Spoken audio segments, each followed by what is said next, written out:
Good evening, everybody. We are on a Tuesday.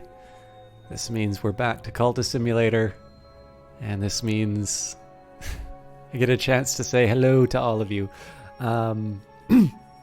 We seem to be getting pretty close to the end of the Ghoul, and so I do like to take a minute and remind everybody that I am going to be taking a small break from Cultist Simulator when it is done. Now I do so with the full awareness that this is a huge driver of traffic to the channel, both the live channel, which for those of you who ever want to watch it, it is twitch.tv/systemchalk, but also to the YouTube channel.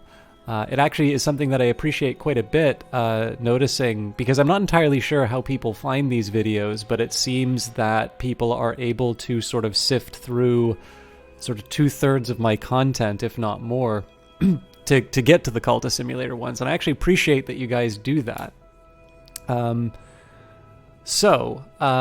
With that in mind, I'm not totally tone deaf to what people want and what they find interesting. And the plan for a while has been that I would complete the Ghoul DLC and I would take a break from Cultist Simulator because it's been the longest run that I've had without taking a break from it. And that what I would do is I would switch to sort of VOD-oriented content for Cultist Simulator. I have a few ideas of what that will entail. And to basically do something that's a little more YouTube focused, although I will probably put the videos live on Twitch as well. I don't know if there is a preference for the really long videos. I might try a couple of sort of 15-minute ones, but obviously I talk a lot and I have a very ponderous pace, so I have a feeling that even if I were to do something like a 15-minute video, which is still pretty long by what a lot of YouTube standards seem to be, I'm not sure I'd get a whole lot done, and I'm not entirely sure that splitting what would normally be a 3-hour video into 15-minute segments would actually give people what they're looking for. I think what it would do is it would create...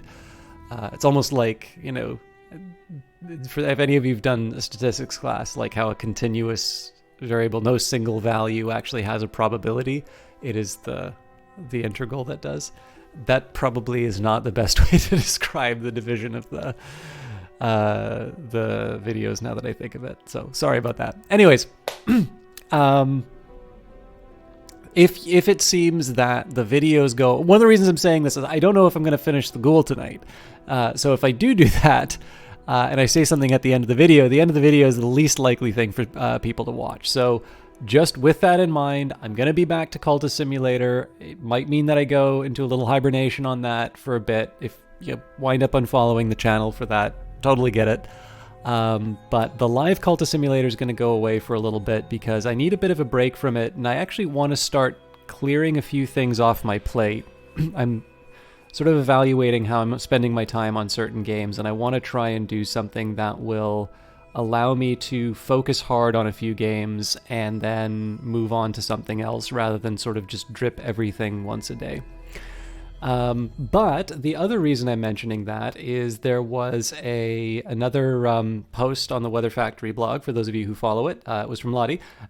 Did have a bit of a sad tone to it, but understandably so. And it seems like the Book of Hours is on hold for sort of the foreseeable future. And that the future for Weather Factory is going to be additional DLC for Cultist Simulator. So with that in mind, it is going to be more likely than not that I'll probably be back to some regular streaming of the game, depending on when the DLC comes out. My plan definitely is to cover, my plan definitely is to cover any new DLC that comes out. I'm assuming that is covered under the Perpetual Edition, but I'm not sure. I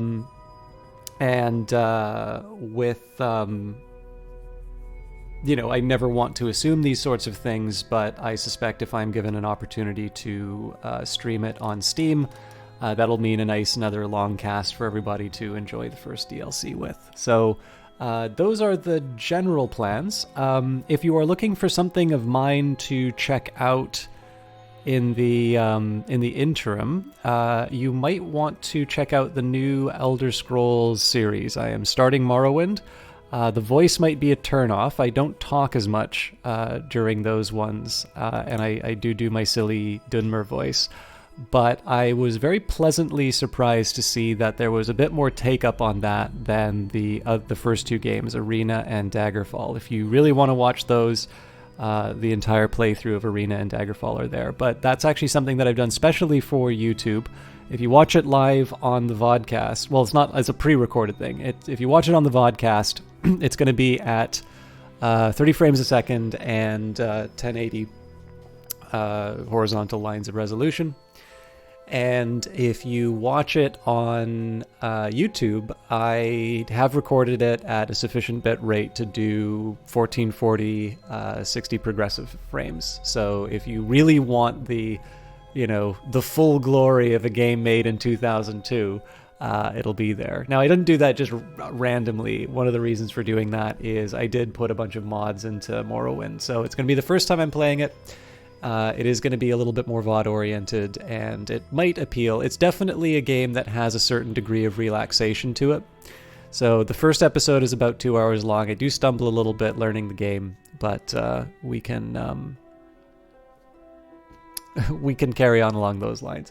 And of course, I'll be doing some other live games, so there might be something that appeals to you. But with that in mind, I just wanted to sort of cover where we're at with regards to the future of Cultist Simulator and things that the YouTube audience and the people who come on Wednesday evenings might like.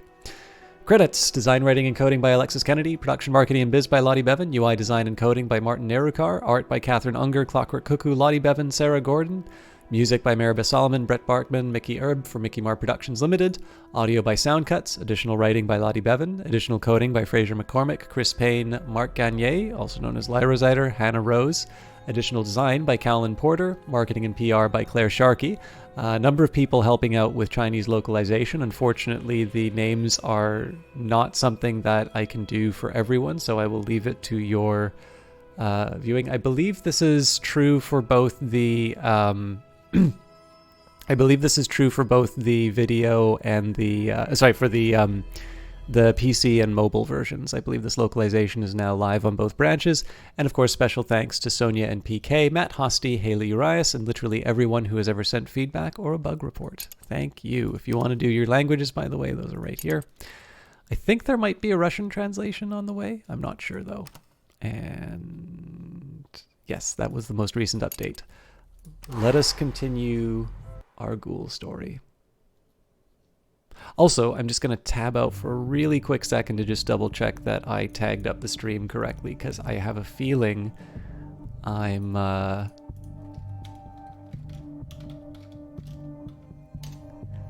may not have put Cultist Simulator on it. I just get weirded out when I hear my own voice. All right, no, I am categorized as Cultist Simulator, and everything is good to go. All right. And away we go. So we're playing Abraham Van Eck. We are sick. We've got Fort Garrick and the Raven Isle. I'm looking for another Vagabonds map, which will be a little bit harder for me to get, but not impossible. I can do some repairs to things like the Noonstone and whatnot, but I suspect I have other pressing matters. My money's okay, but we are going to be going on a few expeditions, I think.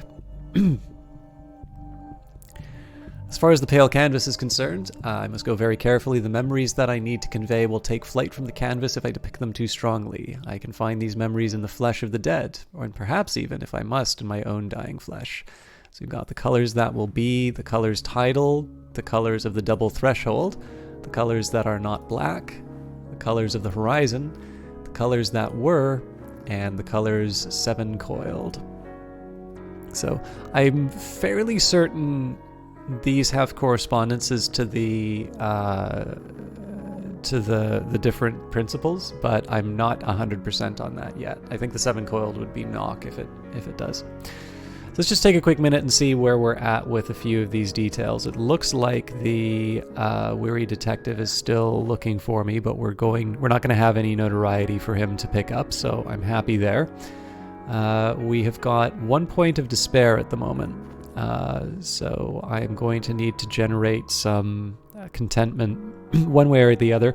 I think it will probably make the most sense for me to visit the Ecdysis Club, but I'm going to wait for the weary detective to finish up his work.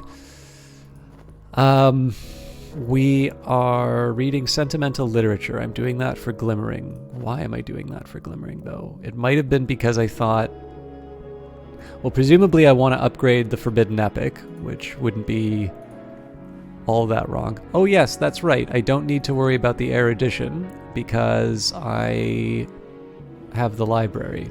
So I suspect I got this Glimmering from an event. So we're good there. I'll be going through Dream. I'll be going back through the Peacock Door because we found the Frangiclave. These are the keys that open doors. And there are keys that open doors, and there are keys that destroy them. So I don't need to pay for repairing the Wildering Mirror and whatnot. Eventually, I'll be going on some expeditions to Raven Isle and Fort Garrick. Now, I would ideally bring some. I'd ideally bring in some allies, some summons. So I will.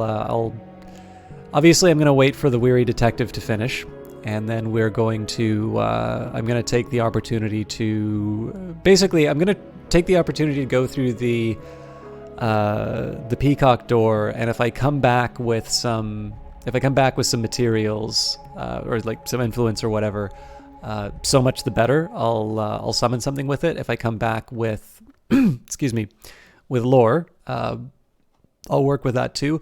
The big worry right now is the dread, but I'm even slightly willing to take a risk on that one because the Ecdysis Club is more or less available to me, as is the drugs. So I think we are ready to begin.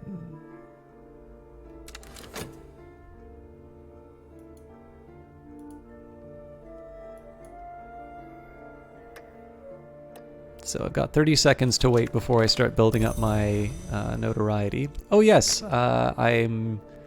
Oh no, I'm not painting. I'm... Oh yes, that's right. Okay. I should have reconsidered this actually, so I'm going to have... Before I talk with Miss Nania... Well... I gotta think about this. Nope. So there's a flaw in my thinking. I converted this to restlessness. I was going to do my reputation as a medium, but doing so would generate mystique. And I was also going to turn in the commissions to Dr. Adim and whatnot.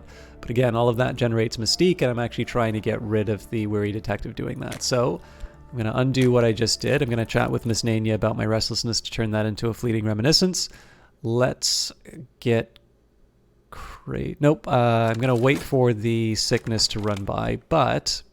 I do need to generate some money. So let's just get the, we'll just do our good old-fashioned pick heavy things up and put them down again job. After we cure the sickness, we'll start going back through the Peacock Door. And once the detective is gone, we'll consider other activities that might generate mystique. So we take the affliction and combine it with the vitality to get rid of that. And now that the weary detective is no longer on the case, I'm safe for now. My adversary has not enough evidence to bring the case against me, and they found no new clues. So now I will go to the Ecdysis Club on the odd chance that I generate notoriety for it. The entrance is lost beneath the soft drapes of Crimson Cinnabar and Intercardinite. Above the door, the club motto, Ingi rum imus nocten consumi murigni. It has been rendered as, into the night circle we fly until the fire enjoys us. The drinks, the songs, the light, the arching walls, the smoke blue haze, the press and sway of clothed and unclothed flesh. So we should get the contentment right away for that. She understands my restlessness. She has known it herself now and then. She reminds me that nothing endures.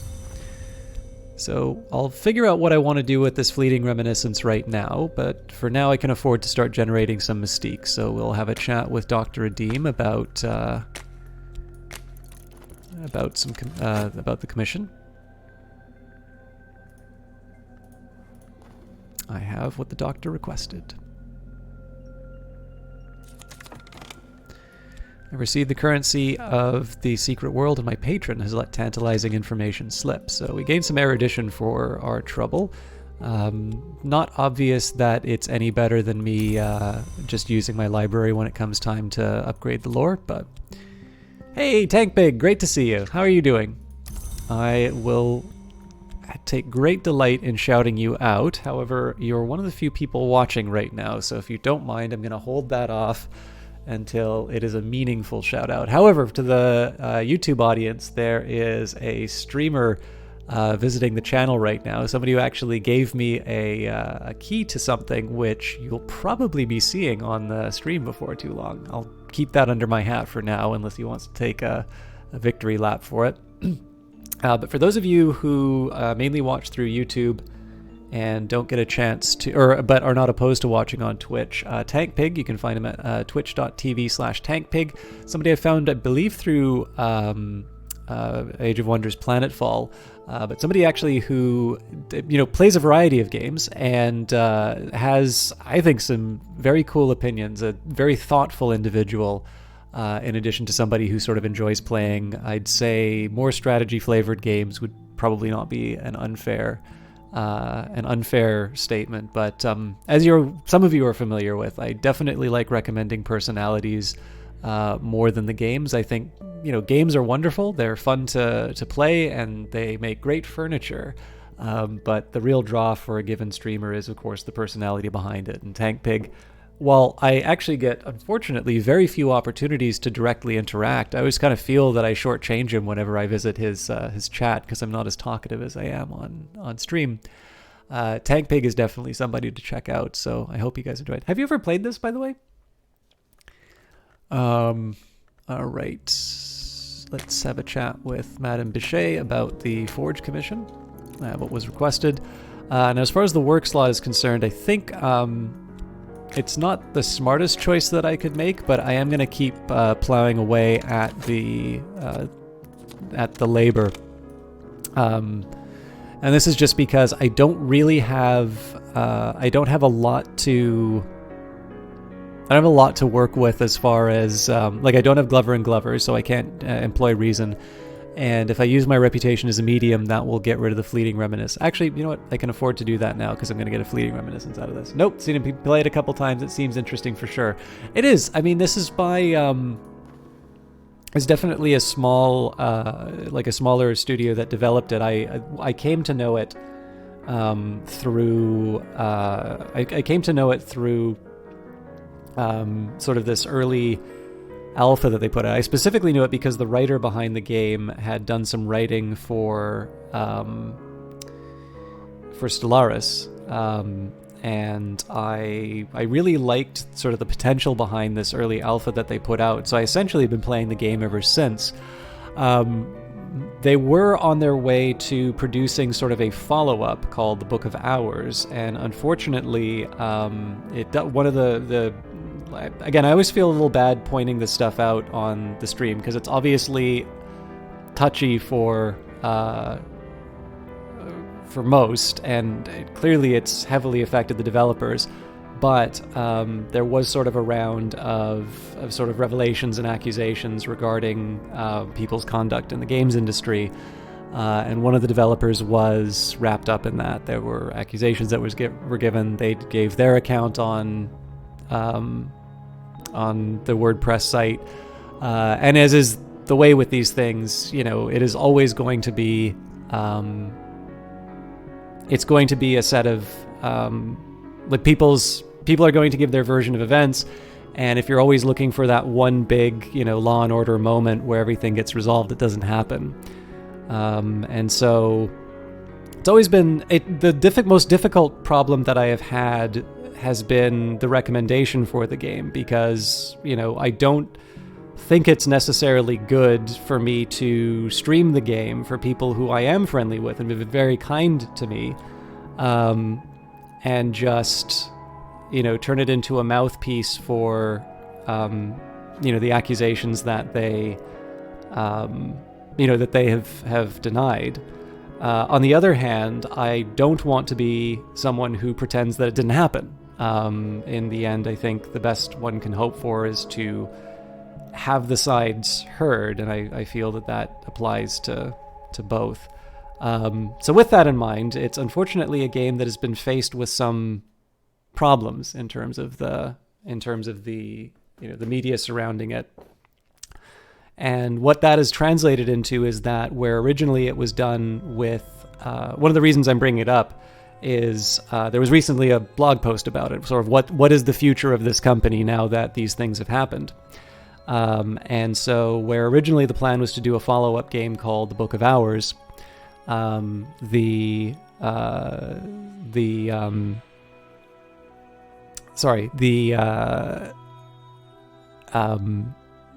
future now is to create additional DLC to this game. So we're finishing the third one called The Ghoul, and then I believe the next plan is going to be to do some more. Also, if you could just if I sound like I'm stumbling over, well, I am stumbling over my words, just because I'm trying to get a quick DM sent off.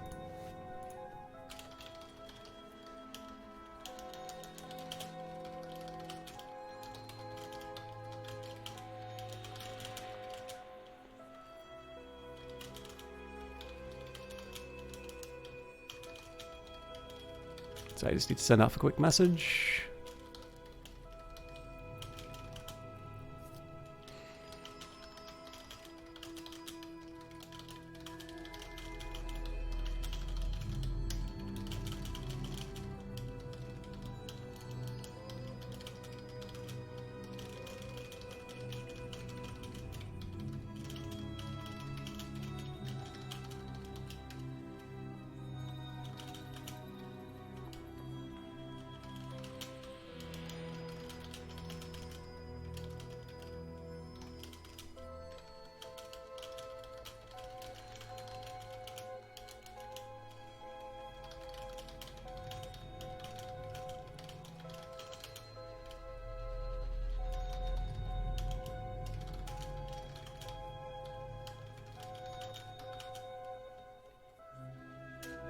All right, sorry about that.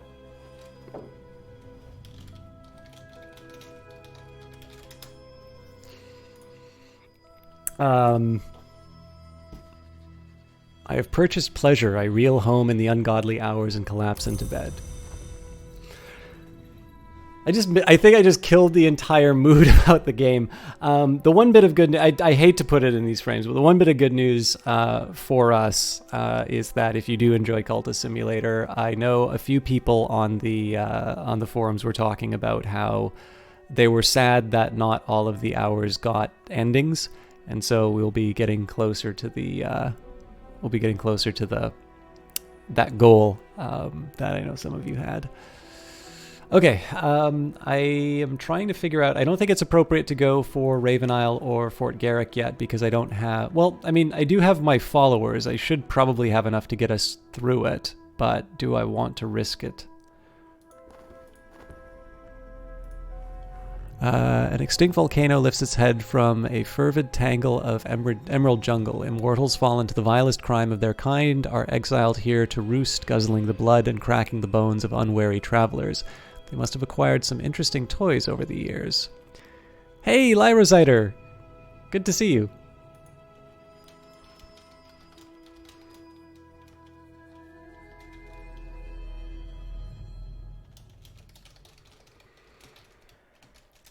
For those of you who are wondering, this is the same Lyraziter who has a credit. And I will also let you know that he does... Actually, you know what? I've filibustered so long, so I will do the shout out for Lyraziter, and it's not a huge number in here, but I should probably just do it for everyone. So Lyraziter also streams. I think the last thing I saw you play was The Sims, but how have you been? I feel like I haven't talked with you recently, and it's always nice to have you kicking around. I hope you've been keeping well.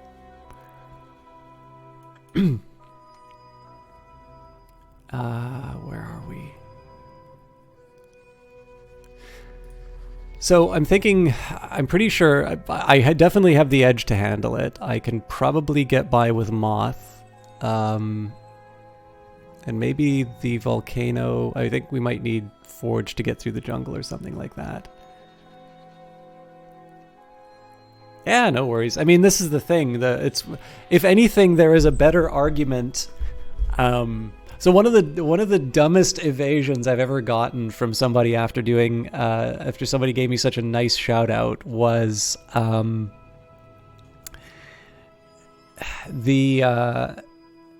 somebody said these really nice things about me, and then the person says like, "Oh yeah, that's real cool. I'll follow you the next time you're online." And I'm like, how are you gonna know I'm online? Like, I don't mind. Like, I don't mind that not everybody in a chat doesn't follow me when somebody says gives a shout out. That would be ridiculous. But I don't know. Like, what? I'm not entirely sure what I'm supposed to take away from that. I guess they want the credit that comes for following without actually following. But no, like in your case, Lyra Zyder, I'd argue that is as much of an argument for somebody to follow now, precisely so they can find out when you do come along. Oh, no, I did not see your post, Lyra. I hope, obviously I have to assume it has been a very difficult time at Weather Factory altogether. So thank you for letting me know. Maybe I shouldn't even be mentioning that you have a credit on the game. No. But yeah, I will. I as you know, I usually just wind up being stubborn and bump my head all over different things. I will admit I have kind of. I've always been like only an occasional viewer of the Discord, but the tone of some of the stuff really turned me off for a while. So I've kind of been I've been more of a lurker there than usual. Okay, awesome. But yeah, no, it's been a pleasure, and I'm actually really. I'm really happy that you got to spend your time through that. I'm sure I would have kind of known you through the modding work that you did and stuff like that. But it's been particularly cool to sort of get involved with your stream and such. So I'm really happy that I managed to catch you for the brief time that you were there. So if you guys aren't following Lyra Zyder, you got to do that now. You'll get a chance to see me fail completely at my rap skills. All right, you know what? Let's risk it. We're going to go to Raven Isle, and we will bring Yzabet, who is on the verge of death, and we'll bring...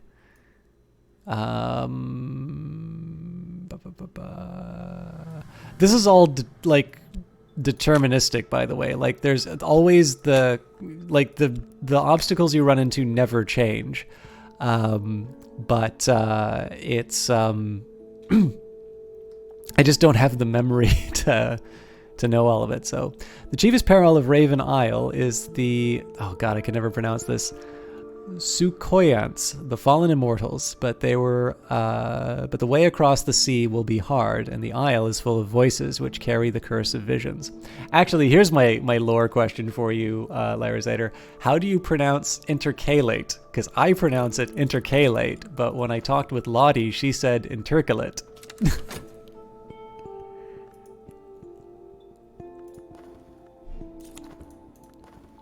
I pass the time. I have been inclined to tears and afterwards inclined to laughter. Meanwhile, the world continues.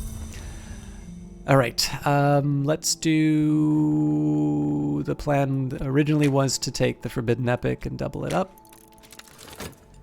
I would say intercalate, closer to law.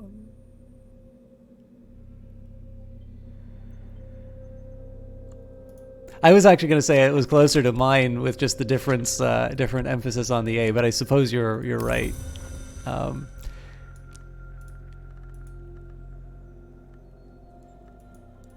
gonna fly specifically to the UK so I can get a definitive answer to this. Fulfill a commission for Count Jannings. I have what was requested.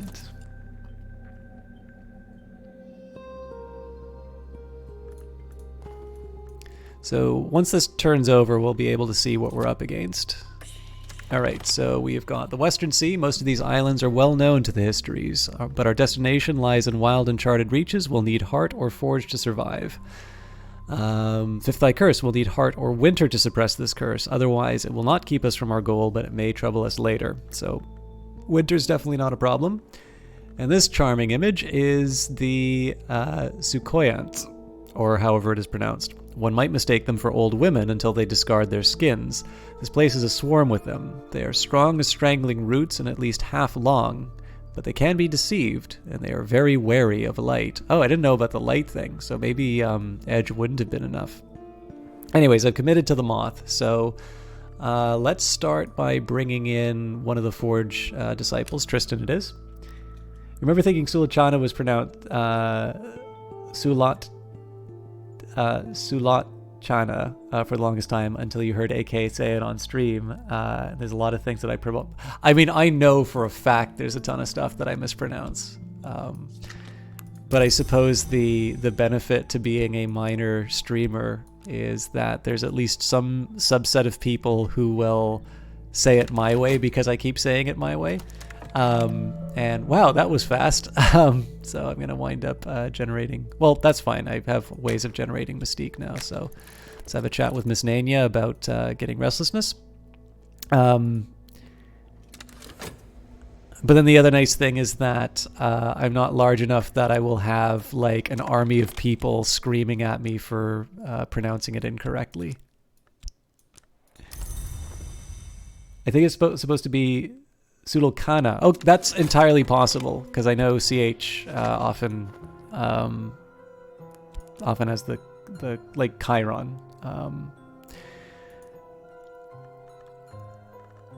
Maybe that's revealed how many developer streams I've missed. I could have sworn it had the ch sound. Anyways, I can review the videos later. I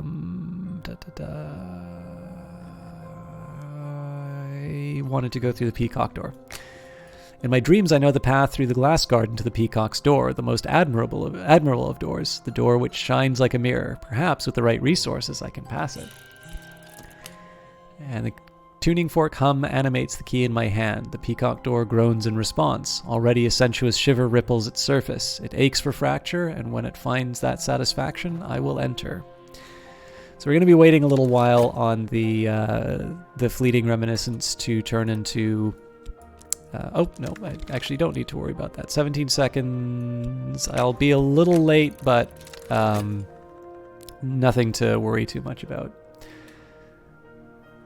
While I'm talking about controversial subjects, Canada's election has turned very, very dumb. I'm pretty sure I know who I'm voting for, but it's been an exercise in just profound disappointment. All right. I think in this particular case, I'm going to add the funds. I know I'm going to need it one way or the other, so I'll take the break as it is right now, and then we'll see what comes up. I can add... so the most likely candidate to add would be Moth, but in this nice case here, if I wind up getting the Fifth Eye Curse ahead of time, we bring the Gaunt Woman who is silent because it's an automatic... Well, not an automatic win, but automatic max value. And if it winds up... If it winds up being the long, we just add more Moth. So in both cases, I just need to add one follower. Who's in the lead right now in Canada? It's been a while since you paid much attention to it. So I believe the Conservative Party has kept on to a slight edge in the in terms of the percentages on the polls. But in terms of vote efficiency, statistically, it's a dead heat. And as far as vote efficiency is concerned, the Liberal Party is sort of the most likely to get the largest number of seats. And I believe it's roughly evenly split. So I think they are, most of the poll aggregators have it at about sort of a 60 and change % chance of Liberals forming the next government, and about a 32 to 20, 28% chance for majority or minority. So Liberals are still in the lead as far as seats are concerned, but it's like you should always be careful with poll aggregators, and most of the polling that you see, everything is just falling straight in the confidence interval. So obviously the fact that you keep seeing the same values coming up over and over again on sort of repeated tests will, it doesn't mean that you should completely ignore everything, but very, very little is coming down to the very little of it could be explained by anything other than the margin of error, basically. So all right, so let's go back to our reputation as a medium. Again, I'm just using the restlessness here to keep cranking out money and now mystique. I'm going to be getting some notoriety after completing this expedition, but I will sort of abandon the effort with the I'll abandon the effort to generate money and mystique if I happen to get some influence that allows me to summon a creature. Exotic cravings, what hungers drive us. And Season of Ardors is coming up next. Wave lashed and sea spattered, sun scorched and salt stained, but we'll never know what the rest of that said. How you doing, Ed Baver? All right, so I don't think I wind up getting anything exciting. In terms of lantern stuff, I mean, there is some lantern stuff that I can summon. Really, I just need an influence. The rest of it can sort of take itself, but I never forgive myself if I don't see what's behind these doors, so this is a lot more attractive to me. So the Vagabond is the 1 hour who can never enter the Mansis, but she goes everywhere else, and if you believe her boasts, she's the only one who knows all the histories. Sometimes she lets someone record her travels. Exploring with a scrap of knowledge may uncover secret locations in the lone and level sands far from here. I saw the red church again last night, with its pews of bone, the stained glass shades of ruby, the golden altar that beats like a heart. The night the names of the Grail gathered to speak of those long who'd sworn off the pleasures of the bedchambers, save between a man and a man or a woman and a woman. They still pay the tribute of delight, an ivory said. They do not bear fruit, a lovely said. If Forge and Sud had only joined, a thirstily lamented. Then they all fell to gossiping of the long in the house of Leith, and their deeds in the desert. I remember it still. So this is a pretty big one just because I can combine these two Vagabond maps towards another anecdote from Port Noon. I'm probably a little short on the glimmering and whatnot, so I'll probably have to read sentimental literature and then actually, I think even this erudition may not last long enough. Anyways, I'll probably have to work a little bit to recover this, but we should be in reasonably good shape to turn this into a location to explore. How's my Ghoul's Evil painting coming along? We have got the colors that will be, the colors title, the colors of the double threshold, the colors that are not black, the colors of the horizon, the colors that were, and the colors 7 coiled. So I don't actually know the number of colors, but I'm assuming, seeing as we are sort of plundering the Evening Isles, I feel like I'm getting closer.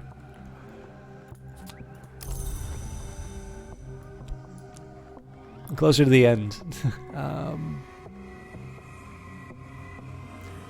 Of course, closer is always true as long as I'm more than one paint. I believe I am close to the end.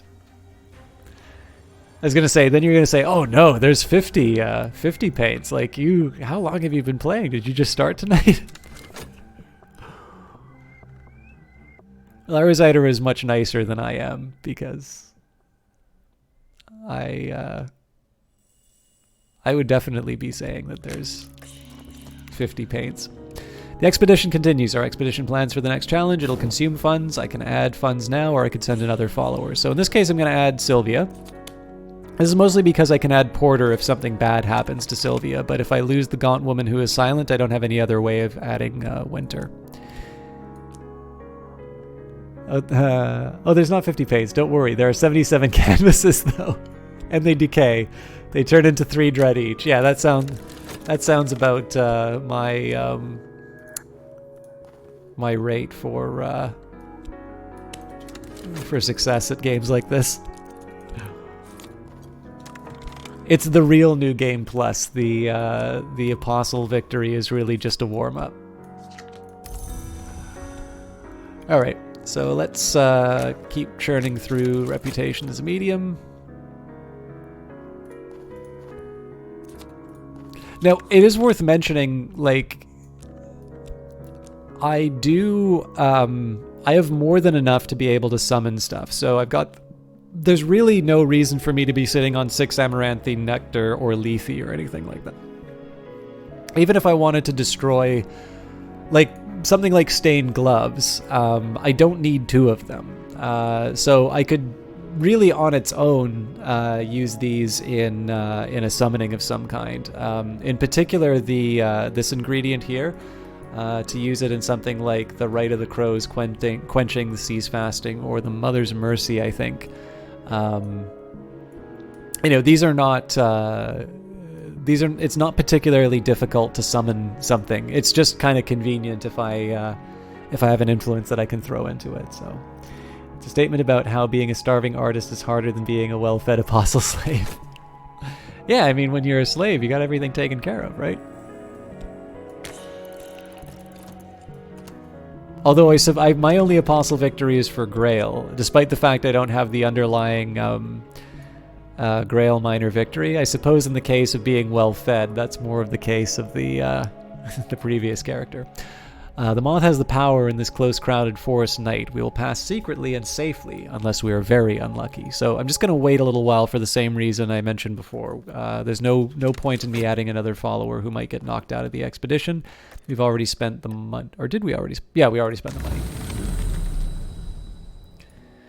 All right, no point to bring the unresolved ambiguity, so the question is whether or not I want to do the Worm Museum or the Red Church. I think I'm going to prioritize the Red Church here just because I might have the last... I might actually have the last expedition, or the last anecdote I need. I can't remember how many Evening Isles locations I've gotten. When one dreams of the Red Church, one hears the voices of the Grail's names, the Thirstleys and the Ivories and the Lovelies and the rest. Not all the Empausi are women, they might be heard to say. The hungers of women run no deeper than the hungers of men, but a mother is never far from her child at its birth, and that is not always true of the father. Come closer and we'll show you what we mean. So we've got the incarnadescence. The very air is succulent with possibility. Pierce it and it might bleed. A well-fed Grail apostle is a more filling snack for their delight, so it makes complete sense. This is true. It's like fog. I'm just thinking. This is okay. So the challenge that I would have, and by the way, this is still true. It has been my intention to do a Cultist Simulator mod, and I really just need to find the time to sit down and do it because it's also a somewhat ambitious idea I have for a mod. But the one problem I always have whenever I try and think of stuff to do like mods, and especially when I want to do it serious, I always like it. It is impossible for me not to look at something serious and an effort to try and do it seriously, because anytime I sit down and try to write something serious, all of my silly ideas come in. So, for instance, I would want to do a Grail Apostle run where the Delight really wants cultist foie gras, and it is entirely about stuffing your poor cultist with... Yeah. Anyways, these are the things that keep me from being productive whenever I have to write something good. And Baber says, speaking of slaves, a while ago you mentioned wanting to do an information stream on slavery at the time of ancient Rome. Did you ever do that? No, I did not. Part of that was I had a little difficulty getting in touch with the expert, and then I really tried to make an effort with Imperator Rome in terms of people watching, and it just did not, like, it really just did not take up to a point where I felt like I could abandon the Stellaris playthrough for it. It seemed that people were really interested ahead of time, and that there was a pretty clear decision that they wanted other Paradox games. So as much as I enjoyed playing Imperator Rome, I thought it would be best to wait for the patch. The patch is now out, so we'll probably be heading back to it, and it's just a question of me finding a good time to do so. But I still have a hope to do that stream. It's just hard for me to I am only one small part of that equation. I do need to get in touch with the experts and find a time that will be effective to bring them in. But I have done similar streams like that before, and it's something I really do want to do again. If not on that topic, then on others for sure. All right.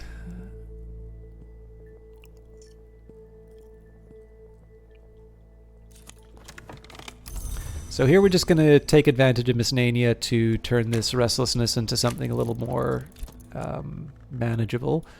I mean, no, the summon will work out for that actually. So let's do the... Where are you? Sunset, right? Alright, Grail is the aspect of appetite, blood, and birth. If I add knock, I might be able to attempt a summoning, or if I have grown decrepit, then I can add forge, and perhaps I could renew my body. So let's take the consecrated... Oh, that's right, we can't use items here, so...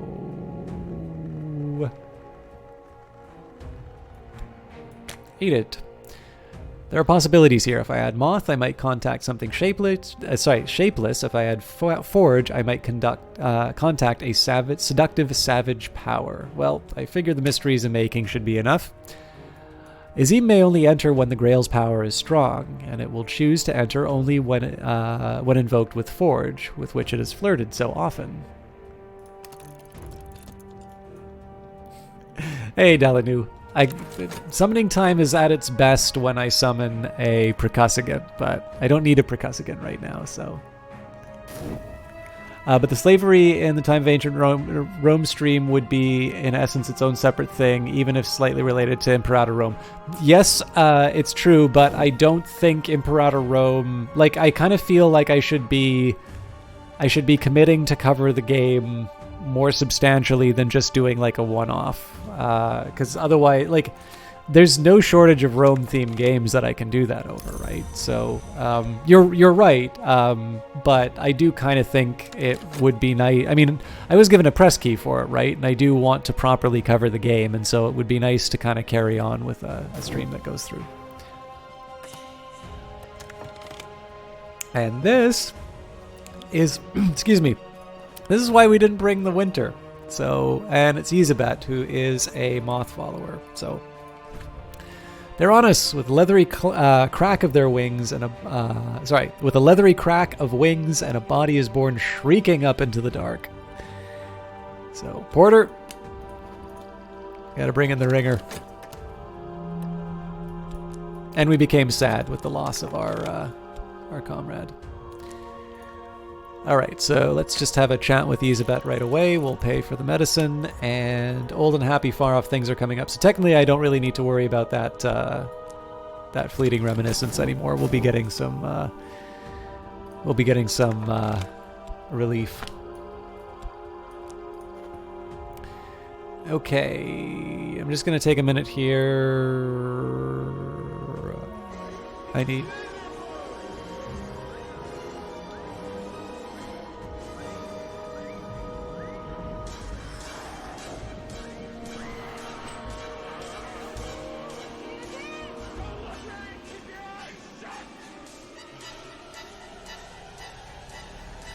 21 months of me thanking the exception for the subscriptions, one of my longest standing subscribers. Thank you very much. I hope you're doing well. I can't remember if you're the first one of every month or if other people subscribe and it's just when I'm away, but I'm always happy to see that coming by. Thank you very much for close to 2 years of this nonsense now. I can assure you that every dollar that you've put towards this stream has been wasted.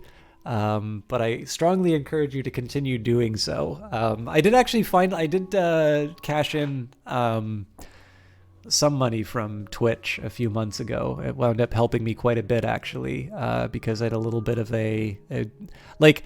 I'm by no means in bad straits in this regard, but as it turns out, I did have a small liquidity problem where I was like, "Ooh, I don't actually quite know how I'm going to fix this," and the check from Twitch arrived at exactly the time I was like, "Do I need to like use one of these?"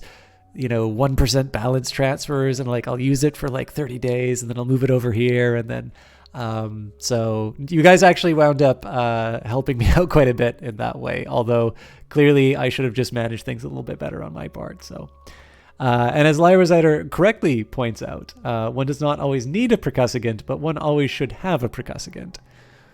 I think one of the great shames of my last sort of batch of Cultist Simulator streams, it has it's come from the I'd always intended to find some like salsa music and to just slowly turn up the volume on the salsa music long before the summoning until it happens, and I've never actually quite been able to anticipate my my percussagant need to the point where I was confident enough to find some royalty-free salsa music and just slowly boil the frog that way. But there's still hope. All right, Vagabond's map. I don't really need more of them, but I'm always happy to have them. I saw the Red Church again last night with its pews of bone, the stained glass, and the shades of ruby, the golden altar that beats like a heart. The night the names of the Grail gathered to speak of those long who'd sworn off the pleasures of the bedchamber, say between a man and a man or a woman and a woman. They still pay the tribute of delight, an ivory said. They do not bear fruit, a lovely said. If Forge and Sun had only joined, a thirstily lamented. Then they fell to gossiping of the long of the House of Leith and their deeds in the desert. I remember it still. Oh, you know what? So I was working on this for a while, and I'm going to show it to you in... I'm not going to say... I'm only going to give you a very small amount of context for this, because I am still going to put it up. But for a really long time, I was talking about a secret cultist simulator thing I was working on. And because I have Lyra Zyder here, I actually want to give you guys a quick glimpse. He is not responsible for the visual state. Actually, you know what? I'm going to give you the like overly fancy but slightly incoherent by a couple of standards that I have. So this is going to look different in its finished product. Anyways, it sort of got sidetracked with all of the hullabaloo. That's a terrible way of putting it. But yeah, basically, it got a little bit sidetracked. I'm still going to do the full write-up. But Lyra Zyder, who is the person who made the Frangiclave, helped me quite a bit in producing... Whoa-oh. Oh no! Oh no! I think there's nothing scary here. There we go.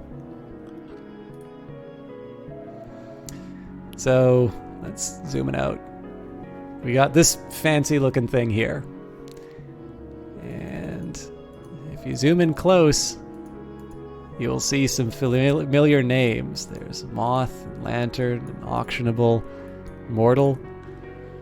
And thanks to Lyra Zyder's Python knowledge and his tireless work with the Frangiclave, he helped me produce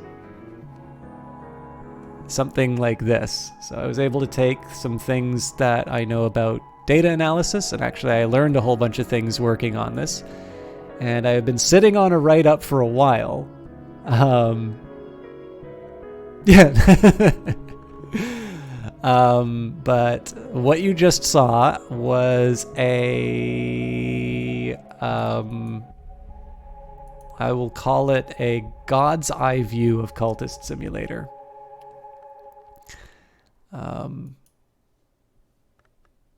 And that is, so for those of you wondering like why I keep talking about this secret project, it is actually something that's happened and is more or less done. And I will say exactly what that is at Baver when I put out the write up. But yeah, it got a little sidetracked. But that's The finished version will look a little bit different because the colors don't correspond. I have a version where the colors correspond to the principles and whatnot. But I don't want to give away the whole story yet, so.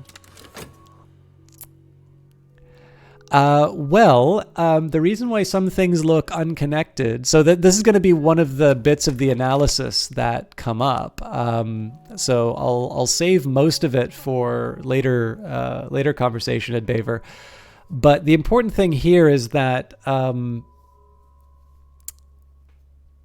it depends on what the definition of the line is between two states.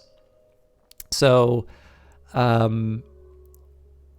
let's say, okay, this is a really terrible example because this isn't actually what happens in the real world. But like, let's say I had a similar graph that was measuring, I mean, one of the things is I shared that graph because in isolation, it doesn't really make a lot of sense on its own. But let's say that a similar graph like that was being used to model trade relationships in the world, like economic exchange. In principle, North Korea should be detached from everything. Now, of course, they aren't. There is trade that is going on. Probably not official trade, but, you know, that would be... Oh, yeah, actually, no. So that's maybe an example. Like, you know, legal exchange or something along those lines. Or you could even consider it to be something like the internet. So there are some websites which you can't necessarily access through Google or something like that. Hey, Johnny Big Time, great to see you. That's another one that I'll mention in a little bit. But yeah, so depending on what those lines that are connecting things, depending on what those lines mean, there can be some situations in Cultist Simulator where there isn't necessarily a direct connection from one particular card or concept to another. And it really just depends. So if it's supposed to be, you know, how do you get X card? Even then, you wouldn't actually have every card. There is a card, at least one card, that exists in the game that you cannot access through playing the game. And I encourage you all to visit Lyra Cider's Frangiclave to find out what that card is. But yeah, with graphs like that, how you define a relationship between two objects is very important, because that gives meaning to things that aren't connected. We're doing all right, Johnny Big Time. I'm actually going to do the order of appearance because there's a little bit more of a pulse in here. So Tank Pig may or may not still be in chat, but if you were here earlier, Tank Pig is a wonderful streamer, somebody who got me a game that was going to the secret card, the North Korea of Cultist Simulator, System Shock 2019. Well, somebody has to fill your big shoes, Lyra Cider. So I figure I'll become the you know, I'll become the discount Lyro. I work for much less, and you get what you pay for. But yeah, Tank Pig was very kind in giving me a really cool game, which I'm hoping to cover on on stream reasonably soon. But somebody I met through Age of Wonders Planetfall, a really interesting streamer and a great personality behind it. So I do encourage you to check out their stuff. In addition, it's been a while. I hope Lyra Cider does not mind me doing so, but you can also check out Lyra Cider. The last thing I watched him play was The Sims, but some of the most fun I have had was getting a chance to play Jackbox with him. I think particularly because his crowd does not do... so one of the challenges with Jackbox is if you do it with a streamer, there is a tendency for people to try and show off for the streamer or always make everything about the streamer, especially if you do something like Quiplash. Anything that mentions the broadcaster almost always wins all the votes. And Lyro's audience is not like that. They're actually a very witty group, and I feel like I'm taking my life in my hands whenever I play with them. But very nice individual. As you can see, somebody who's very helpful and allowed me to make something that I am moderately proud of. I think the graph looks kind of cool, although it's hard to understand on its own. And I was actually really happy with it's a set of tools that I've developed that are actually helpful in terms of working with some other things that I've been working on, which may not be things I talk about on the stream, but they are sort of bits of analysis that I've been wanting to do for a while. So, and I probably wouldn't have learned that if I wasn't working on something for Cultist Simulator, and I wouldn't have gotten the Cultist Simulator thing done without Lyros. This is live, Ascanius. So the way to tell if it's pre-recorded, if I have vodcast in the title, that's supposed to indicate to people that it's a pre-recorded stream, and Twitch will have purple bars at the top and bottom indicating that it's either a premiere or a rebroadcast. But generally, Monday, Wednesday, and Friday streams are live. Although the better answer is to say that the stream is live, chat is pre-recorded. Finally, we have the legendary Johnny Big Time. Okay, good. It didn't add the slash. Johnny Big Time is my favorite streamer on Twitch. He is currently playing Days Gone, but I won't hold that against him. Actually, it was kind of funny to watch him get chased by every single zombie in the game world. And he's an absolute delight. Like, I enjoy watching his stuff. He's got a quick wit. He is an incredibly nice guy. He is, very friendly. And I say this a lot, but I absolutely mean it every time. He is a born entertainer. Even when he is having the worst stream, his worst stream is pretty much on par with most of the best stuff that I've done. And I can say that especially because we've co-cast together. We had a wonderful time with A Way Out. And if you guys didn't get a chance to see that, I think that's been my favorite cast of 2019, and it's one of the broadcasts I'm the most proud of, and I have no reason to be proud of it because it was all Johnny that made it fun. But please do check him out. He's a really good guy and really fun to play games with. So, anyways, I've delayed the arrival of Azim the Second Thirstly long enough. So many rich aromas, like a feast upon the air, but first and mostly blood. Azim the Second Thirstly, change me harder. Now, my turn. All right, we're going to be adding him to the expedition just so that we can keep him around longer. But for now, let's get rid of the fleeting reminiscence in preparation for the restlessness. Yeah, no problem at all, Johnny Big Time. I know I was really excited about some of the Morrowind stuff. Did you get to see the really fancy look to the game after the mods? The moth has power in this close, crowded forest night. We will pass securely and safely unless we are very unlucky. All right, half-glist wistfulness has touched me. We'll wait for the sort of the timer to expire on this, but actually, maybe I don't want to be generating Mr. Ats. I'm committed to it now. I might have actually been able to get by without the weary detective nosing around too much, but I think I've committed myself to the Mystique train, so.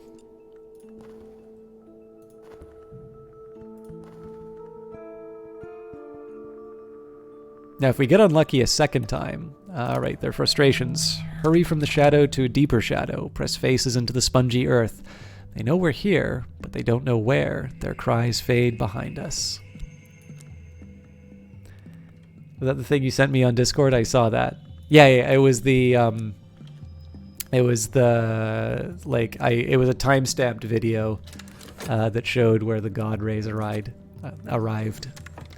The wound is healed as much as it ever will be. A gate of pain and possibility remains. So they got a knock scar. Not all doors are wounds, but all wounds are doors. So Yzabet is gaining superpowers, as you can see.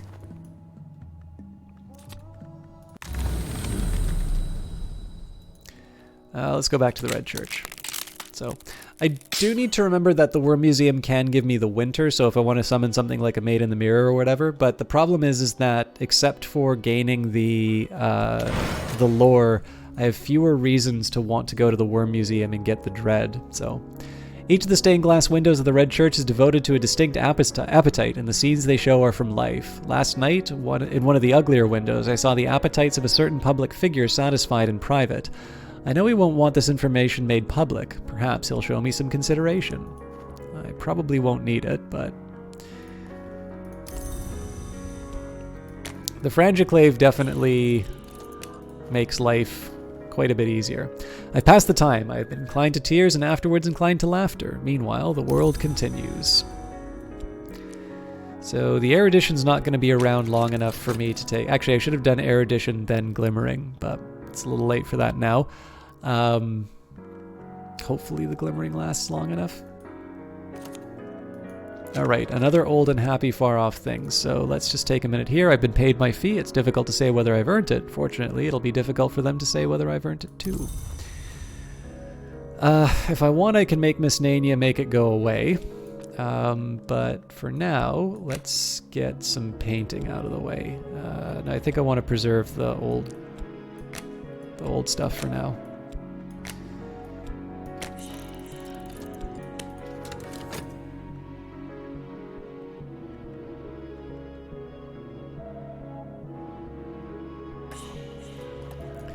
Supplies are low. Unless I send more funds, we will have to abandon the expedition.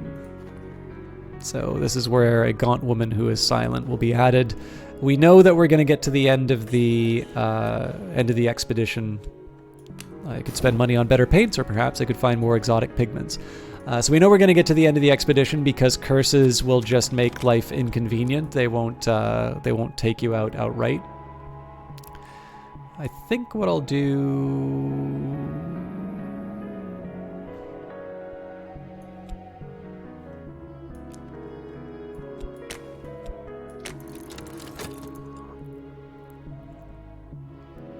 Seems a little silly, but the idea here is basically I'll just use this fleeting reminiscence and the reputation as a medium, and then I'll flip it around and turn it into restlessness writing again right away. I'd prefer not to spend money, but I think I will just because I don't have an immediate way of gaining vitality. Well, like a low time cost. The treasures lie ahead under the fifth eye curse. Without winter or heart, it may follow us back home and tear open the eye of the soul. So we'll bring the gaunt woman who is silent. The Elegist knows what is already lost. His power will almost certainly protect us. Now, I think Fort Garrick is going to be the most likely. Fort Garrick is going to be the most likely location for us to find the next component. You know, we might be able to summon King Crucible with the Splendor. I feel like a little danger. Last night, I satisfied the peacock door, and my action drew the attention of a certain hour. In the golden spaces of the mansis beyond, I heard the flower maker's promise, and his promise is this: he cannot harm me, and he cannot find me, but if I will only come to him, he will satisfy my desire as I satisfied the peacock doors. In the earnest of this promise, my eyes have been opened, and this morning I see glory. A Splendor. Cover your eyes if you like. It will serve no purpose. A 15th order influence. This might be the personal attention of an hour. This can be used in some rites to summon minions. Okay, so let's deal with our affliction before we do anything else.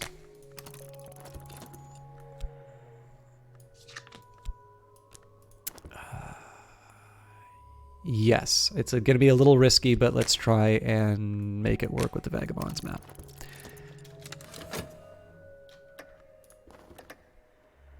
This is something special. It may provoke a reaction. My recent work is considered notable. I've exhibited the latest paintings publicly, and surely someone will buy something. So, quite a bit of mystique. Some of it even more than what I put in. There's another glimmering, which is welcome. And we got a small return on it, so I can't complain. I was just about to do something very stupid and use my reputation. Well, no, actually I can't afford to do that, so no point in letting it go to waste. She understands my restlessness. She has known it herself now and then. She reminds me that nothing endures. So this wound up being a fairly a fairly clever move, just because I kind of have this pocket, I kind of consider this a pocket restlessness, just provided that my talk verb isn't taken up. All right. I should have said, by the way, history is less certain than we are taught, but I can learn from the study of its blurred edges. All right, wisdom is a country, and these are its maps. Solve all the challenges on both fragments of lore to complete your research task. You can return to this task later if you fail. So we need illumination. So I need either fascination, HQ with a library, or the rarefied mind skill. So we have to save the library for the spiky light bulb. The Illuminati I will use erudition for, and then the Dizzy Man will take the glimmering. Those are the official lore names for that, by the way.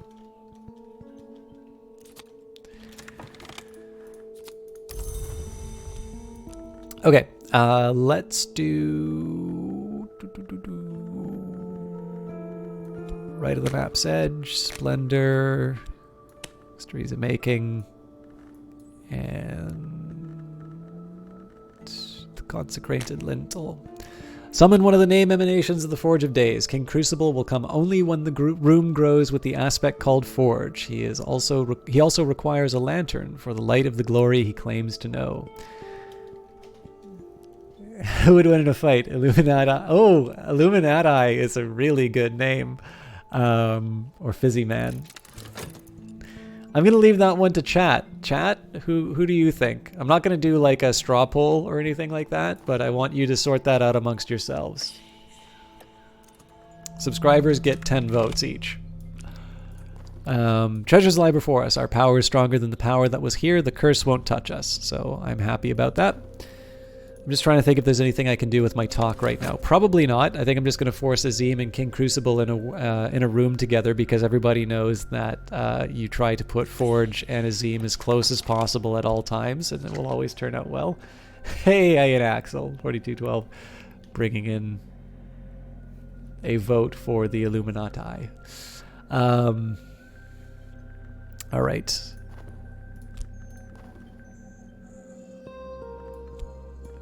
Erudition.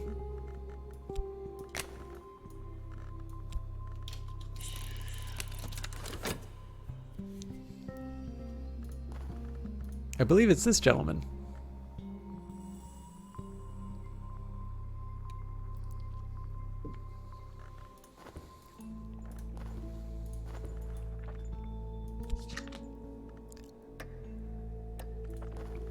A mountain cave befouled by the Sukhoyants. On the walls they have scrawled their sad histories in 100 languages. In script of striking elegance, the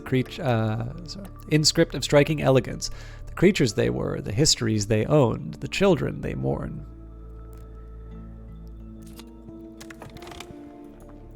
He can hide in a candle flame if he must, but here he is in all his bonfire pomp. After I speak with him, the skin of my face and hands will be pink as if from too much sun.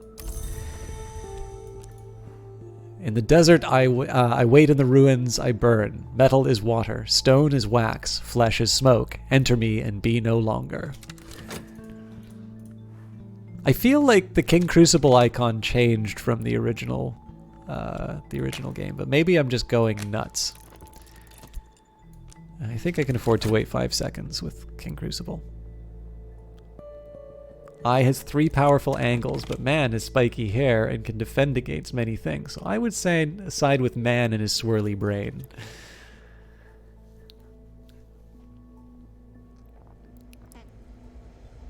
Maybe I'm just trying to think of a way. I'm just trying to think of characters with a hairstyle I can compare to, but it's not working out in my brain. So.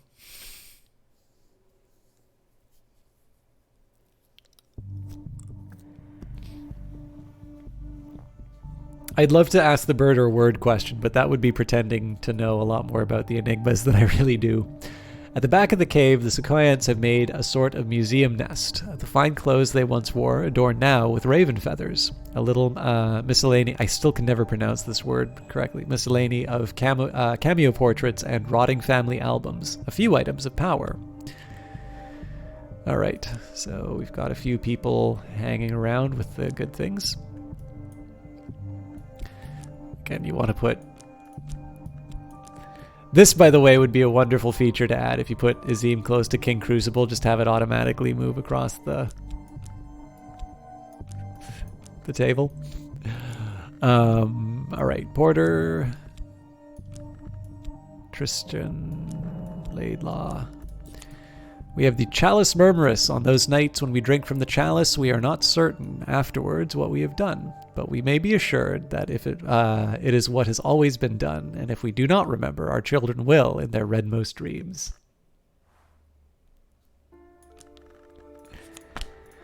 Manual for Departure. The author, who identifies himself as Jekadu, claims to be one of the great hooded princes of the land of the river.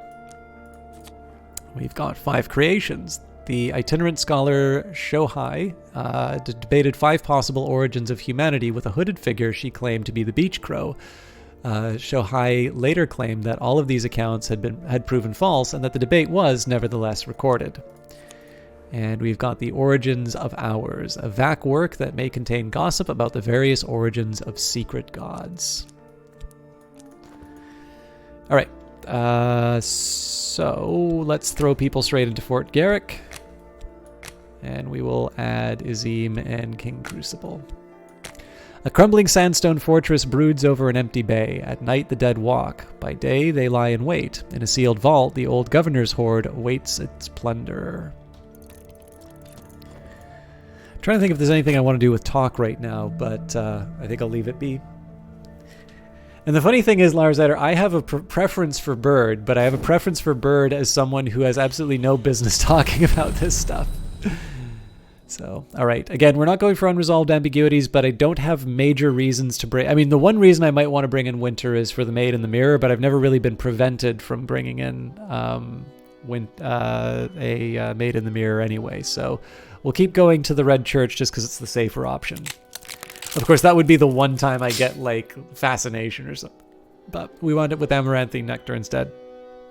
One of the flower maker's many gifts. In a brighter age, it might have bestowed immortality. In this blighted history, it is still an unparalleled sweetness. When I visited the Red Church last night, they told me, between their clawings and their caresses, that the flower maker had visited but lately with his nectar and his promise. I woke twinned in sodden sheets, with the amaranthine nectar brimming in my hand. I captured what I could of it, only a few drops, but it will be enough. Alright, so I think I'm going to keep going down the dream path here. There's less reason for me to do so, but it's kind of fun. Then you'd probably actually be a Hoki, the third way. I had no idea there was a third way. This is a puzzle with missing pieces. I might find those pieces in the odd corners of scholarship. So I will bring in the Glimmering. We've got the library, so we know we've secured the last step on the for the Port Noon anecdote. Of course, I'm going to need to wait for the expedition to finish to get the location. I've been paid my fee. It's difficult to say whether I've earned it. Fortunately, it'll be difficult for them to say whether I've earned it too.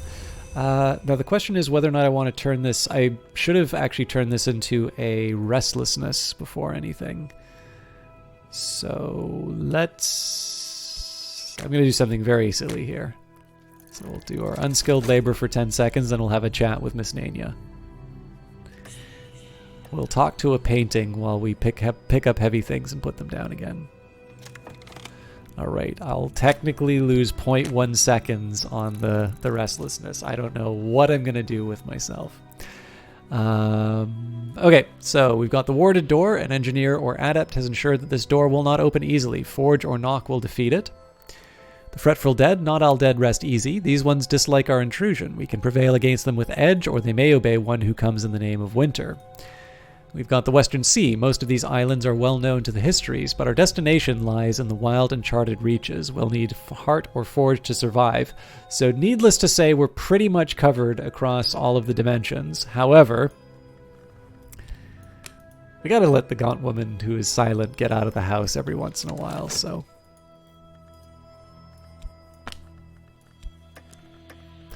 You know what? Wait, you do not min-max? What do you mean, Ed Baver? I'm not curious, by the way. I'm mostly curious about Lyra's but I don't want it to turn into just a individual conversation. That is really bad luck, by the way, that he picked up that notoriety. It was bound to happen at some point, though, right? We've been testing that, that 1 in 10, 1 in 7 chance throughout the playthrough. So at some point, you're gonna get quote unquote unlucky, where in fact you are just simply, having the very standard odds apply to you. But whether or not you've answered, what is everybody's favorite aspect, principle, hour? Which one of these things is best? And if it's different for principles, which cult do you like, and why is it different from your favorite principle? If it is. All right, our forge skills represent plenty of expertise. We'll almost certainly make it through. So I'm just going to add we've got 1, 2, 3 adventures ahead of us, so I just need to add at least one more wealth. And go back to the Red Church. We finally got our fascination. Light leaks through the cracks. My mind is brighter than it ever was. The higher I rise, the more I see. Last night I visited the Red Church, where the Grail conducts its feasts. The light through the stained glass windows was all the spectra of red, and the names of the Grail labored to birth a new desire, which had until today no name at all. I'm sticky with the memory of it, and this morning everything I see is tinted ruby. So this one's a little bit harder to get rid of, because I don't have any immediate fleeting reminiscence. Of course we have a Season of Visions coming up. Alright. Probably a summoning can deal with this. It's only Dumoth, though.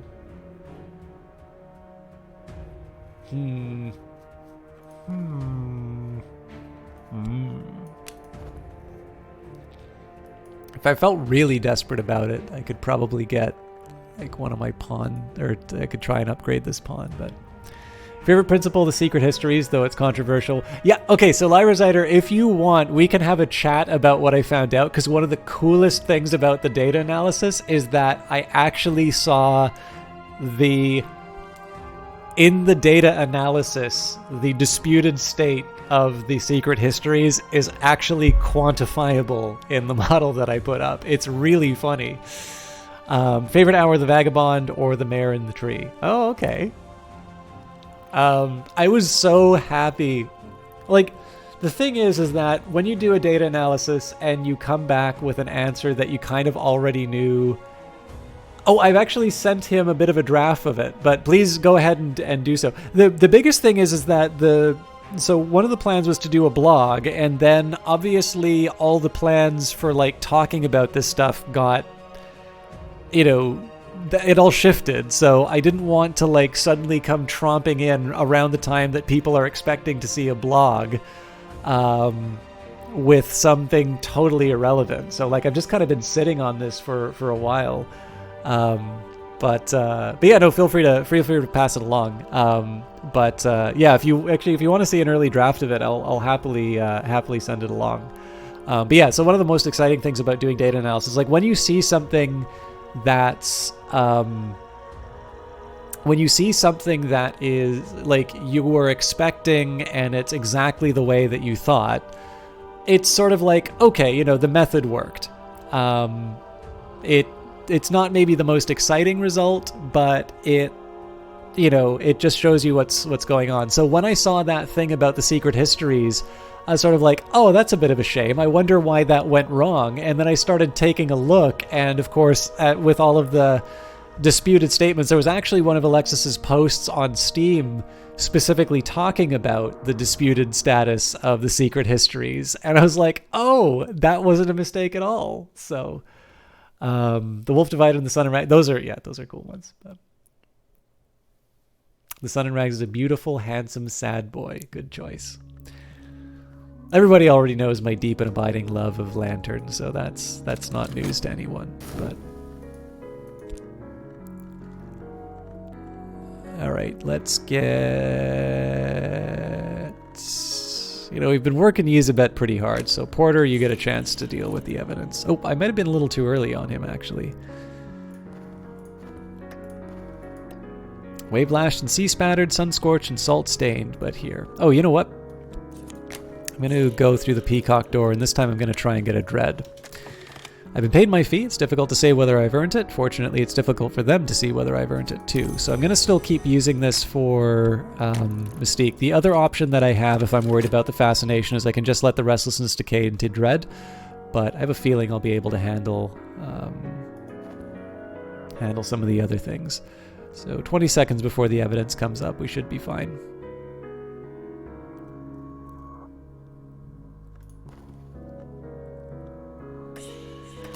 Our expedition plans for the next challenge. It'll consume funds. I can add funds now, or I can send another follower. We've already got what we need, so we'll be patient. So Season of Ambition's coming up next. We've got another restless... Oh, I'm safe for now. My adversary is not enough evidence to bring a case against me, and they found no new clues. We've actually gotten pretty lucky on those for the last few runs. So let's do... we'll do a painting. Did I get... Oh, I didn't get staleness from the last one.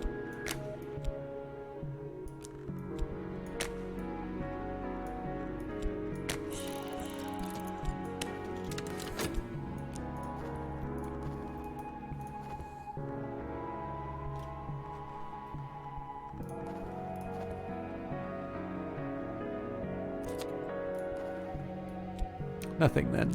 So obviously, as we were talking about before, I could just let this restlessness decay into dread, but I do, if I can, want to try and generate some money. So this is just a convenient way for me to kill two birds with one stone. So here we're going to go to the Worm Museum. We either get a dread, which we want, we get a winter, which can decay into dread, or we can summon a maid in the mirror with, or we get the dread and it's able to deal with the fascination. How you doing, Sungif? And we get the perfect frost. So the world is still as ice. Each movement is a journey. A 15th order influence. This might be the personal attention of an hour. It can be used in some rites to summon minions. If unused, it will become dread. Last night I visited the Worm Museum, which is both within the mansis for security and without for safety. The hours have charged the colonel with its defense, and even the lionsmith does not challenge him here. Winter is the chiefest aspect of this place. The worms will thrive where things end. The worms thrive where things end, but they can also be ended, and they must if the mansis is to endure. This morning, the chilly certainty of the colonel's hand still lies on my shoulder.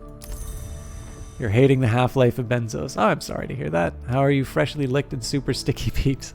I'm doing all right. Some of the badness at work, work is not great at the moment, but some of it has sort of tempered down a little bit in terms of some of it is not as bad as it originally appeared. So I am maintaining, and I've been doing a lot of reading recently. Actually, there's an economist I really like by the name of Darren Acemoglu, and if you guys haven't read this book, it's a really good one called Why Nations Fail.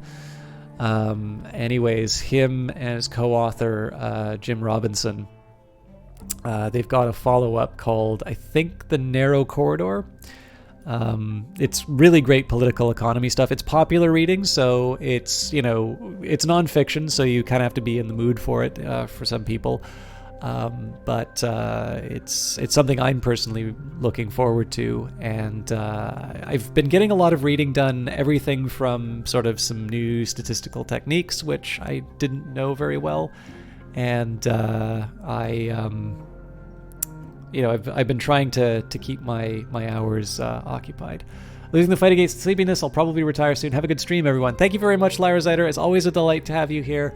Send me a quick message on Discord if you'd like to see the draft of the article, because you did have a big role to play in me getting that done.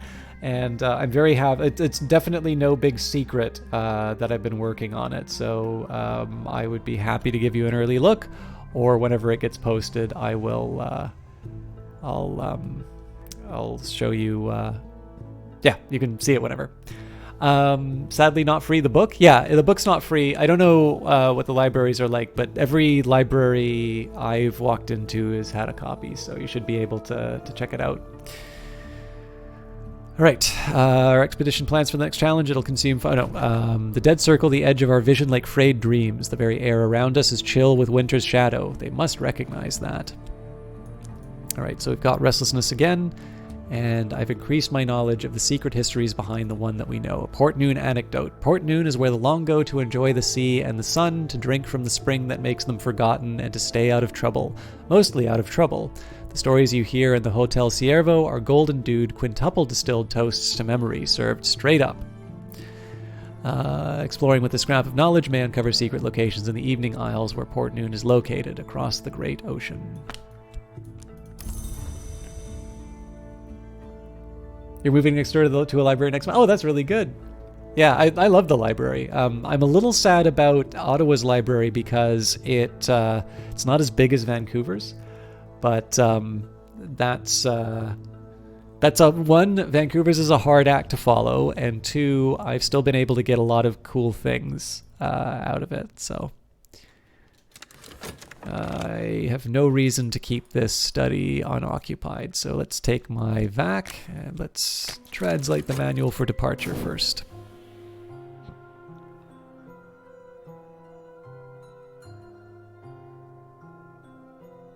Yeah, I tremendously enjoy libraries. I'm not particularly close to one, but there's actually... Oh, yeah, okay.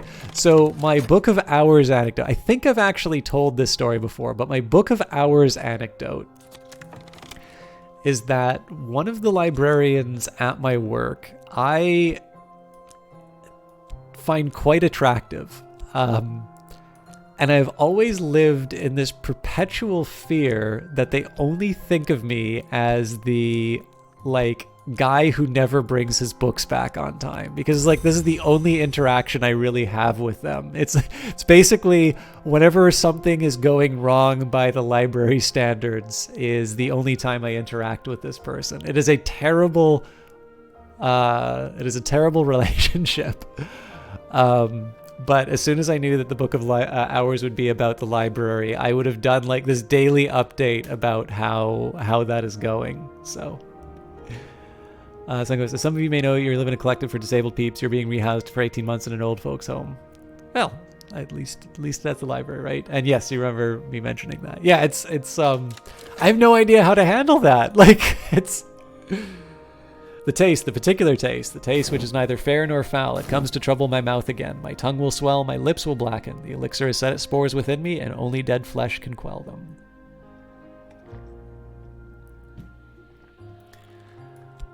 All right. It's obviously a lot less mystique than I had before, but we knew that was going to happen.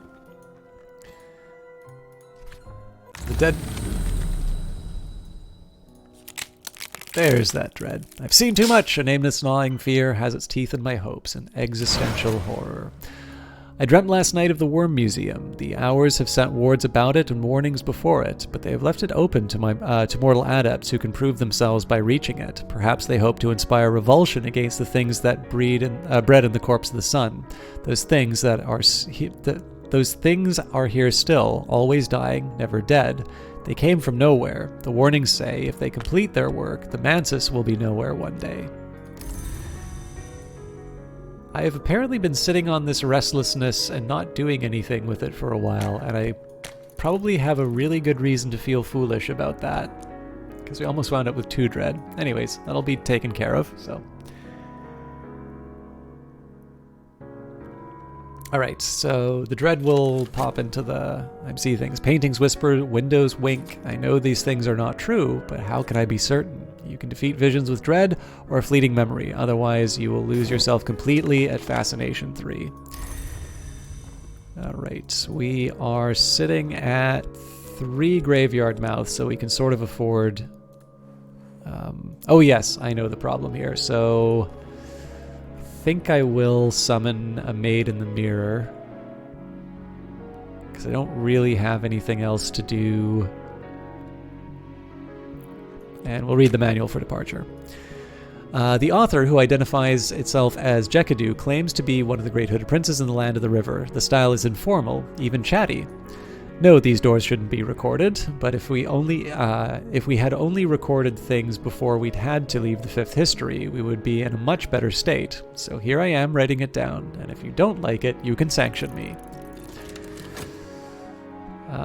Yeah, so I think what I'm going to do is I'm going to talk this restlessness into a fleeting reminiscence just so I can get a little more time on it. We'll use the bitter atmosphere to summon a maid in the mirror.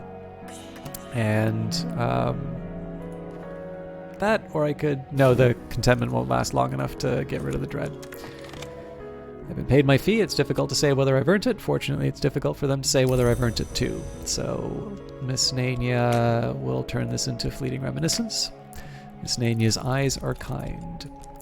And in the meantime, we will take the sunset rite, a bitter atmosphere. Winter is the aspect of silence, of endings, and of those things that are not entirely dead. If I add knock, I might be able to attempt a summoning. If I add lantern, I can attempt a foolish, beautiful magic. Neville! There are possibilities here if I add edge, heart, or forge. I know heart is one of the undead. I don't remember what forge is, though. Oh, that's right, a Callagine. Actually, Callagine's really helpful here, so...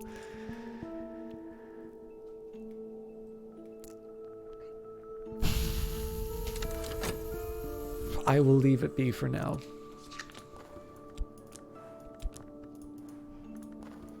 We'll almost certainly shatter this warded door.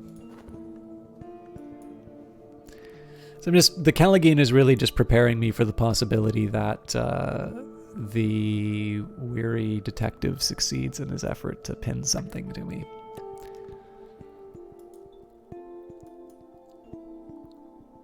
By the way, for fans of The Wolf Divided, I have actually done that painting. Alright, she understands my restlessness. She has known it herself now and then. She reminds me that nothing endures. So I'll have one for the reputation as a medium. I have another one which I'll probably turn into a restlessness to keep the train going, although I can take the opportunity to fulfill some commissions as well. I have less of an urgency on the commissions, though, so... The manual for departure lists a number of strategies, occult, martial, and political, for quick escapes. Many are irrelevant, obsolete, or enigmatic, but the manual does include a number of powerful techniques for opening portals. And with that we find the mysteries of opening. The Mother of Ants is the child of two rivers. The Horned Axe is the last god from stone. The Menascate was born in the moon from light. The Wound and the Threshold and the Revelation are all the gate's aspects. And here is their secret doctrine. Nearly every summoning rite requires knock influence. This lore will provide it. Now, we're not too worried about the dread because we've got the contentment to deal with it right away, so I remember I was different before. And looks like I'm going to need to start digging up some bodies soon. So we need to worry about it when it gets to 7.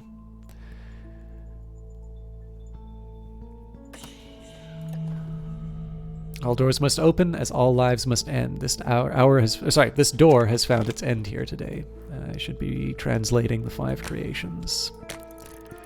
Lock the study door, the work begins. Not all of Forge's children are bright. Its offcuts and bastards gather in the bounds like hammerscale in the cracks of the smithy floor. Here comes one now.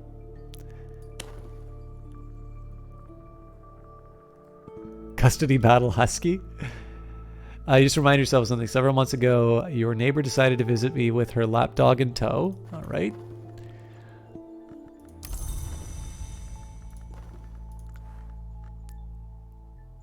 At the corners of the forge and the bounds of the mansus, the glory's fire meets baser elements. Here is a cunning vapor to infect your enemy's dreams. Aspect Deceiver. If it breaks free, this may try to drive you or your followers to insanity.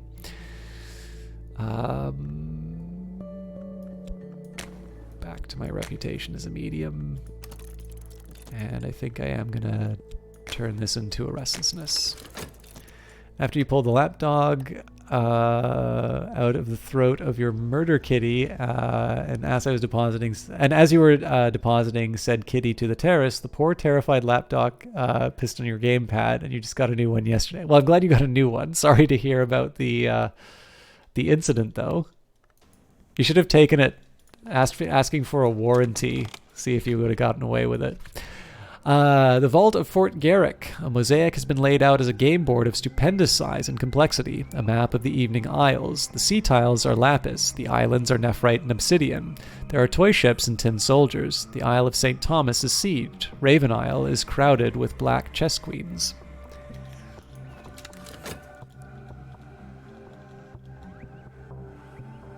I have actually dropped an AirPod in the toilet, and I felt very stupid about it, but I immediately put my other one into the charging case. I threw the other one into... I basically, like, toweled it off, threw it into some salt, and, like, gave it a day. Anyway, you're basically waiting sober up right now before setting yourself into a Wipeout clone. What's Wipeout?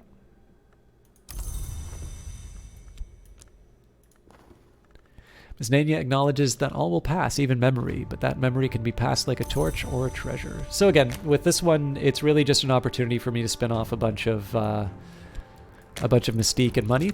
We're down to 11 funds, and we do still have at least one more expedition ahead of me. So the particular taste, the taste which is neither fair nor foul, comes to trouble my mouth again. My tongue will swell, my lips will blacken, the elixir has set spores within me, and only dead flesh can quell them. So, Season of Despair is coming up. We'll probably wind up with some despair out of this next reading. I'll have to decide whether or not I want to get an old franchise back from the PSX day. Okay. And we've got a fleeting reminiscence to kick around if I so desire. I think we'll just keep with the job as I already have it. Among the game pieces, items of true power have been used as temporary markers. Was this an attempt to hide them, or did the governor know nothing of their real worth? So we've got the Callagine, another notoriety. It looks like there wasn't something for me to consume after all. So King Crucible, Azim. So here we've got the Carcass Spark, a remnant of a greater radiance, glowing softly as decay, just possibly a mote of the divided sun. My deeds, my powers, my achievements. My deeds, my powers, my achievements, and the injustices perpetrated against me in the Tongue of Witches. The time of division, in which Amira Zaffa prophesies the events later known as the Intercalate, when the hour called the Sun and Splendor will be divided. And the true blood of Saint Januarius. The Thunderskin protected the one they call Januarius against the perils from every past. To this day, his blood keeps dancing. And it turns out it is a remnant, so we have another thing for the painting. The Wipeout thing is speed is faster than any other racing game. Okay. Is it something that you would recommend checking out, or is this one of the things that is really only relevant to someone who's sort of already familiar with the series? All right, look west to the evening isles where the long still walk. Across the bright far sea, Port Noon lies. Exiles, monsters, and visionaries have long favored the waters around it. Perhaps we shouldn't get too close, but it might be useful to get close enough. So what we're going to do here is I'm going to take King Crucible. I'm going to lock him in a room with Azim because that's clearly what they want. And we will wait for... Oh, you know what? This is going to turn into Dread if I don't...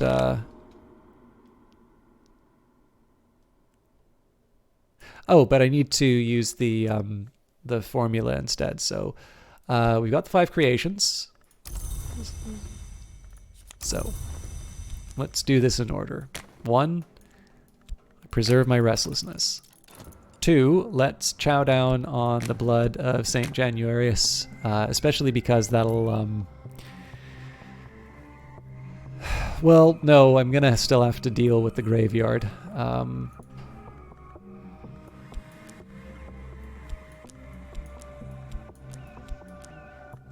Nah, we'll still... There's really no reason not to take this, so... Feast upon a remnant, bright upon my tongue like copper citrus. Redout is a decent one, relatively newbie friendly. Pacer is more recent one. IMO the better one, but it has a pretty steep learning curve. Both have a pretty impressive fan base. Okay. I think I'm going to skip any trips to the Mansis for the next little while. We don't have any dread, so we should be able to get by for a 42 seconds. We do have a Season of Suspicion coming up, so it doesn't hurt that I am plugging away at generating Mystique. It's a tough call. I think I am going to try and plunder the graveyard. Because it'll give something that for that Callagine to do. I have a memory now of something that should never have ceased, and perhaps it has not. So we've got the endless memory. There is a wheel that only turns beneath the moon, where once it turned beneath the sun. But why only one? Why only two? Paint with this memory to bring it to full awareness.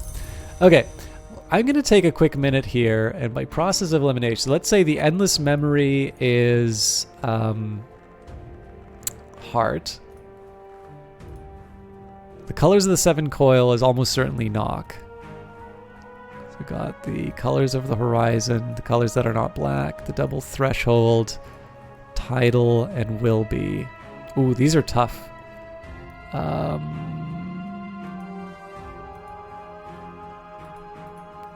Tidal might be Grail.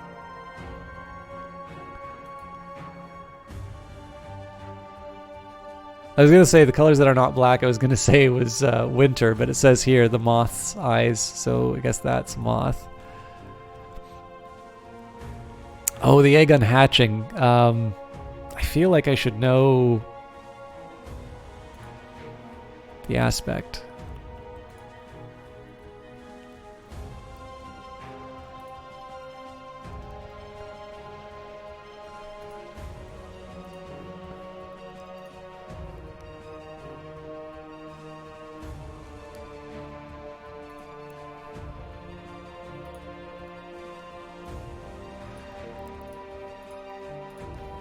I can't. I don't think I'm going to be able to make it properly. Okay. This is actually a little inconvenient now, because I need to find something to do with the restlessness, and I'm using up the talk verb with... Well, no, that's... I can still make this work, so... I just, as a standard, put all my passion inside of it. I don't know if you have to, but you never know, this might be a living. Add passion to make distinctive paintings, add mystique, and especially notoriety to attract attention and make more money. Be careful if you use notoriety. Exhibiting paintings will keep you in the public eye. A forgotten color. It might be ugly, but it is beautiful, like the withdrawing of blood from the labyrinths of glass. Alright, I need to find something to get, something for the Callagine to do. I think... I hate having so many idle sections, but I'm going to sit on my study for now because I might actually send people out to pick up corpses. Have I heard of... yes, I think you've recommended it to me, Sungif. It's still early access, right?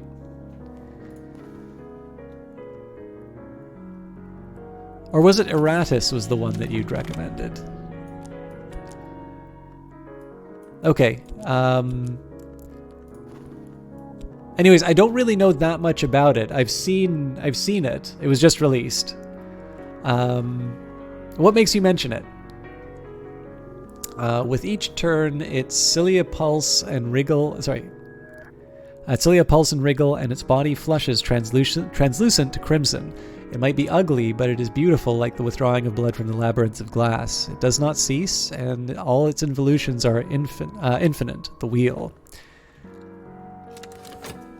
All right. So we have Port Noon. This was the last location, so there is a choice that every immortal must make. Enter the service of an hour, or return to the mortal ranks, or face extinction. The sunny... join the service of an hour, or return to the mortal ranks, or face extinction. The sunny little island port called Noon is the exile realm of immortals who refused all those options. You found all the expeditions in the Evening Isles, and although you can find and visit Noon several times. So we will visit Noon, but before I do that, I'm going to say dedication, remembrance, prowl the streets, seeking places of burial which are close but not too close, populous but not too busy. We're going to throw King Crucible and Azim into a room together again, and we'll leave the study option open so I can keep chowing down on bodies. Although I need to figure out what I'm doing with this restlessness and fast. The better option would have been for me to have a chat with Miss Nania, but I think that option is now gone. And looks like I will be making use of my Callagine sooner rather than later. This is the worst one that I could have been picked up because it's a 13.6 notoriety. I'm pretty sure this is just going to wind up turning into Dread. And of course I get a Season of Despair. Alright, I found a promising burial ground. I didn't plan this very well.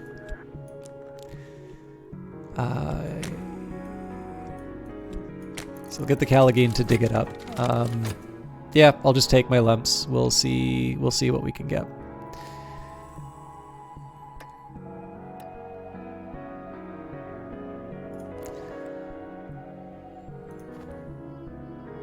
I guess the good news is I don't need to worry so much about digging up the bodies anymore.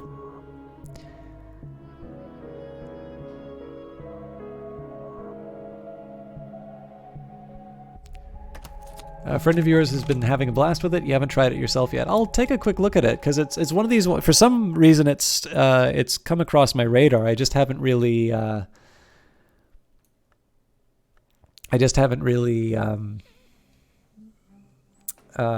haven't looked at it too carefully. All right.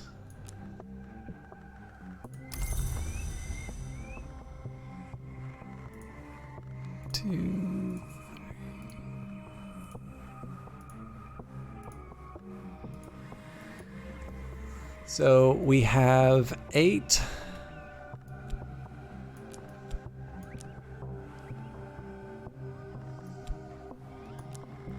We've got 8 entries. There are 1, 2, 3, 4, 5, 6, 7, 8, 9. Okay, so if it lines up with the aspects, it's either 8 standard or 9 with the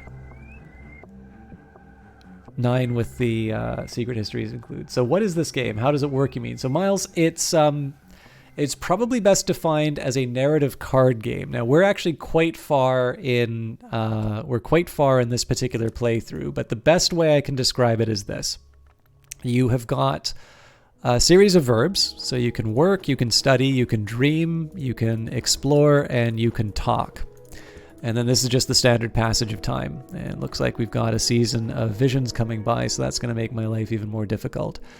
The best way to describe your character would be he's kind of like the bad guy in a H.P. Lovecraft story. You play it entirely on this desktop, and essentially every sort of bit of you is described through a card. So this could be everything from your possessions, so whether it's your funds or your books or your knowledge, sort of the secrets that lie just beneath the skin of the world. Your associates, in this case, these are members of the cult that I founded, or, locations that you visit. But the basic idea behind this is that you are a person who, through one way or another, has sort of been given a glimpse to this world of sort of dream and secrets. And part of the game is figuring out how everything works together. So there is no like cults for dummies book in the real world. Usually you are given sort of these very difficult snippets from people who may not be altogether there. And you need to sort of rely on interpreting these visions and these statements about what's going on. And so the game will give you all of these little fragments. There's an entire lore behind it, but it tends to just drip it out in very tiny little doses. And it does give you some starting information. So for instance, as with enough vitality, you can gain more health, or with enough glimmering, you can study to gain more passion. But as you get deeper into the game, these little bits of advice go away. And instead you get things like the Forgotten... Actually, the Ecdysis Parable is probably better because we wound up using this one. So an Ecdysis Parable. The Ecdysis Parable is what may be lost. Each Ecdysis Parable is an attempt to answer the riddle.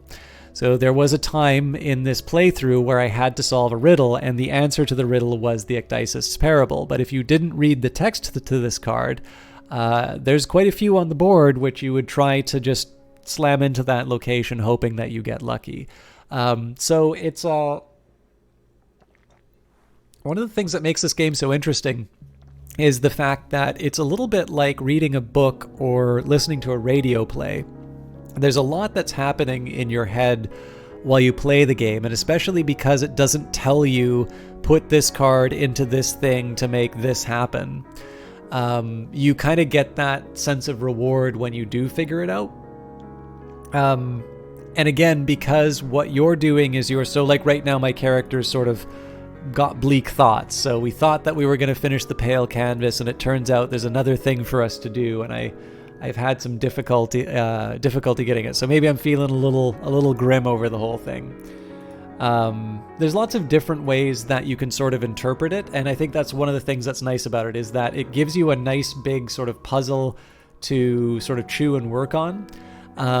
But it isn't completely opaque. Like, it's one of these things that is enjoyable in its own right, without getting, like, it doesn't fold its arms and just kind of smirk at you for holding its secrets.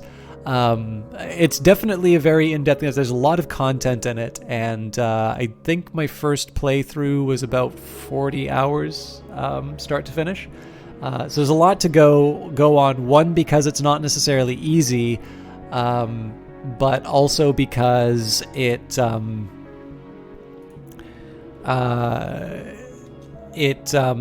what's that? I'm trying to think of how I say this.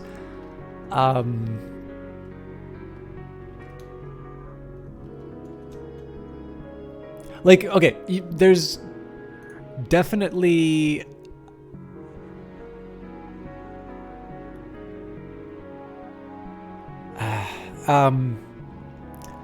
like, there are challenges to it, and there are times where I sort of had to brute force my way through the solutions. But I think, like, if you want, you can go to a wiki and you can probably find out how to do everything inside of the game. But the fact that you kind of get to go on the journey and you kind of get to crack the nut yourself, to me, is a very satisfying experience with the game. So it probably looks a lot more complicated than it is. It really is a matter of just kind of combining cards. But obviously here, because I'm near the end of the game, the dimensionality of the problem is much higher than it would be at the start. So especially when I get to the end of a game, it tends to be a lot more intimidating than it actually is. If you guys don't mind, I'm actually going to, like, really drink this water rather than take a sip, because I am feeling a bit parched.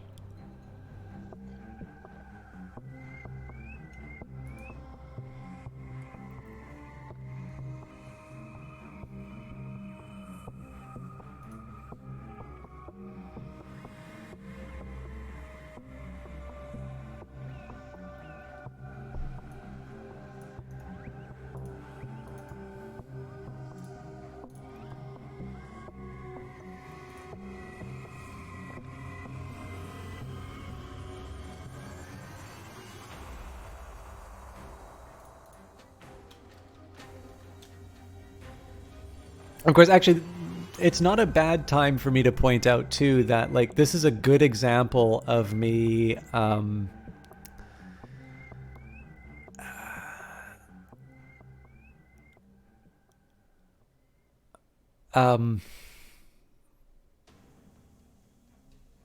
like, this is a decent example of a case where I'm not actually 100% sure what to do in the game now. So this will be a decent example of me trying to figure out one of the puzzles.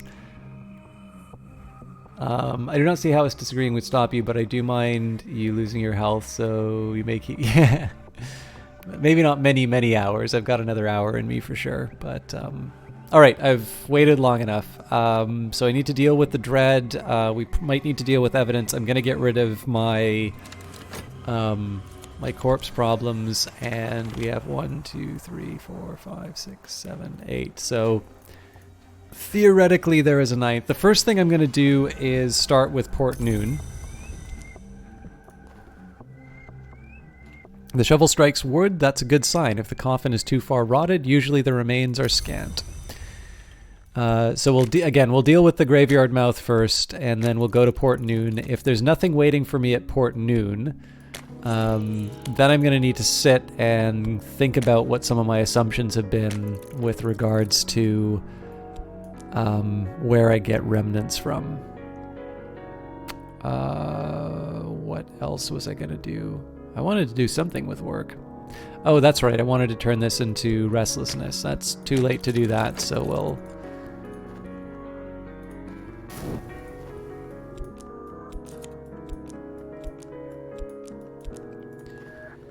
I'm safe for now. My adversary has not enough evidence to bring a case against me, and they found no new clues. All right, well, I'm not going to complain about that.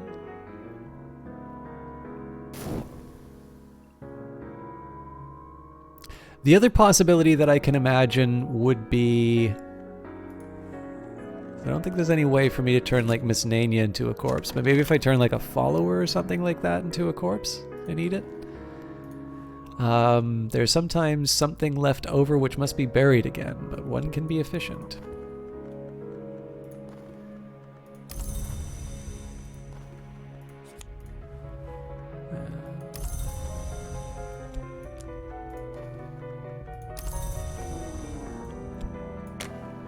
So, same story as before, we keep eating until we're full. We've got 2 more of these, so we'll take 1 more corpse. Fortunately, the chat with between King Crucible and Azim will finish roughly the same time, so here I'll just take my matchless physique to get a little work done. And again, if we don't find what we need at Port Noon, I'm going to need to think a little bit about where remnants and memories may be. So the obvious answers are getting rid of rivals and possibly followers, but they're not the most like, I'm not entirely sure that's a consistent... that doesn't seem consistent with what I've been doing so far. So there's sometimes something left over which must be buried again, but one can be efficient. Let's go 1, 2, 3. Port Noon. So 2 funds. Forgot to bring the VIPs, so let's try that again. Port Noon. Azim, King Crucible. If we can cross the sea to Port Noon, if we can defeat the Long who do not die, if we can breach their private vaults, if we still we must resist the temptation of visions. Okay, moving right along. I've got... Right, I still need to figure out something to do with the Callagine. Maybe I'll just talk with them for a bit.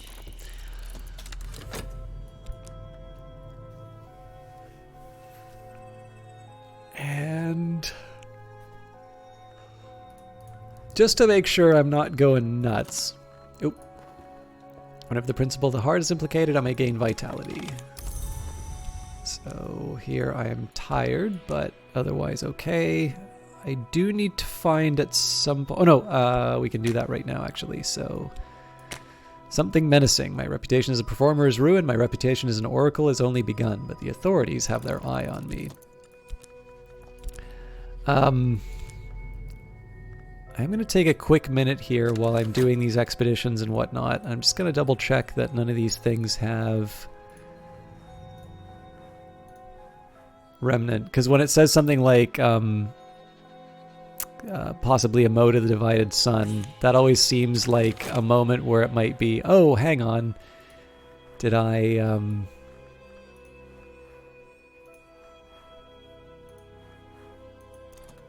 oops.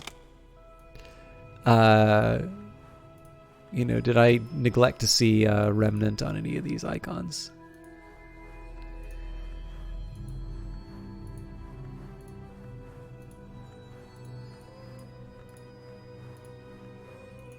Again, I'm not really hopeful about this, but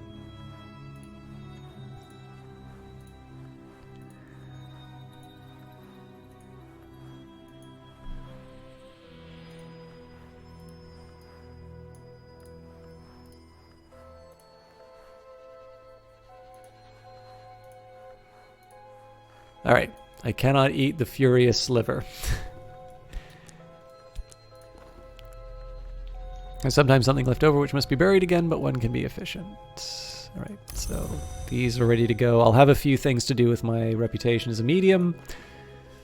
The harder question is... Oh, looks like I'm actually going to need to dig up another corpse. Well, can't dig up another corpse, actually. All right, that's a bit of a shame, but such is life. I should have gone to the Ecdysis Club before any of this. Let's say I'm going to use my scholarship. Oh, did I? Oh, it's Mandiac. I think I'm just going to translate the books for now, and then we'll decide when I want to read them later. Oh, come on! Remembering the Dead, something menacing. My client is aghast, but also agog. Some people will pay for this, some people will pay for anything. That's my bad, I forgot about that, but I really need to mind my... manners now, because this can kill me. Let's do something joyful.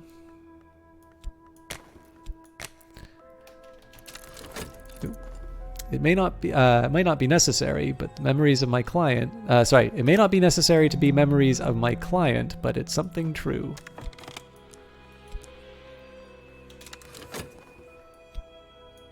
So I've got... The fleeting reminiscence will give me something to work with against fascination, but it's not clear which one of the... I think probably the Origins of the Hours would be the most likely one to generate a fascination. But seeing as I don't know for sure, I think I'm just going to live with the mystery and find a way of getting my contentment up. Okay. So the forges, the sailor's surety or forge skills represent plenty of expertise. Will almost certainly make it through. We've got the long. It is very hard to kill anyone who's passed the tricuspid door, and there have been quite a lot of anyone's. But perhaps we can deceive one or prey upon someone's appetite. So that would be good for Grail, which we have lots of. We've got Warded Door, so Forge of Knock, we've already got plenty of that. The Fifth Night Curse, we need Heart or Winter. Now we don't have either of those in play right now.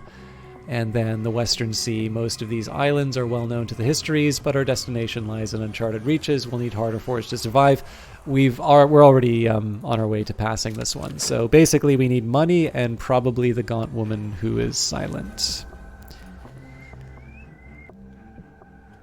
I'm not going to turn this into restlessness yet. I just, I'm going to make sure I keep it around long enough to make me money. Okay, enough for now. My client's tears are welcome, even to them, so this contentment will help me out a little bit.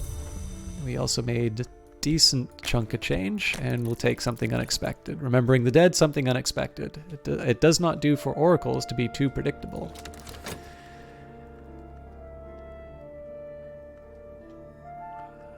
We're a bit lucky that we'll get rid of the notoriety, so the last one will come from Port Noon itself. Wave lashed and sea spattered, sun scorched and salt stained, but here. And we're back to wanting to nibble on some corpses. Alright, we prepared the text for study. I'll take Deep Mandiac first.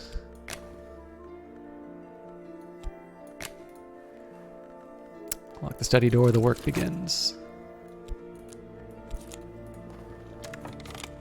I never remember exactly what I said afterwards, but the lips retain the taste of the words.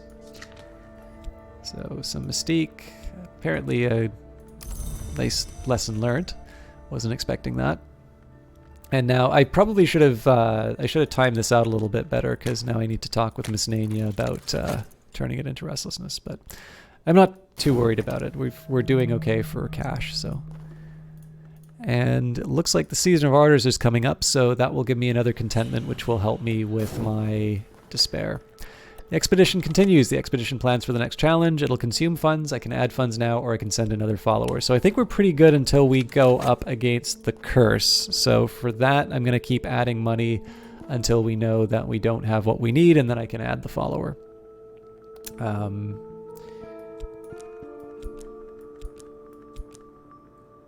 All right, so I've got my restlessness back. If it's not clear why I'm using my restlessness, it's because I can keep using it over and over again with the reputation as a medium. If I don't have something to use it for, it will decay into dread, which is a particular problem right now. But in general, it's a nice little way for me to generate enough mystique to keep the wary detective busy. It also gives me an opportunity to make a little bit of money. So everything you need to know is on the table, right? You actually earn cards by doing expeditions and whatnot. So you don't, your board doesn't look like this when you start the game. When you start the game, you have a job, you have a little health, and one verb. You know, so I didn't make the connection to clicker games originally, but you're exactly right. Its origins are as a clicker game. There's actually an old JavaScript prototype of this, which was much more formally a clicker game. But you're right. It is what it does is it takes the clicker format, it does its own spin on it, and it kind of tells this nice little weird story of of this whole other world going on. So you did a better job of identifying its origins than I did. But yeah, so I actually like clicker games. Usually clicker games don't give you everything at the beginning. You sort of earn them over time. And in this case here, you might sort of think of earning extra things as being you solving the puzzles. So the nice thing is that because you've shown that you're able to sort of handle what's going on, like with the smaller problem, the dimensionality increases as you've sort of demonstrated that you're able to sort of get through some of the logic of the game. Yeah, exactly. Lock the study door, the work begins. So I haven't really gone to the world of Dream that much because I haven't had a need to recently. But I'll maybe take a trip when I don't have more immediate consequences for doing that. So in this case, I've paid my fee. It's difficult to say whether I've earned it. Fortunately, it's difficult for them to say whether I've earned it too. So we made a little bit of money off of that. We've gained some mystique, which is my reputation, which will keep the wary detective distracted. However, we've got old and happy far off things. So every once in a while, if you do a moth action, moth will generate old unhappy far off things, and I know that generates restlessness. So here, I'm going to paint. I'll take advantage of my reputation. I think I'm going to take the older stuff. Maybe one... or the newer stuff rather, and one passion. And here I'm just going to paint away this restlessness to make a little bit of money, but also to make sure I don't have too much on my plate. Speaking of too much on my plate, I'm running out of places to put everything. So we've got the light on the skull. Whenever the principle of lantern sheds its light, I may recall additional scraps of knowledge. So because I don't have a beloved, I gain contentment, and that goes to the despair, which is now going to go away. So I'm a bit safer to start reading these books. Although we do have another season of ambitions coming up, so we will be up to 2 Graveyard Mouth. If we get to 7 Graveyard Mouth, we go goodbye. I could spend money on better paints, or perhaps I could find more exotic pigments. Okay, so lots of fleeting reminiscences. We gained some erudition for the light in the skull. If I want to turn any of this into restlessness, I can always talk to Miss Nania. Miss Nania is a painting, by the way. And, but I think what I'll do... you know what? It's a little silly that I'm being this fussy, but I'll talk with Miss Nania to turn this one into a fleeting reminiscence. The reason for that is pretty straightforward. The expedition continues. Our expedition plans for the next challenge. It'll I think I forgot to... Oh, wow. I didn't even pay attention to this. So, even the long no desire, perhaps especially the long, this one will almost certainly yield willingly to our attention. So we knew that we needed Grail, but we have Azim with us, so there's already 12 Grail. Did this long really fall prey to the Grail seductions, or did they know exactly what they were doing? In any case, we have won both space and time enough. So we're carrying on. We definitely need to add more funds. We know that we'll pass the warded door with Forge, so as long as it's not the curse, we'll be okay. You gotta go. Thanks for the stream. Thank you very much for the resubscription, the exception. I hope you have a good evening, and we'll see you next time. Incremental game. Okay. I don't know. The term that you used before actually made lots of sense too. I'm just gonna have another. This isn't water I'm drinking, but I'm gonna have another pause for refreshment.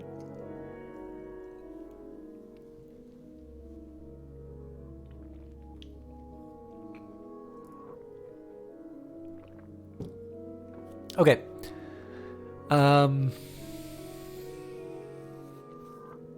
Let's say I do want to do the dream at some point. You know what? It's safe. It's safe enough now. So, in my dreams, I know the path through the glass garden to the peacock's door, the most admirable of doors, the door which shines like a mirror. Perhaps with the right resources, I can pass it. A tuning fork hum animates the key in my hand. The peacock door groans in response. Already a sensuous shiver ripples its surface. It aches for fracture, and when it finds that satisfaction, I will enter. All right, no worries, Mile 4K. Hopefully you're back within a minute. Otherwise, this journey to the dream world will be for naught. All right, I prepared the text for study. My deeds, my powers, and my achievements. My deeds, my powers, my achievements. The injustices perpetrated against me. Hokebald of Posknid, formerly of the Order of Immortals, called by some the House of Leith, settles scores.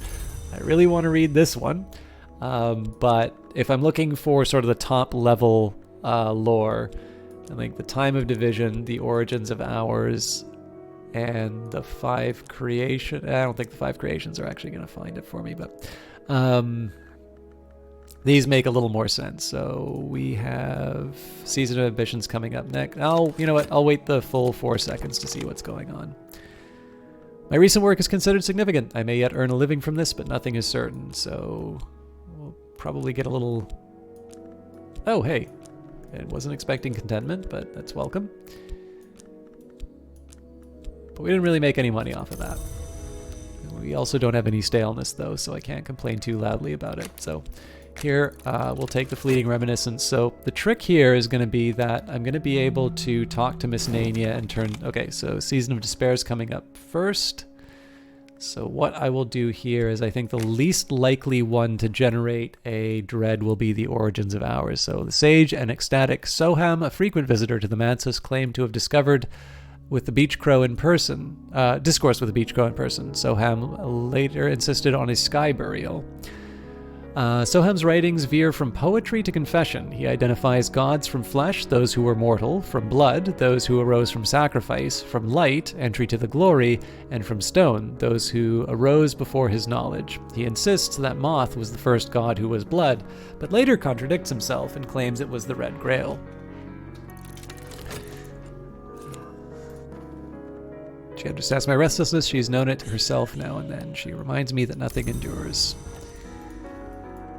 Alright, we'll almost certainly shatter this warded door, so after this event we will add the Gaunt Woman who is silent, and in 6 seconds we will have another chat with Miss Nania about generating restlessness.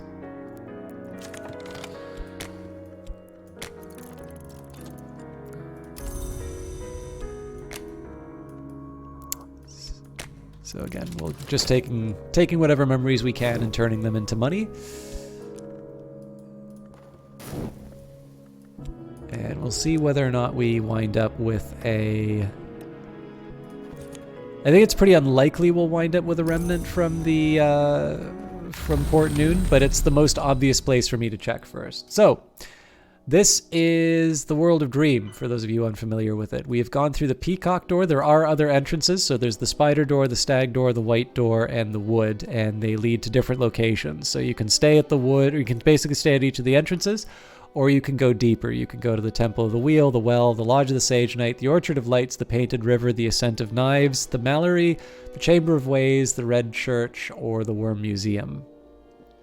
For my purposes, I'm going to go to the Red Church, because while it may generate a fascination for me, I'm much more likely to wind up with a dread if I go to the Worm Museum. And we wound up with a favor from authority. I've learned something that will earn me a favor once only. So after we go to the World of Dream, we find out what we saw. Each of the stained glass windows of the Red Church is devoted to a distinct appetite, and the scenes they show are from life. Last night, in one of the uglier windows, I saw the appetites of a certain public figure satisfied in private. I know he won't want this information made public. Perhaps he'll show me some consideration. So we're going to leave Dream alone for now.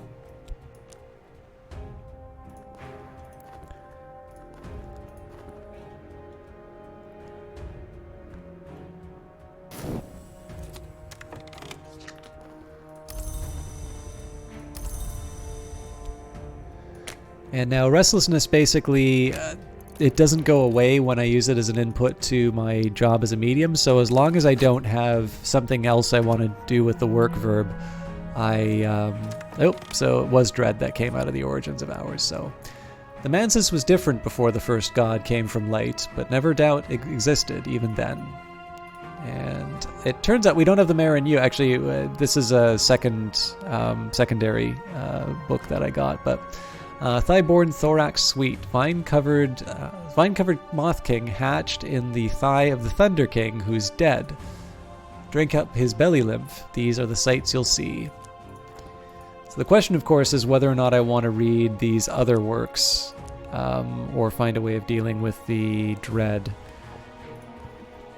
I got a season of sickness coming up.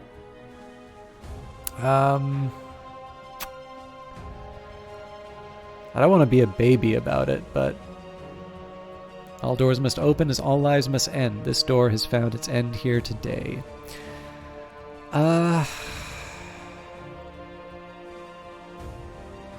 I hate to say it, I am actually going to wait a while on some of this. So my logic here is on the very odd chance that I wind up getting a dread from the expedition or something along those lines, I kind of want to be a bit more cautious.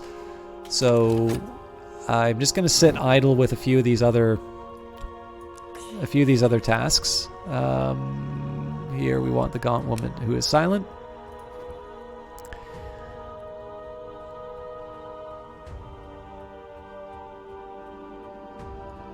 And then if I find that didn't help, what we'll do is we'll take our explore verb. We will.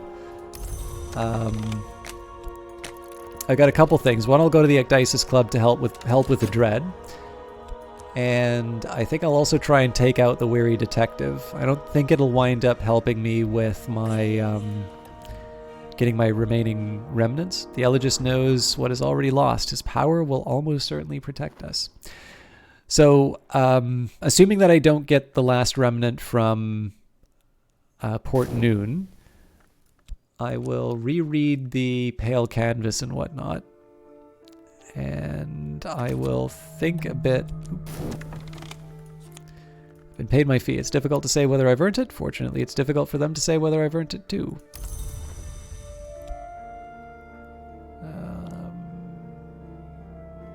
Right, sorry, I gotta throw this thing back into work. But yeah, so we deal with the dread through the Ecdysis Club. We probably take out the weary detective next. I don't think eating his body will help, but we'll see. Our power is stronger than the power that was here. The curse won't touch us. And then failing that, I mean, I can always try to eat my followers or something like that, but that really doesn't feel like that's the right... doesn't really feel like that's the right one for me to be worrying about. I'm just trying to think, though. I don't think I've had a dead follower yet. I've got the Course of the Heart, so if I guess it's Season of Suspicion that's coming next. But this the Season of Sickness will be addressed through the heart, so I'll be all right there.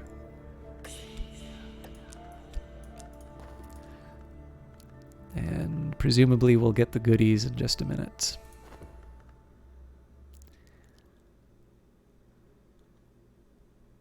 I also kind of need to go to the bathroom, but because I'm so close to finishing, see if I can hold it to the end.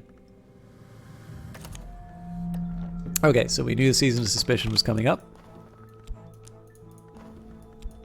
I could deal with the affliction right away. We'll just combine that with vitality. Or I will in a fraction of a second.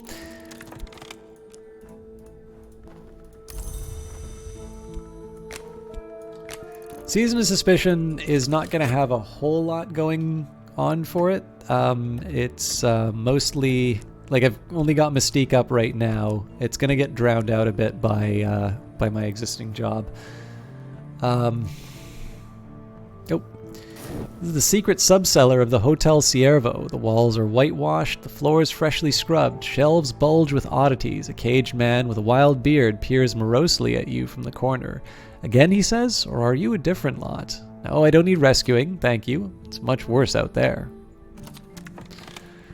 Grab what you can quickly, the caged man hisses. They'll be back soon. Only please leave the Gladius. I brought it all the way back from Gallicaea back in the day. Hurry. There, that shelf's good. Hurry, they're coming. You can escape up the delivery stairs. Alright.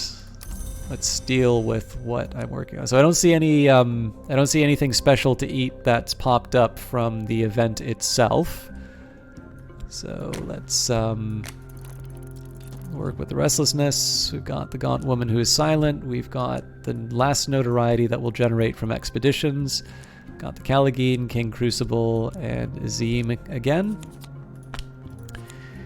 And we've got a Writhing Call, the Icor Vitreous, and an Iotic Essence. Apparently I don't have one of those. The funny thing is we didn't get any of the paints for the Edge or Knock.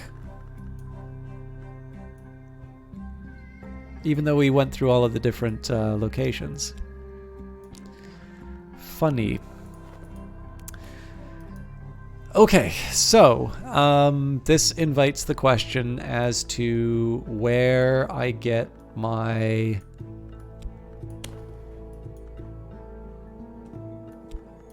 final remnant. The entrance is lost beneath the soft drapes of crimson cinnabar and intercardinite. Above the door, the club motto, Ingi rum imis noctean consumi murigni. It has been rendered as, into the night circle we fly until the fire enjoys us. Tonight, performers pass among the audience, juggling knives or bottles of red glass, bending to bestow whispers or other gifts. Alright, apparently he knew exactly what he was looking for. I don't think this will get me contentment, so I'm going to need to work on that for a little bit.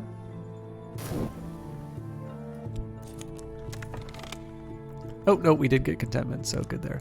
Dancer pressed a red glass cup to my mouth. Its lip was sharp. My mouth is bleeding, but the wine within was a strong wine.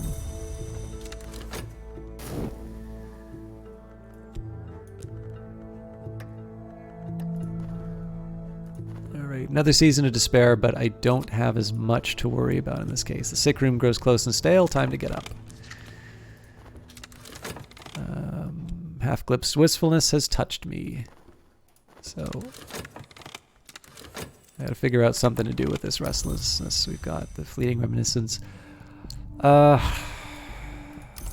I kind of messed up the timing on all of this, but here's what I'm going to do. I'm going to paint one of these away, and then I'm going to talk with Miss Nania about the other one. So we'll take the reputation I've got. I don't really care which one now, because once that notoriety is gone, I'll more or less be covered. Let's paint the one that doesn't last as long. And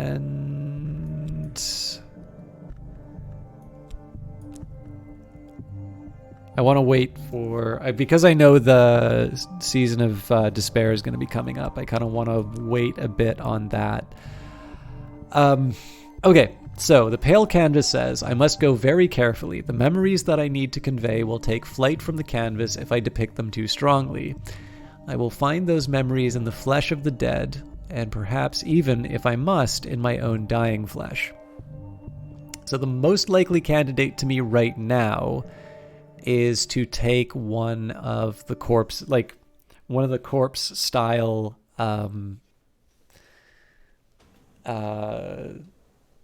like summons. I think that'll be my first candidate. Gotta figure, I'll take the Callagine to go search the city for now, just so I can keep him around. I might need to get him to destroy evidence. Other than that, hireling. I found someone who I might pay to enact regrettable necessities. Add funds to hire them for a limited time. Don't really have a need to do that, so we'll spend the money on the extra paints. And after, let's say, 23 seconds, so just a little bit extra time to get the season of sad away. Oh, I just screwed myself. This restlessness is going to turn into dread now. Or no, it won't. I'll just paint it away.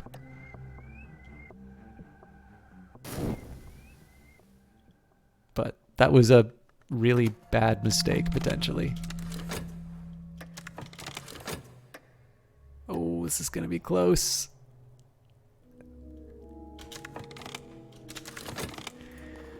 My recent work is considered significant. I may yet earn a living from this, but nothing is certain. So here I'm just going to take all the... I mean, I could try and be really quick and like combine this contentment and restlessness, but I'm going to be able to get rid of it anyway, so... I think I'm just going to take all the mystique at this point.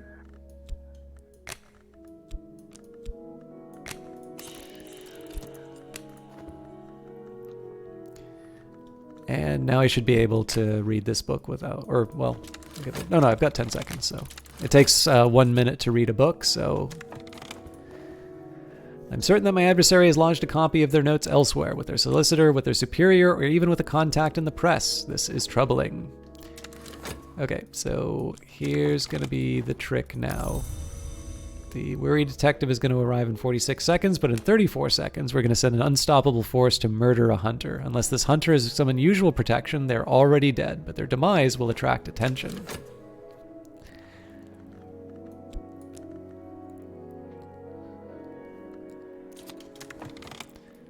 I better not. Must be careful of the company I keep. We'll send him to explore again, because now we need to get him to destroy the evidence, but we'll destroy the weary detective first. Okay, spend more money on the colors of the night. And again, I don't actually want to hire any of these people. I just want to keep the Callaghan running along. For those of you wondering who I'm about to murder, this gentleman would much rather be left alone with his pipe and his illustrated London news. But no, apparently some conjurer of abominations has to be hunted down like a mad dog, and apparently no one else can find the time. I await word.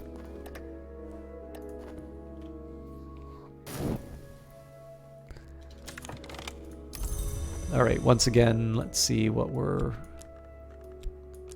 dealing with here. Lots of contentment for painting. And still no stainless. I'm a little surprised, but...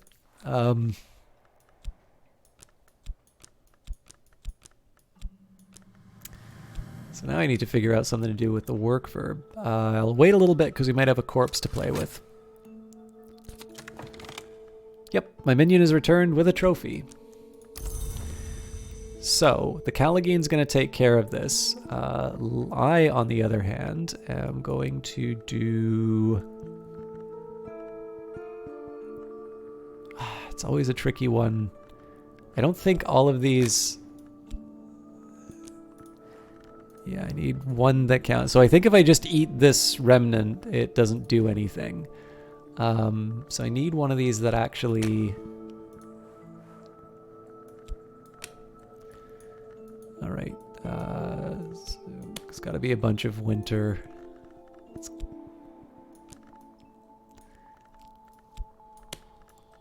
Huh. Can never remember this one. So one of these says, like, speak it over a corpse and the corpse may rise. Nope.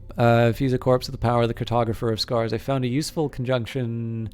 Some winter aspect, a little edge, and a corpse. There we go. Calling the cartographer of scars to raise a corpse to half-life. A shattering force will infuse this flesh so that it joins the shattered risen. I must begin the process. I will ready my hammer.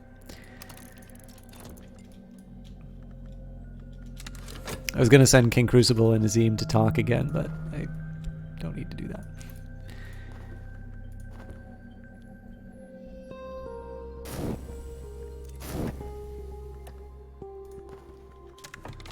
Alright, Amira prophesies of 4 great wars before the second dawn, when the sun in splendor shall rise again. She cautions, sunrise is blood, and I foretell now that the sun shall rise from blood, yet not the color of the blood, nor the hour of night. She includes a rite that she speculates will be necessary for the second dawn.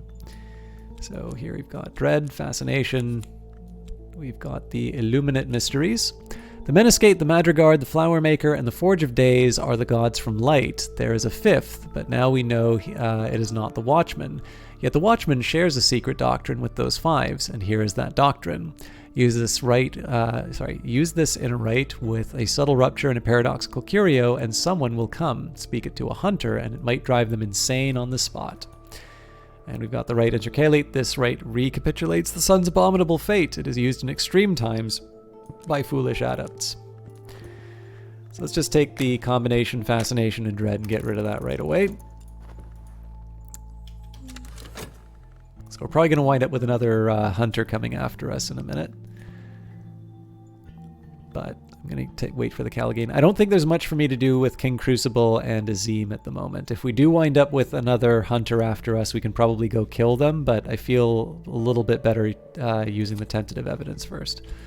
Okay, Caligain, meet evidence.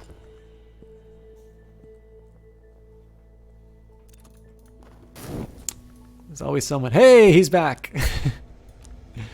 We must have taken out some other weary detective.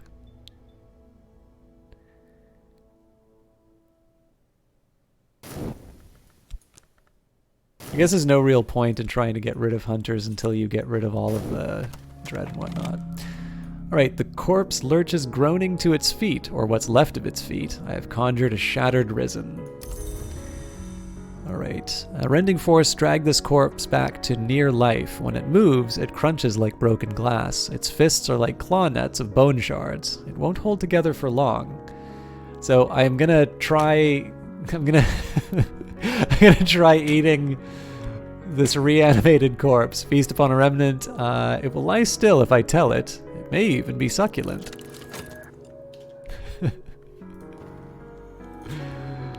This is such a ridiculous image, but I like it.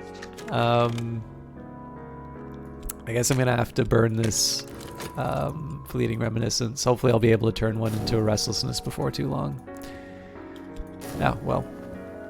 There it is. Another season of ambitions coming up, so I'll probably have to bring up the graveyard before too long. Hey, Dordox. My week's going all right. Like I said a bit earlier in the stream, I haven't had... oh, nope, that didn't work. I had... things aren't quite as bad at work as I was dreading that they might be, so that's a minor benefit. Otherwise, not much to report. We're tantalizingly close. If I take the idea that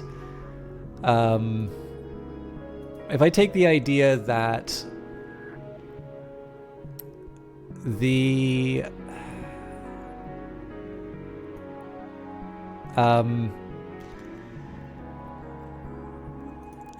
so like if I take the idea that each one of these memories corresponds to... Oops, sorry, there's a Steam update going on here. I gotta stop this. So if I take the idea that there is basically one memory for each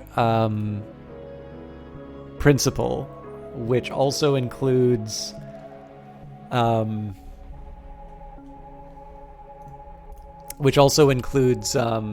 secret histories, which is itself kind of like a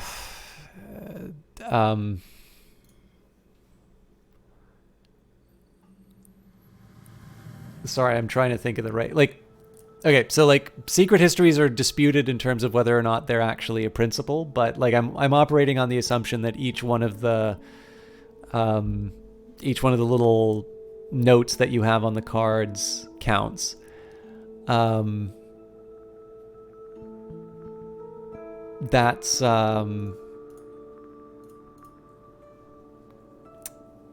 the, like, that's what's leading me to think that there's 9. If it has nothing to do with the different principles, then I'm kind of lost. But yeah, for now we'll work with what we got here. Dordox says, that's great to hear. You just wrapped up a policy exam, eager to start your weekend. Consume the Mantis, employ the Watchman in totality. Policy exam, is that like as in like you're doing some kind of policy analysis, or I feel like you might have mentioned this earlier and I've lost it, but sorry, I was stumbling over my words earlier and I'm a wreck now. All right. Let's say, sorry, I know I get a little sidetracked on this. So, my next few plans, eating the living corpse didn't do anything. I'll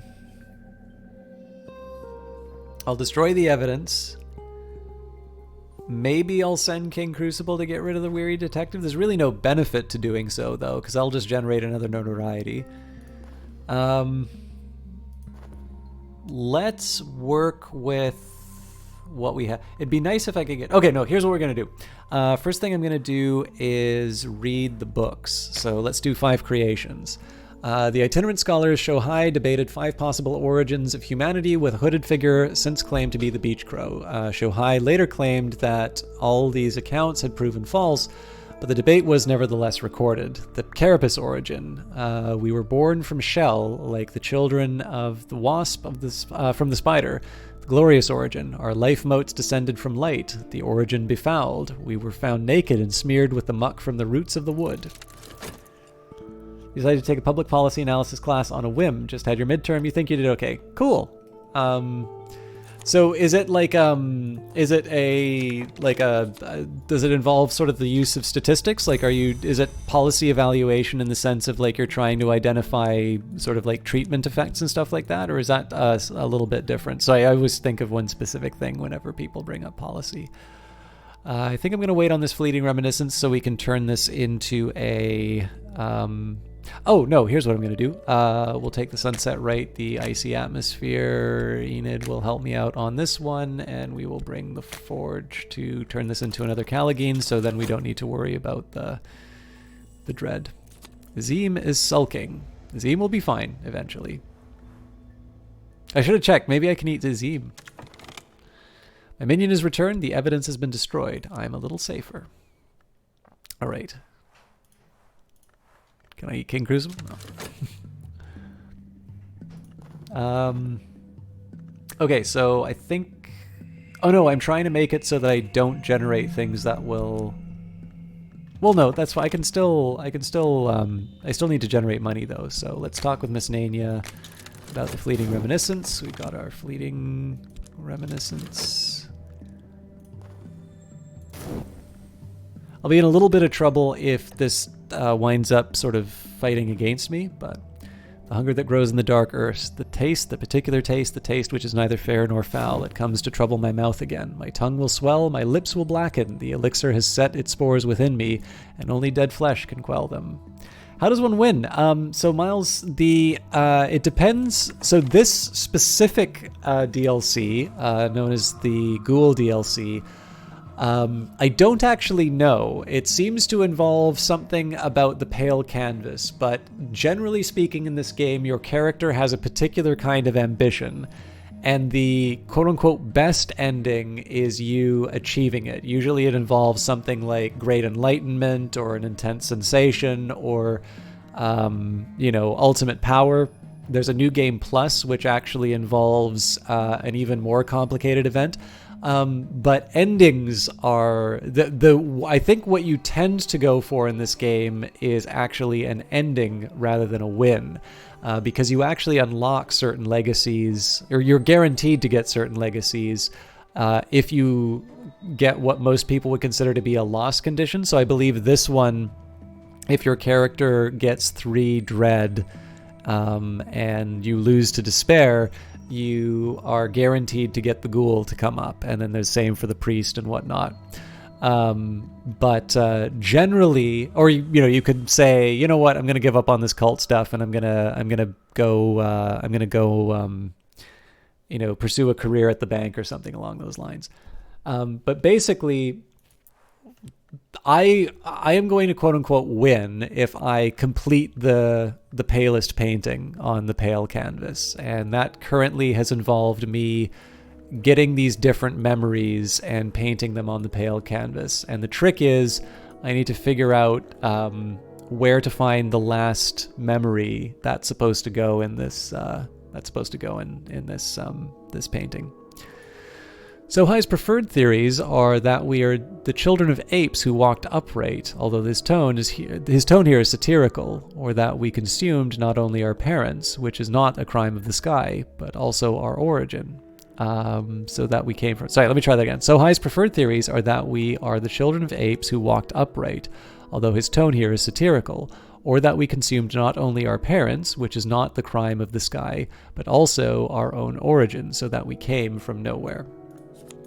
And we've got the devouring mysteries. The Grail was the first god who was blood. The flower maker came from light. The beach crow was flesh. Hunger and greed and yearning are the matrix of appetite, and here is their secret doctrine.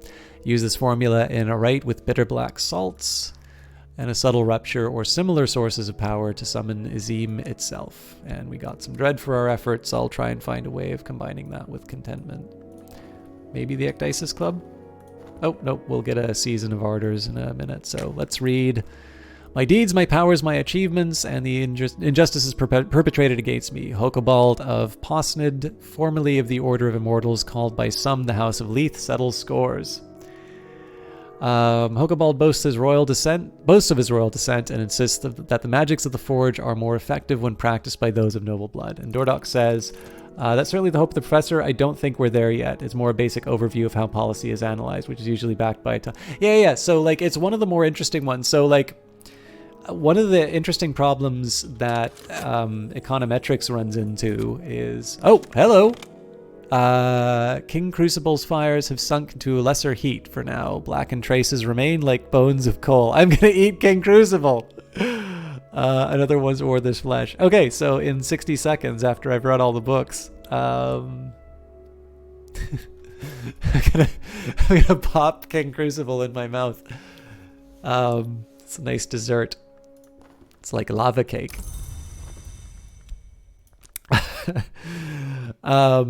But yeah, so like one of the things that's so one of the interesting challenges in economic analysis is that the ideal, of course, is a sort of an experiment that you can run. Like, so you have a control and a treatment group, you randomly assign them and so on and so forth. But some of the things that you want to study, particularly like policies, don't lend themselves to experiments. Like in Canada, nobody is going to let a team of economists go in and shut down the Toronto Stock Exchange for a year just to see what happens. And of course, whatever economy is left by the end is, is going to be very different. And so sometimes, like, policy analysis becomes really interesting in that sense, because what you tend to have to do is deal with observational data. And you need to identify a way of setting it up so that it sort of aligns with that ideal kind of experiment, but you need to kind of tease out the causality. You need to be able to say, yes, we didn't do a proper, randomized control trial because that's not really something that we can do. But here is how we've controlled for a number of factors and have identified that it is in fact the effect of the policy itself that produced this outcome. In where I work, we do have a few researchers who come in to work with our data specifically to an end towards policy analysis. So I kind of get to see how a few of them do that sort of stuff. It's neat stuff. So it's cool that you took that course. I took a policy analysis course, but unfortunately the instructor wasn't that strong. So it was really just, they just really went over, it was like the Gauss-Markov theorem again. I think it was like the fourth time we had to derive it, in that year for me, because I'd already taken a couple of other econometrics courses. And I can't really say I learned a whole lot, but there's a pretty decent book called Mostly Harmless Econometrics, which kind of taught me what I needed to do. So, all right, not all the Forge's children are bright. Its offcuts and its bastards gather in the bounds like hammer scale in the cracks of a smithy floor. Here comes one now. All right, while we're waiting, we'll take my reputation as a medium. We will deal with the restlessness. I am going to have to deal with the graveyard mouth at some point, but we'll at least be able to knock that down by 1 in 48 seconds. Read a really interesting breakdown about how government makes decisions, I think by Graham Allison, that had some cool discussions about economic approaches, rational actors versus other approaches to foreign policy. You found it super interesting. Yeah, I mean, one of the challenges too is that when people talk about rationality, in terms of discussions about economics, rationality has a very specific and a very narrow definition, and it largely has something to do about the shape of your preferences. So effectively it says is that you're able to express either a preference or indifference between any two options, and that your preferences are transitive. So if you like, let's say I gave you, it was like a turkey sandwich and a tuna sandwich. You're like, oh, turkey, please. And then I offered you like a ham sandwich and a turkey sandwich, and you're like, ham, please. My expectation would be I would not need to ask you what your preference between ham and tuna would be. You're not going to like throw up your hands and say, I don't understand the question. And you're not going to say, oh, tuna, I way prefer that to ham. Because I've already been able to see that you prefer turkey to tuna and you prefer ham to turkey. But it's a very deliberate reference to Hitchhiker's Guide to the Galaxy. It has lots of references to that book at Baver. But that's like in an economic discussion, that is specifically what rationality means. It doesn't necessarily mean that people are ideal calculating machines or anything along those lines. It just means that you can order your preferences, and that ordering has the property of transitivity. It's also not taken for granted all the time. Like even my micro prof who introduced the formalization of rationality also talked about cases where those preferences may be those assumptions may be violated. But it winds up, if you make those assumptions, you actually get a very powerful framework for studying problems. So it's definitely not the only perspective, but it's kind of neat when you bring it up. I'm not familiar with the author Graham Allison, but I actually have a book on policy evaluation. I have two. So there's like the hard stuff, which is all about statistical analysis, and then I have one which is a little bit more like it's a little bit more applied, and like here is what you need to deal with if you're working in a government department. And because like in that case you start dealing with certain personalities. Like there are people who will consider to be like benefits to be anything that brings money into the department, and cost to be anything that takes money out of the department. And then you have like a politician who thinks that benefits are like anything that brings money into their riding, and costs are anything that doesn't bring money into their riding. And in reality, what you want to do is you just want to make sure that you actually have a very clear objective. And it's usually along the lines of, yes, you can spend a lot of money in your riding, but if you're doing, like, let's just say it's like raise the taxes to 100% and you build stuff within your riding. Well, that doesn't necessarily mean that everybody's getting the best outcome, because it may be, all of that money could have gone to a hospital, but you built a hockey rink instead. And so usually a lot of analysis involves trying to make sure that, either you're addressing some sort of failure, and that you're realigning things towards what people's preferences are, or that you've sort of been able to articulate. Basically, it's a way of sort of specifically formalizing, here is how we know that we have sort of achieved more than what we put into to this particular object. And of course, there's no agreement whatsoever about what the proper measures are. That's why, economists have jobs. There's a really good book about the Cuban Missile Crisis, what you read back in Pressy points from his book. Okay, that's neat. Yeah, and I mean the good book. Yeah, I mean the Cuban Missile Crisis is a really interesting one too, because those are ones for really interesting counterfactuals. Like, what if somebody slipped, JFK LSD during the Cuban Missile Crisis? That's probably one of the more fantastic ones. But you might want variety in your sandwiches. Yeah, well, and they're like, there's actually ways of, there's a few different ways of sort of modeling that, because you're like, wanting variety isn't necessarily like, nobody who does, no micro theory prof is going to have it.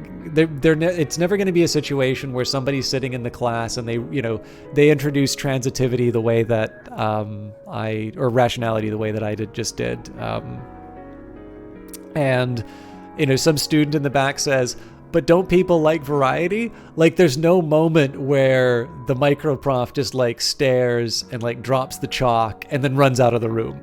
There's actually a couple of other different ways, there's a couple of ways that you can model it within that framework. But obviously, if you go and you give the super complicated version, so you talk about all of the available bundles at time t or whatever, and then you kind of talk about how these things move over time. Essentially, it winds up being impenetrable to anybody that you're trying to teach, and so you bring it down a level. And I always like giving sandwiches as the example. Possin complains about his condemnation by the Ordo Lemea. He acknowledges that he has undergone alterations after the consummation of that particular delight, but insists that these changes are both elegant and inevitable. Who is the fire and who is the fuel? He asks rhetorically. Excuse me. Excuse me. I think it might be a little bit too late to try this, but I'm going to do something wacky. So first of all, let's eat King Crucible, feast upon a remnant. I will set to grimly with water to rinse my mouth and to extinguish any unexpected fires. Go up. I need only take a little. No, we can't eat Azim, but we are eating King Crucible, which I think is amazing. Again, I am insisting that he tastes like lava cake.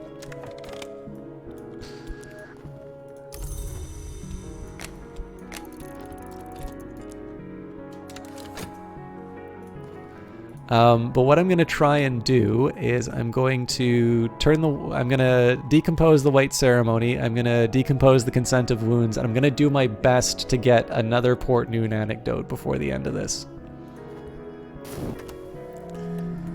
Alright, I don't have anything to worry about fascination from. The burns are very minor, they will heal quickly, but the taste of him will be in my mouth for days.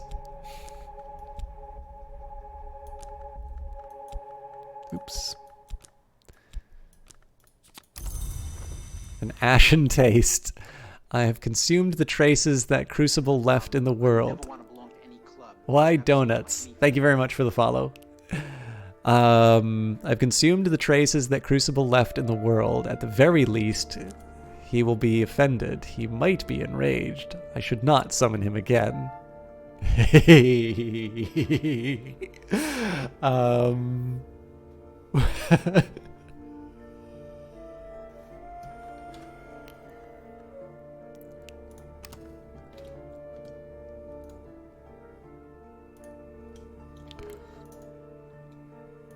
I'm copying the save. I'm gonna go, I'm not gonna summon him on this round, but I do actually want to see what happens if I do summon King Crucible again. Alright, so I was gonna decompose the White Ceremony. Sometimes I might need to return to a more basic understanding of a particular piece of lore. This will split the lore into 2 lower level fragments. You can recombine it later, but it won't be as easy as splitting it. Worm? Bird.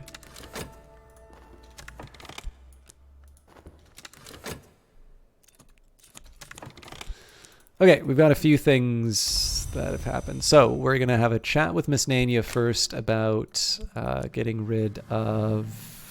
where is it? Getting rid of restlessness.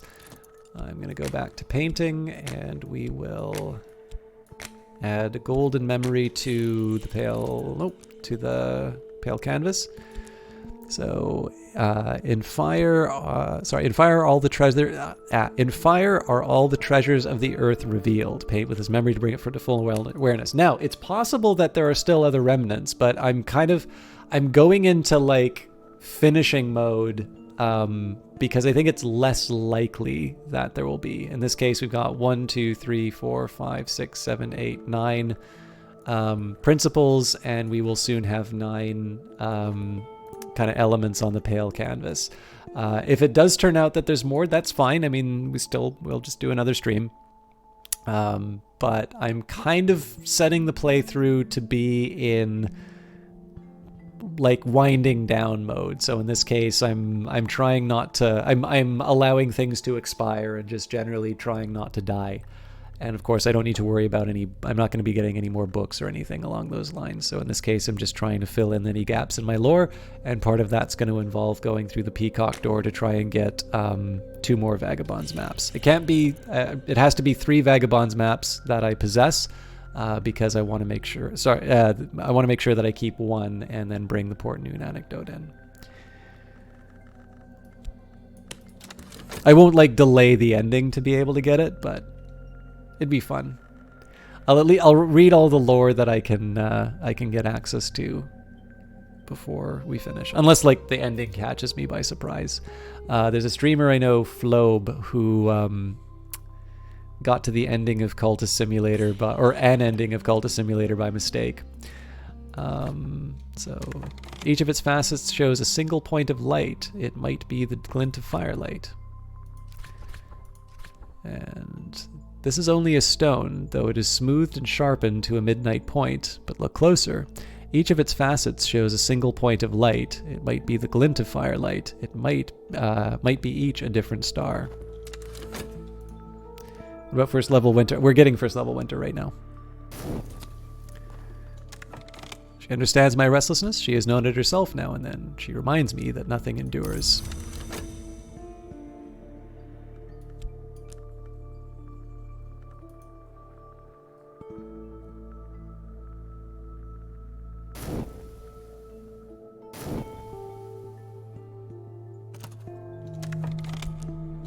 So, got nothing on me, Kappa. He'll eat through the mystique, but there won't be much left. So, analysis is a kind of vivisection. Reason is the knife. So now we've got the Sexton's Secret to answer Dordox's question. And we'll now take the Consent of Wounds and turn that into a level 2 knock.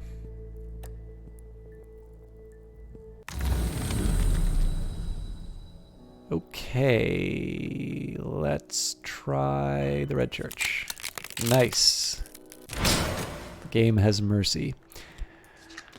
I saw the Red Church again last night, with its pews of bone, the stained glass in the shades of ruby, the golden altar that beats like a heart. That night, the names of the Grail gathered to speak, of those long who'd sworn off the pleasures of the bedchamber, say between a man and a man or a woman and a woman. They still pay the tribute of delight, an ivory said. They do not bear fruit, a lovely said. If Forge and Sun had only joined, a thirstily lamented. And then they fell to gossiping of the long in the house of Leith, and their deeds in the desert. I remember it still. So we probably won't be so lucky on our next journey, but you never know. We certainly don't have anything else to do. In 47 seconds, we'll have all the remaining lore. And if I can get one more Vagabonds map, then it's a fairly easy journey to just get the reason and the passion.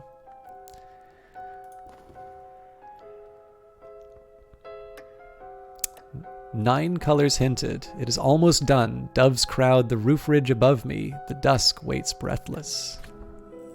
Ooh, yeah, looks like we're putting the finishing touches. And then King Crucible comes in.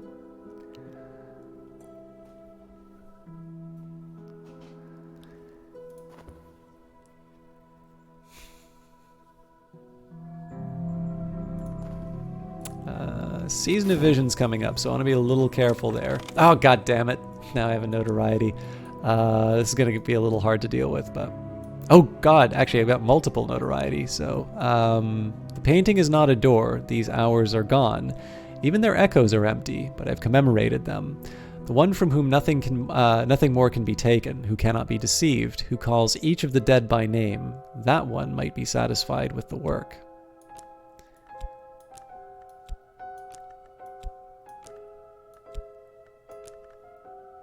So each ending has a bunch of prerequisites, and every playthrough you just try to get an ending. Correct.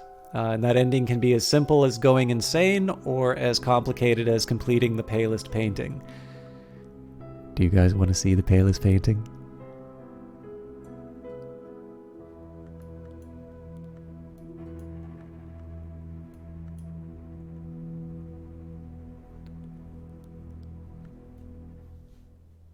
I want you to lean in very carefully, and we'll all look at this together. Are you ready? Ah! 6 were lost, 30 remain. The canvas is not white. Look closely and see the hinted shape of the hours long lost. Walking the winding path to the door into nowhere. Look too closely and find yourself lost to weeping. Yeah, I would say probably the most complicated ending, Miles 4K, is the... I think the most complicated ending would be the Apostle ending. Although this isn't an easy one by any stretch of the imagination. Aspect, the Elegist's price. The Elegist is the hour from whom nothing more can be taken, and the hour who calls each of the dead by name. Once and a long ever, for a great price, he will call one of the dead up out of nowhere, that they may continue lonely, unscathed, until the date of their own final winter. So I have the palest painting, but it's not immediately clear what I do with it.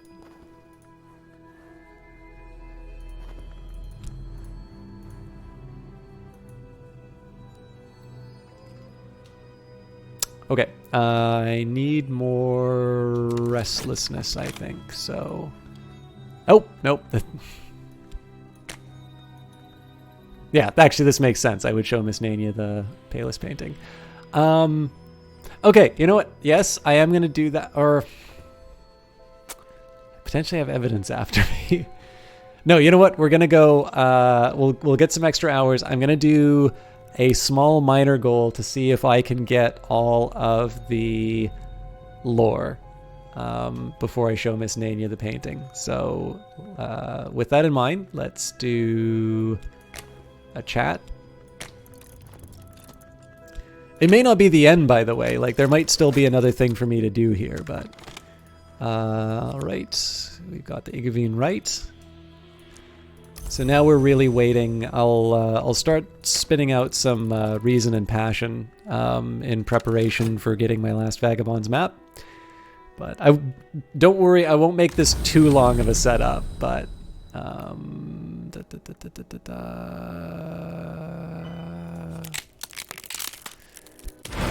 One of the flower maker's many gifts in a brighter age, this might have bestowed immortality. In this blighted history, it is still an unparalleled sweetness. When I visited the Red Church last night, they told me, between their clawings and their caresses, that the flower maker had visited but lately, with his nectar and his promise. I woke twinned in sodden sheets, with the amaranthine nectar brimming in my hand. I captured what I could of it, only a few drops, but it will be enough.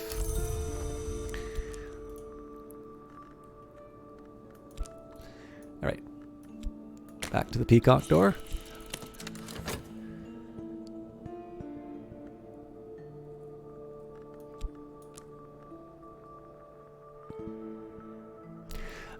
Also, one of the things, did I get, yes, I got, so the palest painting is done, but we've had sort of our mentor figure, Miss Nania, who's the painting that we've kept visiting. We are going to show it to her, which is most likely the thing that will finish the game, but there's no assurance that it does so. It's just my guess that it does so. So it's very likely that the detective's going to get the notoriety here, but that's fine. I mean, I have somebody who could destroy the evidence. Actually, while I'm at it, let's use a bet to see if we can find a swindler.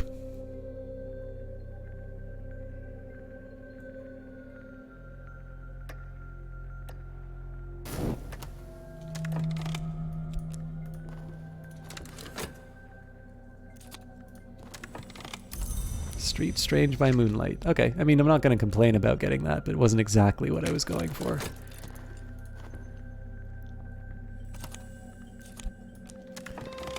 And that's my glimmering. So the place behind desire. I think because I have the I have the erudition and the glimmering right now, I'm gonna go and double up these vagabond maps. And I'm just gonna hope that we get the vagabond map on this next run. So we have a Splendor, the Worm Museum, the Cursed Church. Let's try the Worm Museum. Nope, Dread. And okay, we don't have a Season of Despair. That makes me somewhat happy. I dreamt last night of the Worm Museum. The hours have set wards about it and about it and warnings before it, but they have left it open to mortal adepts who can prove themselves by reaching it. Perhaps they hope to inspire revulsion against the things that bred the corpse of the sun. Those things are here still, always dying, never dead. They came from nowhere, the warnings say, and if they complete their work, the Mansus will be nowhere one day. Oh, actually, the other thing I can do... No, I can't get the Unresolved Ambiguity because I don't have two of them. But yeah, the reason I went for the potential for Dread here, I have Fascination right now, so that's guaranteed difficult to get rid of. Whereas Dread, I have a few other options in terms of getting rid of it. So it's unfortunate that that happened, but you have to... In order to get the Vagabonds map, you kind of need to take some kind of a risk. I will not hire the hulking fellow. But yeah, in terms of complicated endings, Priest has a trick to it that I don't think many people appreciate. So I'd argue that maybe the Priest is more complicated, but that doesn't necessarily mean that the Apostle is easier. There's a difference between difficulty and complication. Alright, again, we're just generating mystique and money at this point, so we'll carry on with the routine. I'm being getting a little lucky with these draws, but I'm going to assume that that luck will run out. In 26 seconds, I'm just going to go to the Ecdysis Club to buy some contentment. I mean, if I get particularly scared, I guess I can just turn around and show Miss Nania the painting. Okay, another Graveyard Mouth. I want to make sure that doesn't get to 7, but we're nowhere close, so we're okay.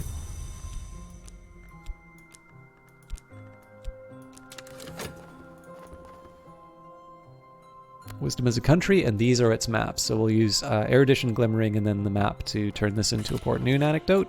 We've got another Erudition, apparently.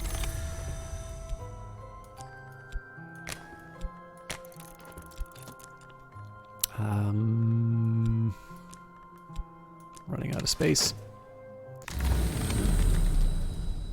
Alright, so Fascination. I don't think it's possible to get a second Fascination here, so... And there was the Vagabond's map. Oh well.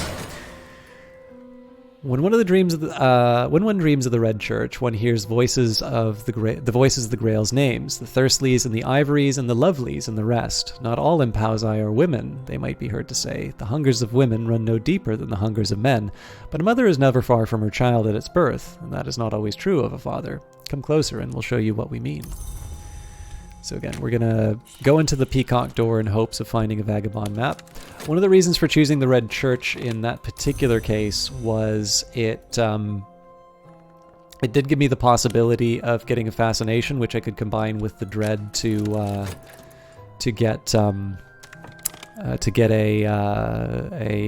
cancel each other out. We'll see how it goes, though. The backdrops for tonight's performance are painted with nightmare images out of Piranesi, vast impossible subterranean prisons. The dancers are monster masked, sudden as fire, each movement snapping with wicked intent. I don't know if I've ever gotten this one before. Anyways, it wants erudition, so we will give it to them. Where would the difficulty be in an ending? Is it the time window? So in the case of the Priest, it involves... So one of the challenges I often run into with Cultist Simulator is that... Oh, so we didn't get any contentment out of that. So the Priest actually involves the introduction of new mechanics that weren't apparent to me when I first started. And I tend to notice when people play the priest that it's the one that I get the most common, like I get the same question about the priest. There's a certain wall that everyone seems to hit in it, which requires a little bit of like galaxy brain thinking. Not exactly, but like it's definitely a very narrow door that you wind up going through. And in the case of the Apostle playthrough, essentially what happens with the Apostle playthrough is that there is the long that you've heard me refer to a couple of times in the text when I've read it. There is a long that actively hunts you and tries to stop you from accomplishing what you're looking to do. And so it is possible to take out the long, but it definitely, like, the Apostle ending puts a fire under you and it says, you know, you are going to have to earn this one. And it's definitely a playthrough that's sort of intended for people looking for a bit more of a more challenging and intense experience.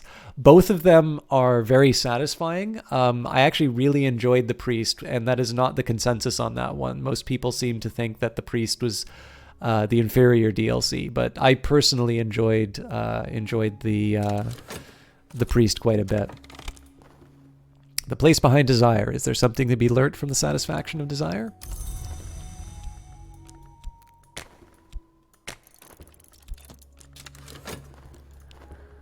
All right, we'll wait for the Ecdysis Club to open again so I can try and get rid of that. I mean, the dread might go away on its own at this point. I've got vitality to deal with the season of sickness that comes up, so I'm not too worried about that. I really just want that last vagabond map so I can exit with style. So an example of some of the ways that you can lose Miles 4K, if you get this season of sickness and it's not able to consume health, that is a way of losing. You can be captured by the Suppression Bureau. That's what this notoriety is all about. You can fall to despair or to fascination. So you either kind of lose your tether on the kind of the waking world, or you maybe get crushed under the weight of the mundane world. But then there's also sort of middling ones. So there's one you can retire at the bank. You can you can advance in the Suppression Bureau. You can become a family man or woman. There are a few different ways that the game can end in interesting ways. So I'm gonna go eat dinner. Hopefully PG&E doesn't shut off your power and I'll be back. All right, good luck and enjoy your dinner. Hopefully we don't finish while you're gone, but if we do, obviously there will be the VOD and all that. Thanks a lot for stopping by if I don't see you again, but have a good dinner. Oh, Jesus, that's the second time. All right, well, we're still gonna go for it. Each of the stained glass windows of the Red Church is devoted to a distinct appetite, and the scenes they show are from life. Last night, in one of the uglier windows, I saw the appetites of a certain public figure satisfied in private. I know he won't want the information made public. Perhaps he'll show me some consideration. Okay, we're still gonna do the same thing. I know I could be healing my sickness right now, but we'll plow ahead. I also have some things that I can get my followers to do in the meantime, seeing as we're now being pursued by the Suppression Bureau with credible evidence. That favor might be useful if damning evidence comes to light. Yeah, it might be, but I've never actually... If I've gotten damning evidence in this one, I've always been able to deal with it very quickly, so... you're right. I've actually never benefited from a favor from authority. I've always been able to deal with the problem before it's ever been an issue, so... but you're right, that's not to say that it is useless. There are a narrow set of conditions under which it could help. It just happens in this playthrough. It's not... I'd be honest with you, I would have preferred that vagabond map. But there's a reason you don't get to pick what the result is. Yes, Maka, it's close to the end because we've completed the palest painting. 6 were lost, 30 remain. The canvas is not white. Look closely and see the hinted shapes of the hours long lost, walking to the winding path to the door into nowhere. Look too closely and find yourself lost to weeping.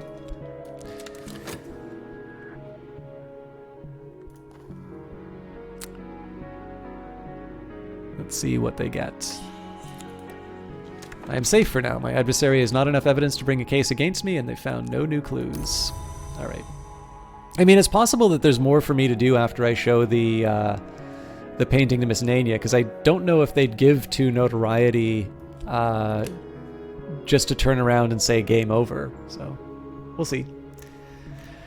This is a puzzle with missing pieces. I might find those pieces in the odd corners of scholarship. So provide fascination, which may breed, use library, or employ the rarefied mind skill. Well, we've always used the library in this case, so...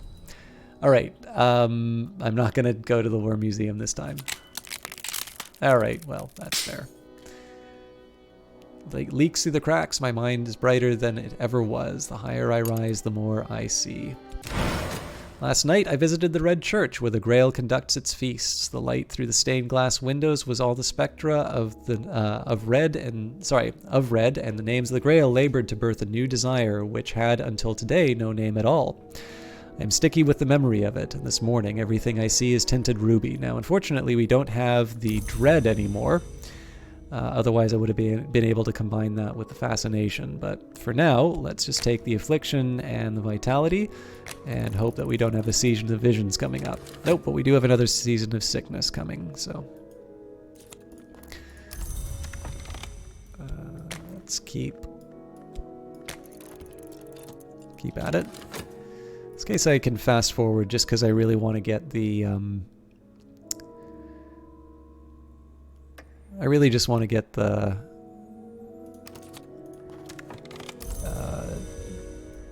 get back to the Mantis as soon as I can.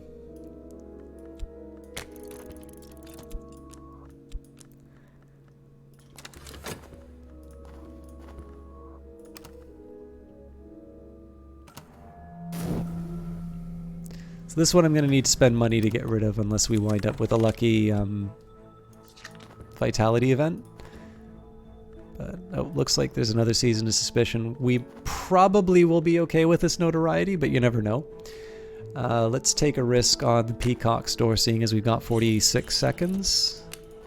If it's a second fascination, I should worry a little bit. But again, there's always a way around. And we did get lucky with the vitality, so the game smiles. Sorry if I'm not being as good at explaining at this point, but we are really in a holding pattern until I find that last bit of lore, and really the last bit of lore is for me to show off. So we've got the Port Noon anecdote. I'm really just trying to get that last one. In fact, arguably it would have been smarter for me to take the existing unresolved ambiguities, just take it twice, and then I could have upgraded it on my own, but I'm apparently very stubborn. Alright. So, another Season of Suspicion coming after the Season of Suspicion. We've got 30 seconds before the Weary Detective runs out, so I think we'll be okay. We'll see how it goes, though.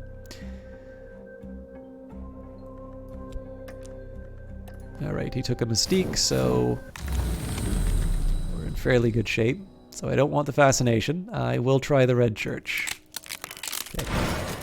We were guaranteed not to get it one way or the other. When one dreams of the Red Church, one hears the voices of the Grail's names, the Thirstleys and the Ivories and the Lovelies and the rest. Not all the Impausi are women, they might be heard to say. The hungers of women run no deeper than the hungers of men, but a mother is never far from her child at its birth. And that is not always true of a father. Come closer and we'll show you what we mean. So here again I will cure my affliction before I go back to the Mansis. Notoriety's gone, so it's really a formality to deal with the Suppression Bureau at this point.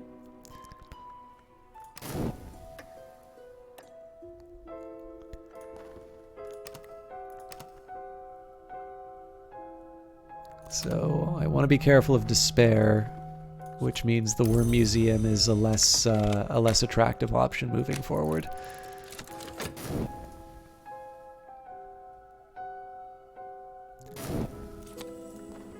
Alright, so back to the Peacock door.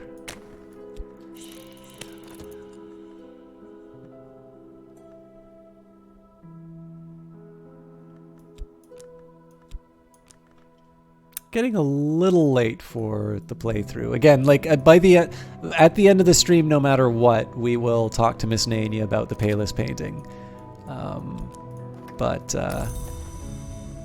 I do want to have all the lore if I can. And there's even a way to cheat to get all the lore. It's just a really nice little flourish at the end to show all the bits. Oops. So I can't fit that in anymore. Okay, I actually have less to worry about Dread moving forward, seeing as we will get the contentment right after. But I see very little reason not to go to the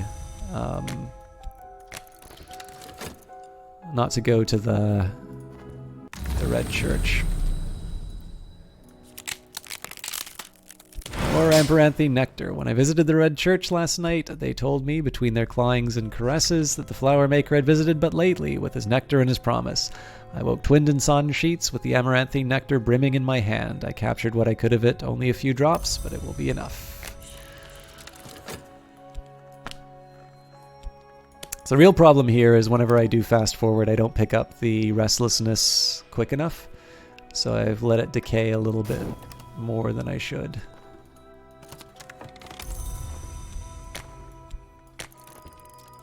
Another vitality if we ever get sick, but I probably won't wind up using it.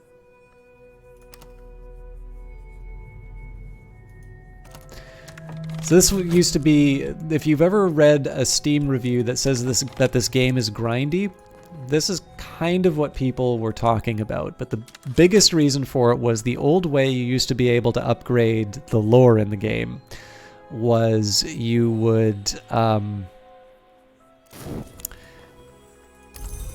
basically you would you'd use a series of like glimmerings and an erudition, and it would be random in terms of which one you would need to use at any given time. So, and then also the items that you would get from expeditions were sort of randomized, and so you'd spend a lot of effort going through a bunch of locations just to try and get that one thing. And so what I'm going through right now happened a few more times inside of the game. For the most part, they've gotten rid of that inside this game. But obviously to get the Vagabond maps, it's still a little bit of...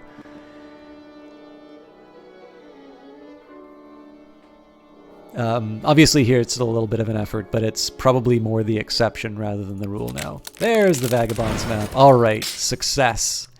I saw the Red Church again last night, with its pews of bone, the stained glass and the shades of ruby, the golden altar that beats like a heart. That night the names of the Grail gathered to speak the names of the long who'd sworn off the pleasures of the bedchamber, save between a man and a man, or a woman and a woman. They still pay the tribute of delight, an ivory said.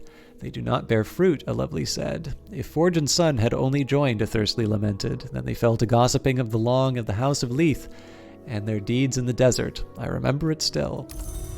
So, here is all the lore for Cultist Simulator.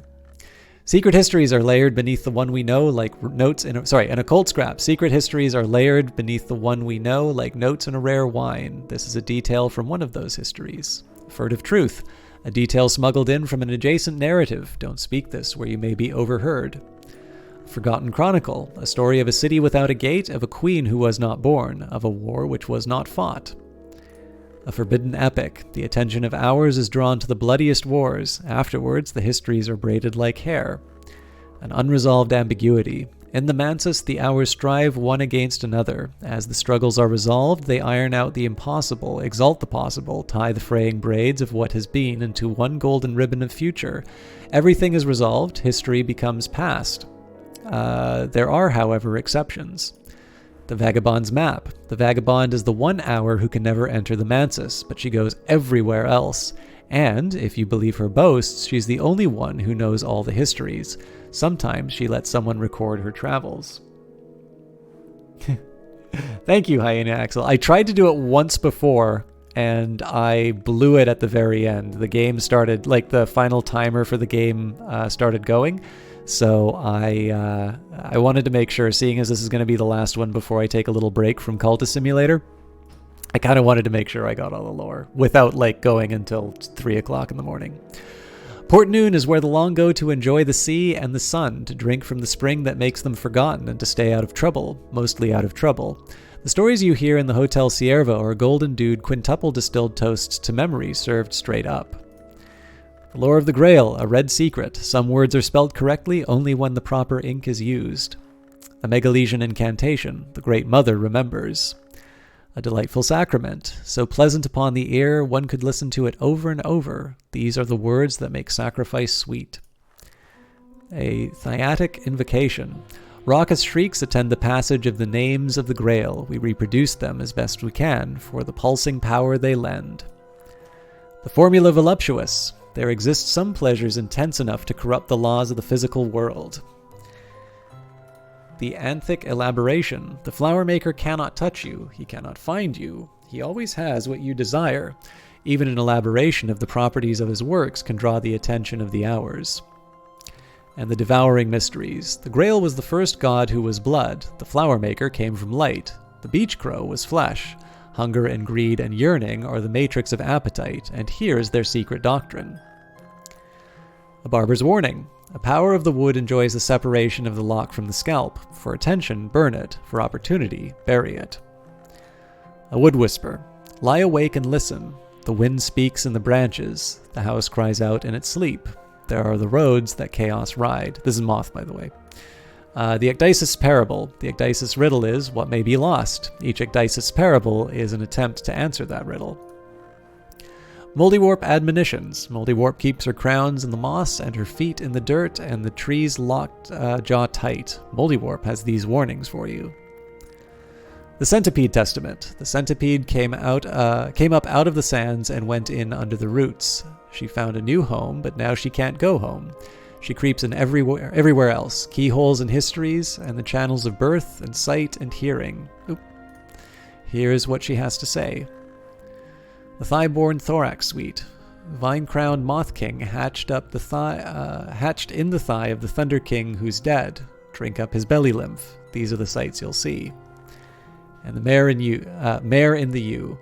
The real hours don't meet the gods from nowhere, but the ring yew meets the mare in the tree, in where the wood grows lush. Their couplings are forbidden, and forbidden things have power. And this is the story of their couplings.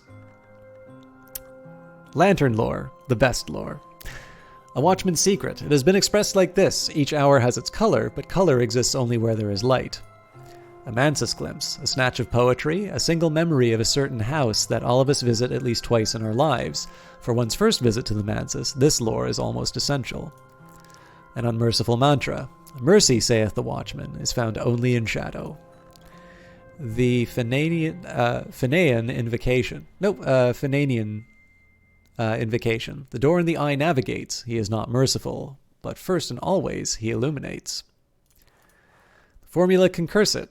The concursum waits at the lantern of the Mansus. It has been called the Chamber of Ways and also the Chamber of Endings.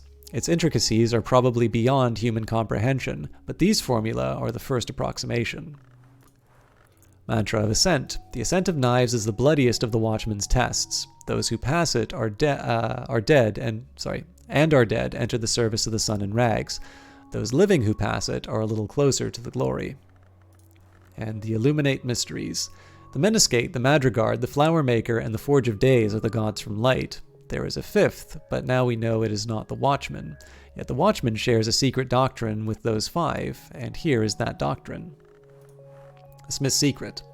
In 5 continents, smiths have whispered the same words to iron. Forge, lore, a Smith's Secret. In 5 continents, smiths have whispered the same words to the iron. Murderers have been known to whisper these words too, and adepts, of course. These words are spoken in a ritual to inspire unmerciful change. An ardent orison.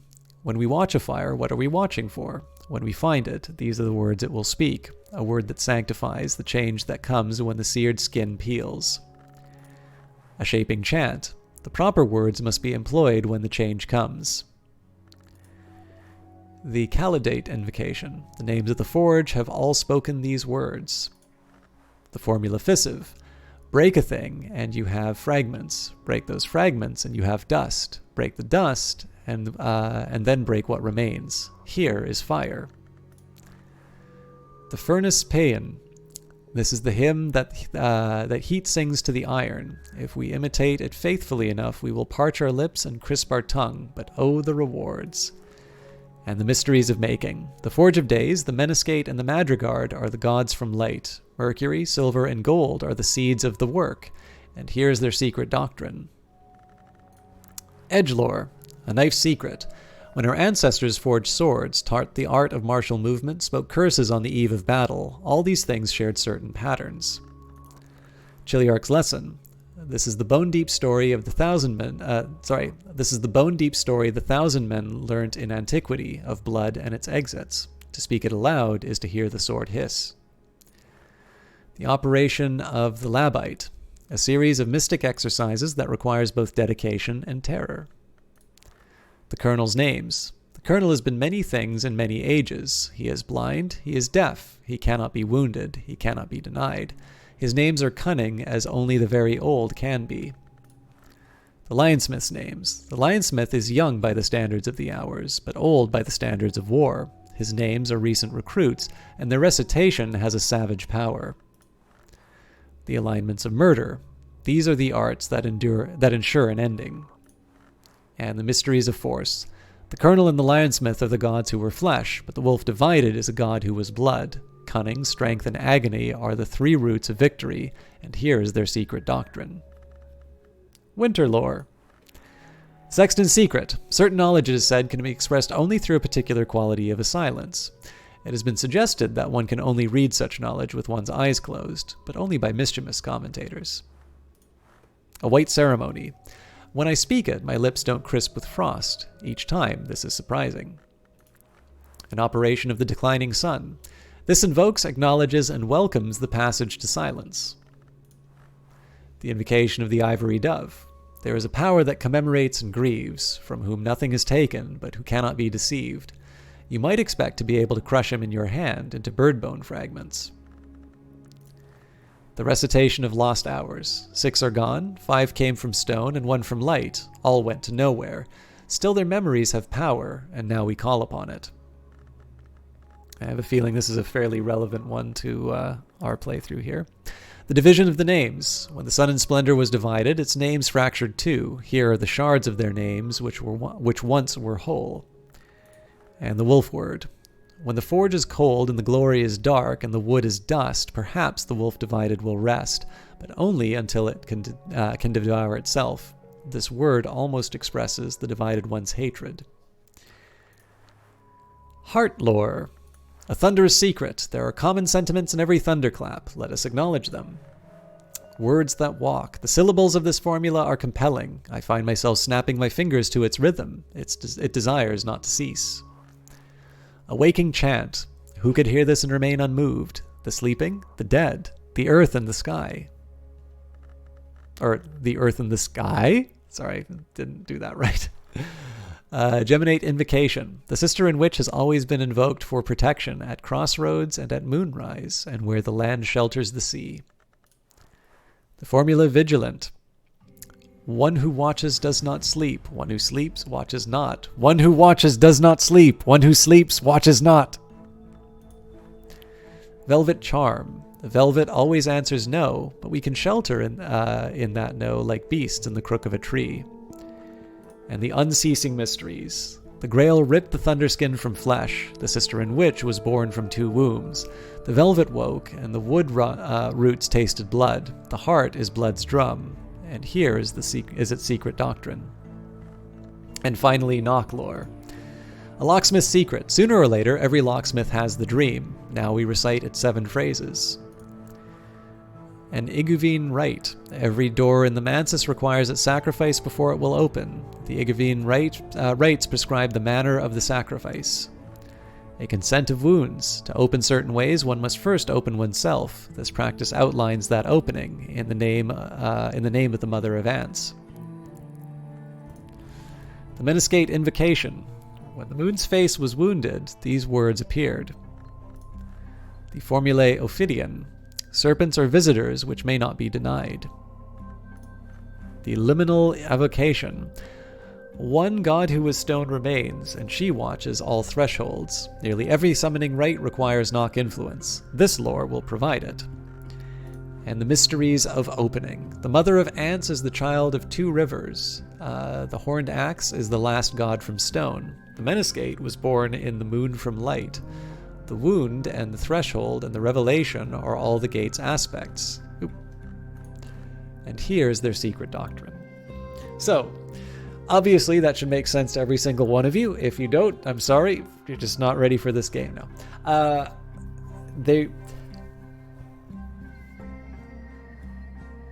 I'm trying to sneeze, but it's not coming out. Okay.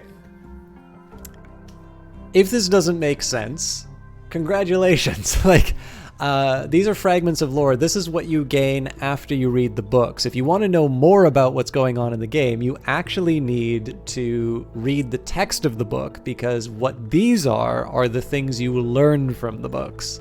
And so if you've not read the books, you are going to have a very difficult time of things. But needless to say, long hours, names, these things might have different meanings than they do in everyday conversation. But that is the lore of Cultist Simulator. I'm going to say goodnight. No, obviously we're going to talk to Miss Nania about her painting now. Look what I did! I might feel a little foolish bringing a painting to show a painting, but when I turn the street into the gallery, it is snowing, and only in that street. Passers-by huddle, hurry, or exclaim in wonder. I hug the painting close to me, though it is safely wrapped in brown paper, and mount the stairs to Miss Nania's chamber.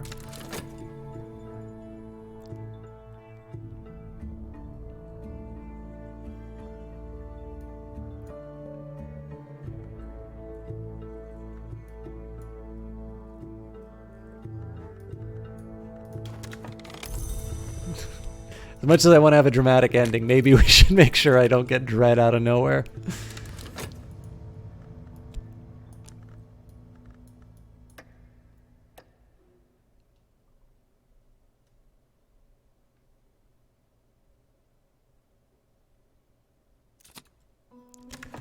Miss Nania is gone. A dark rectangle marks the empty place where she once hung.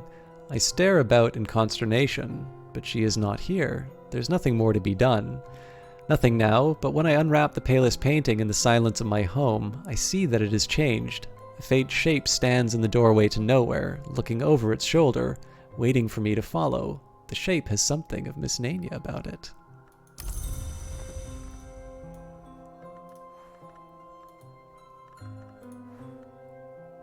Aspect, way back through dreams. Some memories are sketch maps of dream. Some even pass through the bounds of dream, to the wood and the house that rises above it. The House of the Sun has many secret doors. They are, of course, all locked, but tonight Miss Nania will open this one for me. Beyond that door, the Elegist awaits, with winter in his hand.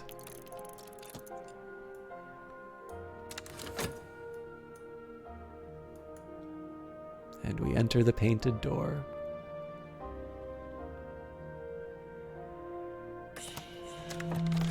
The Elegist does not offer immortality, but an existence beyond death. The palest painting will draw from me what life is left, but only if I permit it. The painted door will take everything if I let it. Do not try this at home. Alright, here we go. Reason number 1. Beyond the door is a winding stair lit by black nephrite lamps, and far below is the place called Nowhere, where the dead drift down, where nothing is exactly forgotten. Down I go.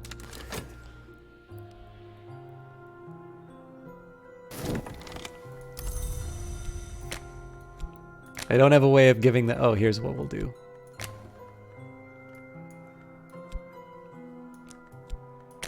We'll paint our way to Nowhere.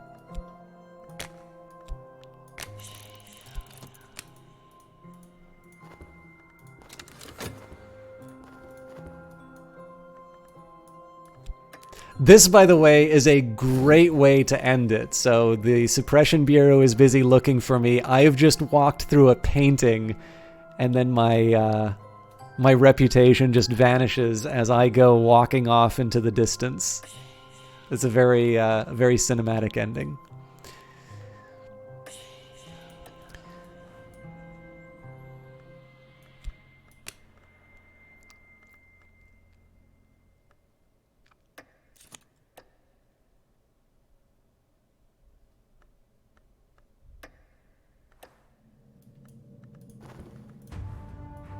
Should be a little careful about the graveyard mouth.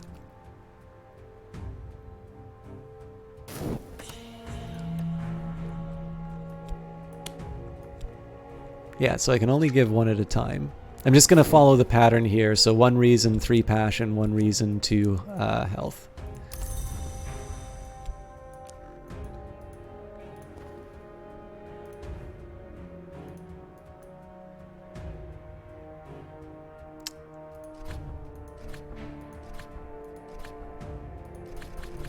Wait, did I... I can't believe that I actually lost track. I don't remember if I've given it 1 or 2 passion.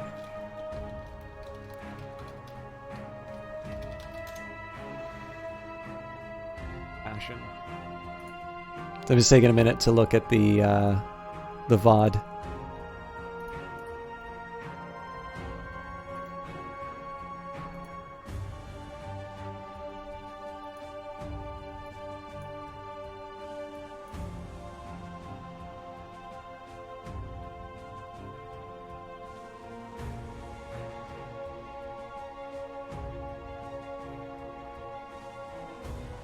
It was just the 1 passion, right?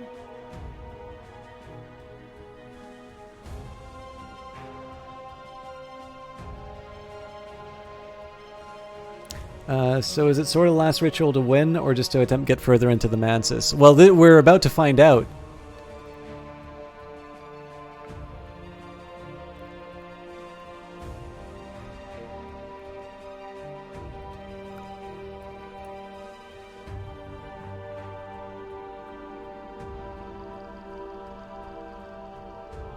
All right, so I just found the part in the video, so I'm putting the reason in now. I'm really sorry about this. I just I don't want to wind up screwing this up with the wrong move.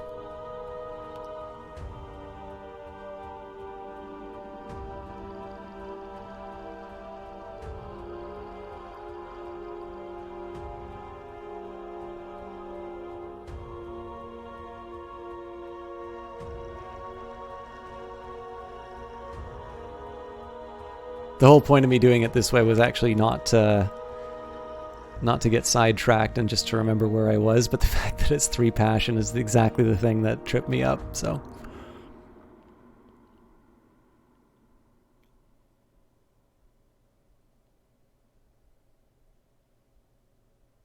Okay, so now I'm putting the passion in.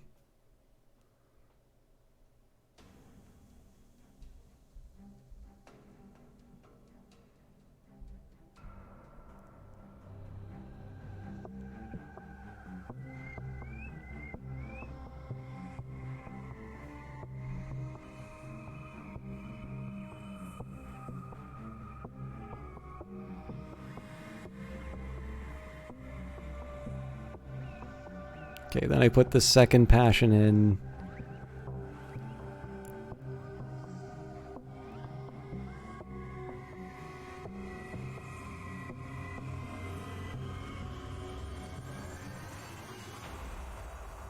I just want to see if it actually completes.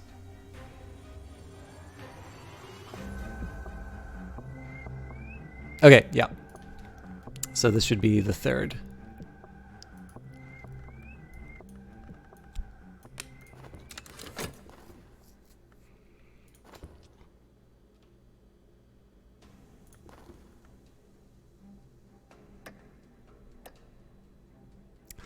Beyond the door, a winding star lit by black nephrite lamps, and far below, at the place called Nowhere, where the dead drift down, where nothing is exactly forgotten, down I go.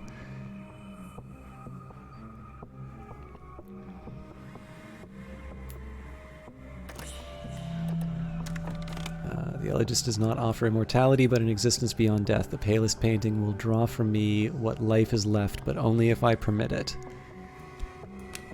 So, death is down beyond the door, a winding stair lit by black nephrite lamps, and far below, the place called Nowhere, where the dead drift down, where nothing is exactly forgotten. Down I go.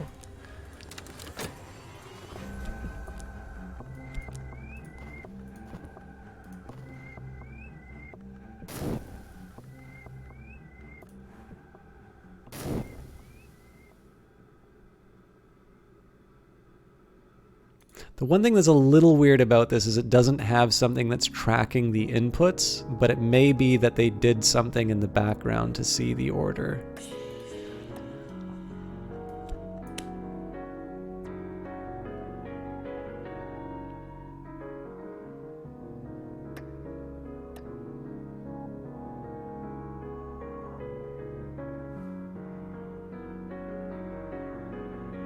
It shows what cards it will accept, and that's the funny thing about this one, is that it actually shows multiple. It very rarely shows the same card twice, but in this case it's showing a specific pattern of cards.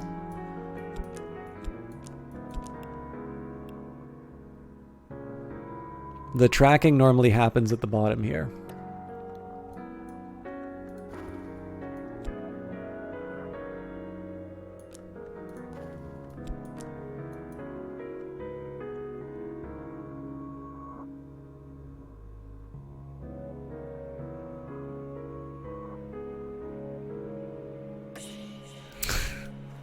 Why am I not surprised?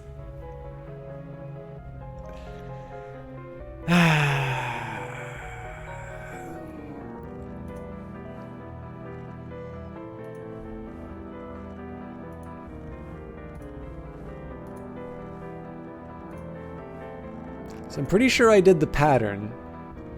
And it does say it's going to take everything. So, man, this is a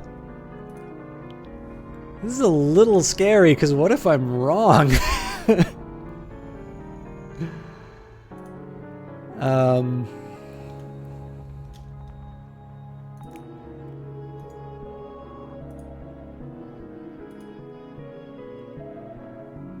All right, so here's what I'm going to do. I'm going to feed it. Yeah, I'm going to feed it. I will feed it everything, but I'm going to feed it in a very specific order, saving health for the end.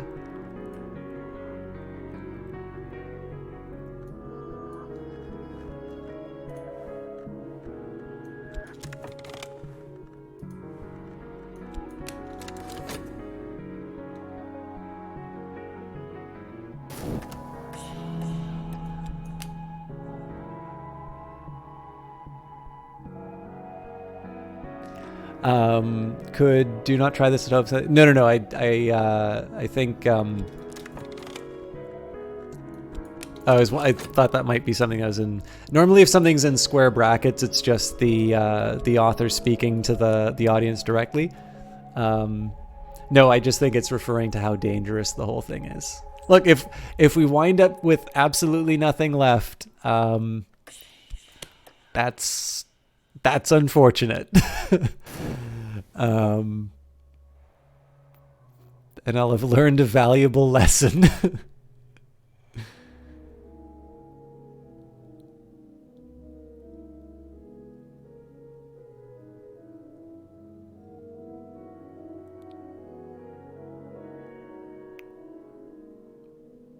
It's definitely a fun little game. I mean, like, I definitely think this is the intended effect, like, to make me say, "Oh God, am I really doing this?"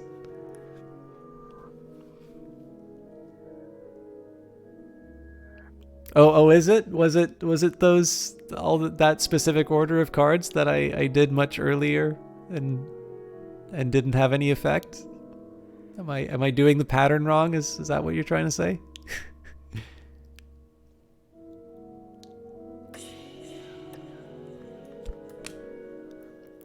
So the reason I'm doing it this way is we've already tried the pattern that was presented inside the game. But if I try that pattern again, and the objective is to give up everything to follow Miss Nania into nowhere, what is going to happen is I'm going to have an input to this left on the board, but I'm not going to have any health. And so if I wind up getting sick, then my character dies and the playthrough's over. So see, this is the thing I'm most worried about. So because it wants to consume everything, what I want to do right now is I want to do so in a way that I will protect myself from the possibility of... Oh, actually, you know what? I still need to... Well, I mean, one way or the other, it's gonna... Season of Sickness is gonna come by. I'm gonna have to deal with it. And that's gonna involve freeing up the dream slot, so... presumably that eventuality has already been accounted for. And if not, well, life just got a lot more interesting. Alright, I'm up to 5 Graveyard Mouth too, so I think as a precaution, let's get the pawn to... Oh, not... There's no possible way I could summon Nazim before the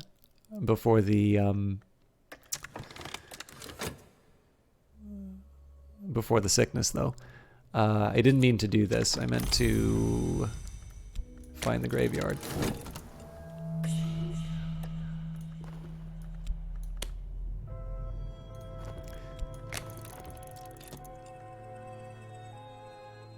I think I might have made a mistake doing this, actually. What I meant to do was generate a vitality, but I should have... One, I should have used the Matchless Physique. Two, I should have...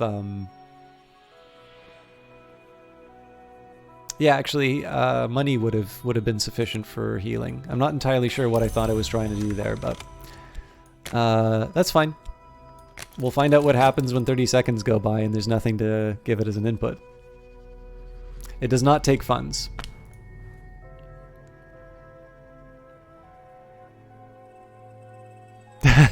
Well, I guess it's not the worst thing in the world to not have a power out. Yeah, so this is probably a blunder, but we'll see what happens.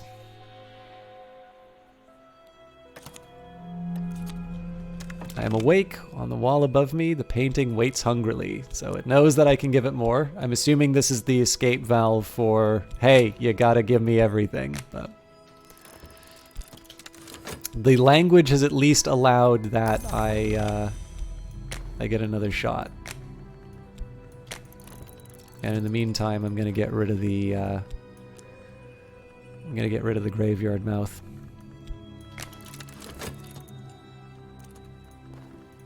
Of course I get an injury. Why? Why wouldn't I?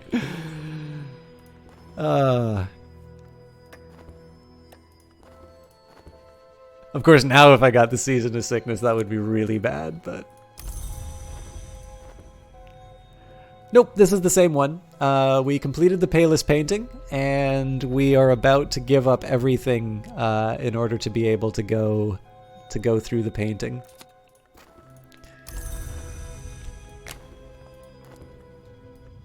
Eat my injury. For some reason, I didn't send my pawn to get another corpse, so we'll take care of that now.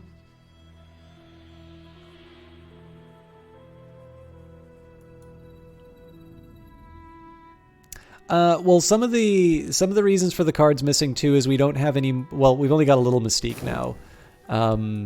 Some of the stuff is just I don't have the need for the Mystique, and I haven't had really a cause to carry on with my my job here. So we'll get another Mystique for it at this point. But yeah, I want to get my health back, and once we do that, I'll be really perplexed if I give up the 2 health and there's nothing else going on with the Payless. Like, if I give up the 2 health and it still wants me to do something, then I'm going to be really weirded out, but we'll burn that bridge when we get to it.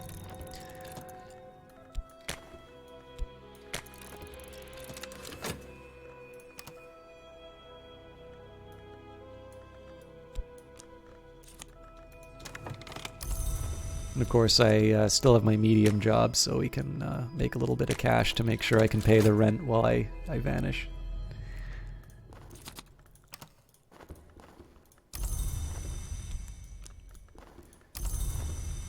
We can't give any of the memories to Miss Nania anymore. So she's in the painting. So I'll just continue to use my job here. Okay, Season of Sickness isn't coming up, so I'm happy there.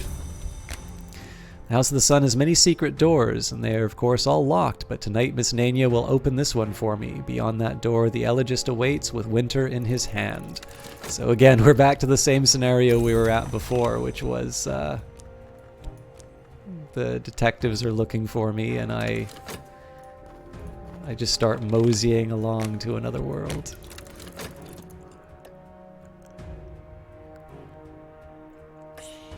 The Elegist does not offer immortality, but an existence beyond death. The palest painting will draw from me what life is left, but only if I permit it. Beyond the door, a winding stair lit by black nephrite lamps, and far below, the place called Nowhere, where the dead drift down, where nothing is exactly forgotten. Down I go.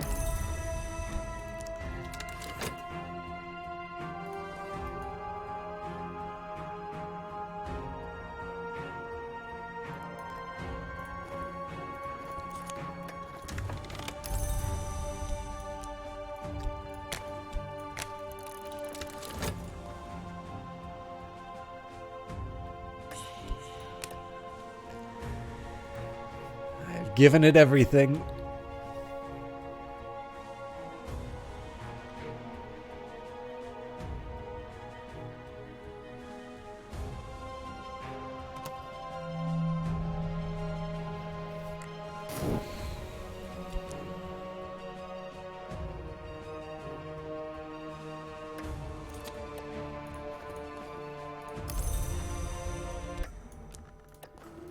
Nowhere. I have seen the lost colors, and the price of it is that I am dead and nowhere. But if the Elegist remembers me, perhaps he will call me back into the Mantis to walk the world until my appointed end.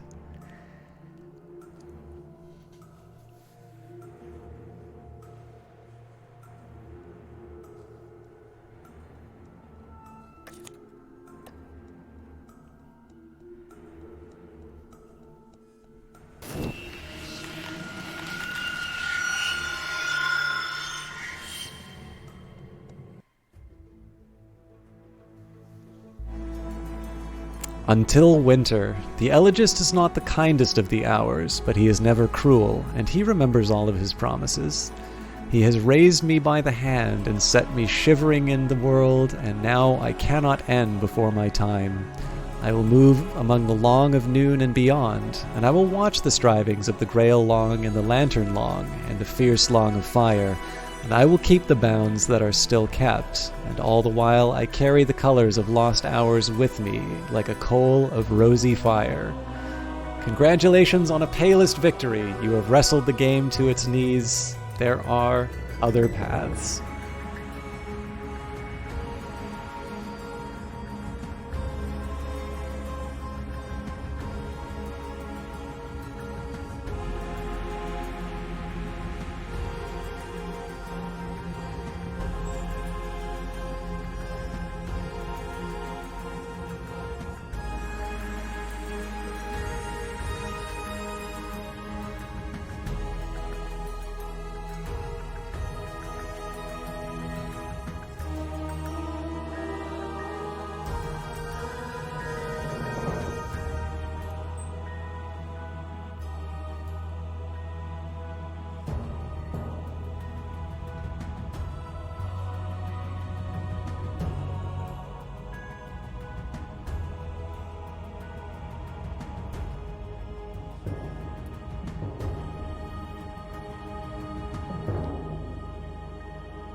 All right. That was Cultist Simulator, the Ghoul DLC. This is absolutely a wonderful game, and I'm very glad that I got to go on this journey with all of you. So...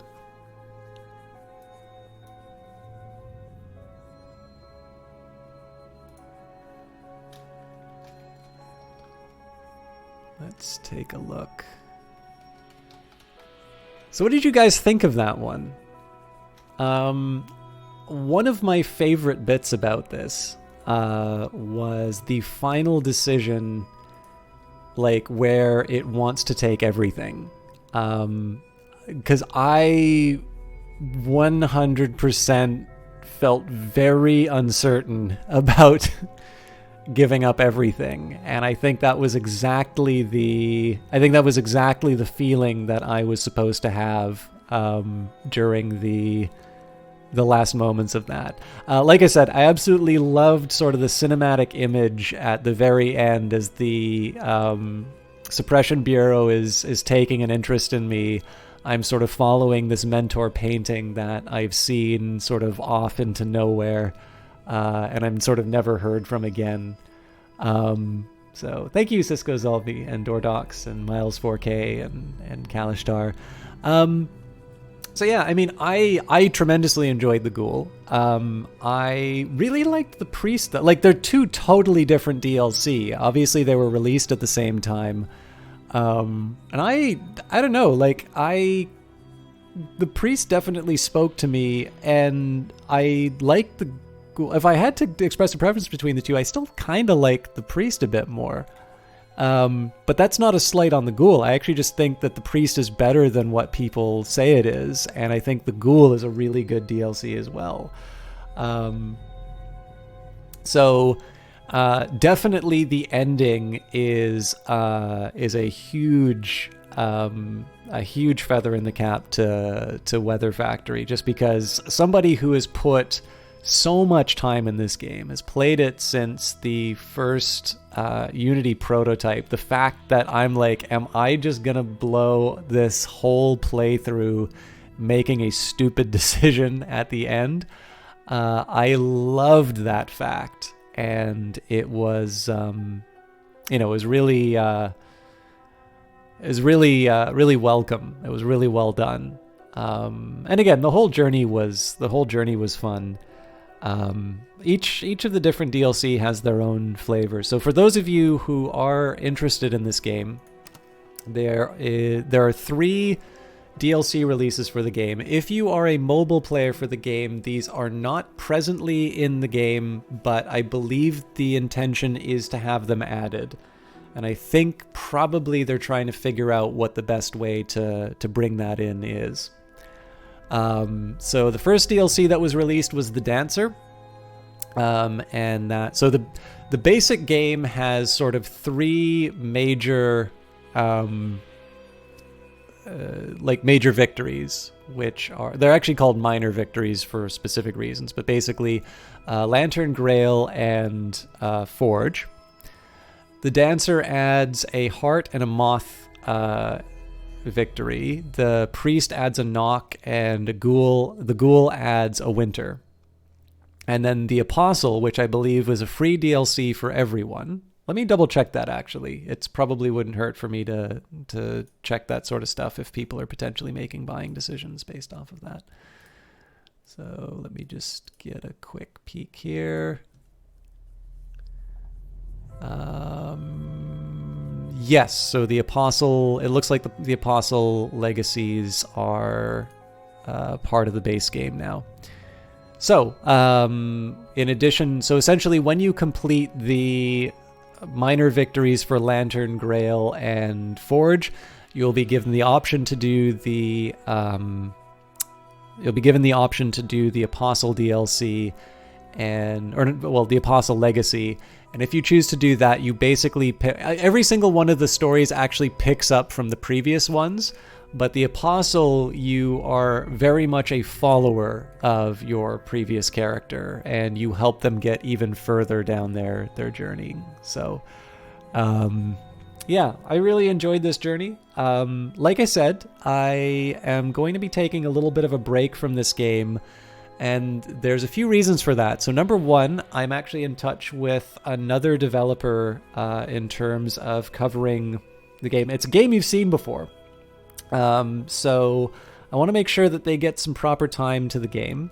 And the other thing is I'd like to start doing, if I can, for a while, I'd like to start letting Wednesdays and Fridays be the same game so I can make a little bit more progress through other games. So one thing that I'm going to be doing first of all is I'm going to be giving myself a break from Cultist Simulator. And again, it's important to remember here that this is the longest stretch of Cultist Simulator that I have had without taking any kind of a break from the game. And while it's a tremendous drive for viewers and it's very good, it's the only thing I can sort of get a reliable viewership for on YouTube. It is sort of something that I need to make sure that I keep fresh for myself. For YouTube stuff, I am going to be doing some pre-recorded videos, and I have some specific ideas of challenges that I want to do, as well as doing some other achievements which I haven't already gotten. And probably what I'll do is I'll treat these a bit like a little bit like the Elder Scrolls playthroughs, which is if I record something that's specifically for YouTube and I think it's long enough to be worth for Twitch, I'll probably just put it up on like a Thursday, and if you want to watch the pre-recorded video, you can. But I actually have specific challenges and some specific fun things in mind that I've wanted to do and I don't think are appropriate for a live stream. So I'm going to be trying some new things for that as well. And of course, we'll be going back to some old familiar territory. There's nothing saying I can't do another Aspirant, victory and whatnot. Or Aspirant Legacy and whatnot. But now is a good time, incidentally, especially if you're interested in the Cultist Simulator stuff, letting me know how long you like videos to be, letting me know what things you'd like to see. I'm actually not above doing another set of guides and specifically talking about certain concepts. I'm kind of open because I think when I come back to Cultist Simulator, I'm going to be trying it in a few new ways, and I'm open to looking at some new things in here. I always know that the responsibility is for me to sort of bring the entertainment, but I always sort of welcome some open ideas and whatnot. For those of you who come for the Wednesday night live sessions, this does mean that next week, which is I think the third Wednesday of the month anyway, so yes, I'm going to be at Dirty Rectangles anyway. But the week following, I am going to be playing something different.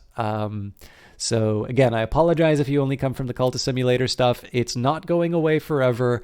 I am going to be taking a break from it though. And the best way to find out what's going on with that, I usually announce what I'm streaming on Twitter. Or, if I'm streaming Cultist Simulator again, I'll probably say something to that effect on YouTube and whatnot.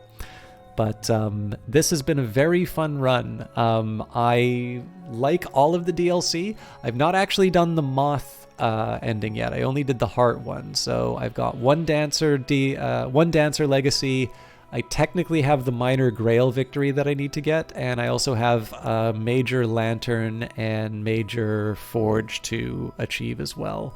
And then I also have all of the sort of sub-goals. For those of you interested in picking up the game, Cultist Simulator in Canadian dollars is $22.79. If you buy the Anthology Edition, it comes with all of the DLC, including the soundtrack. It's a 15% discount, so $37.78. Effectively, you're spending another $15 for the game. If you would prefer to buy the DLC individually as they go by, it's $3.39 for each of the DLC, and the lovely soundtrack that you're listening to costs $11.49. So effectively, the DLC is $21.66. You are getting you're getting all of that for about $15 instead if you buy it in the bundle. Again, all of these are in Canadian dollars, so your regional equivalent might be less. And then of course this game goes on sale, but honestly, if you're waiting for a sale for like the Dance of the Priest and the Ghoul, like honestly, even if it were to be 50% off, what exactly are you saving on that? So anyways, with that in mind, I am done for tonight. Thank you everyone for watching. I had a lot of fun doing this, and I'm looking forward to getting back to it. But for now, let's say that is true. You do save money. For now, let's try and find somebody to host. Not too many people on, to be completely honest, but Kilgore Trout, hey, no problem. Borma, thank you very much for stopping by. Thank you all of you for stopping by. What I think I'm going to do here... Thanks, Miles 4K. I will be back, no stream. So I'm going to try and get back to doing the Surviving Mars streams on Thursdays. I've been really having a hard time getting the Elder Scrolls stuff done on time. So I want to get some Elder Scrolls episodes in the tank, and then we'll be back to Surviving Mars. I'm going to host Kilgore Trout tonight. Thank you, Ed Baver. So just a heads up for the oncoming week. Tomorrow, I don't know what I'm playing yet. It has usually been Darkest Dungeon on Fridays, but no promises. Monday, we're going to be back to a Paradox Grand Strategy game. Probably not Stellaris. I think the Stellaris playthrough is done, and I'm going to decide between Imperator Rome, Crusader Kings 2, Age of Wonders Planetfall, or Surviving Mars.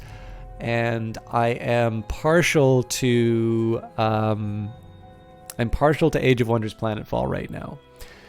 Next Wednesday, I'm going to be off at Dirty Rectangles, so it's no stream on Wednesday. Tuesday, there will be another episode of The Elder Scrolls Morrowind, as long as I can record it, but I do intend to record it. And then, of course, next Friday, if I don't know what I'm playing this Friday, I can't tell you what I'm playing next Friday. So if any of that sounds appealing to you, I try to start between 7 to 8 p.m. Fridays, I sometimes start a little bit later. And until next time, have a wonderful evening, and please be good to Mr. Trout. Oh, did you have a backup of that save game? Did you not decide not to continue that? It does turn out I had a Dropbox of it, but I think... I don't actually know where it was saved at, so I think I'm just gonna say the Space Dwarves did not achieve galactic domination. So it's time to change it up anyway, because I want to have at least another game done before the next DLC comes out. So anyways, please enjoy Kilgore Trout playing Heavy Metal FAKK 2. See you guys later.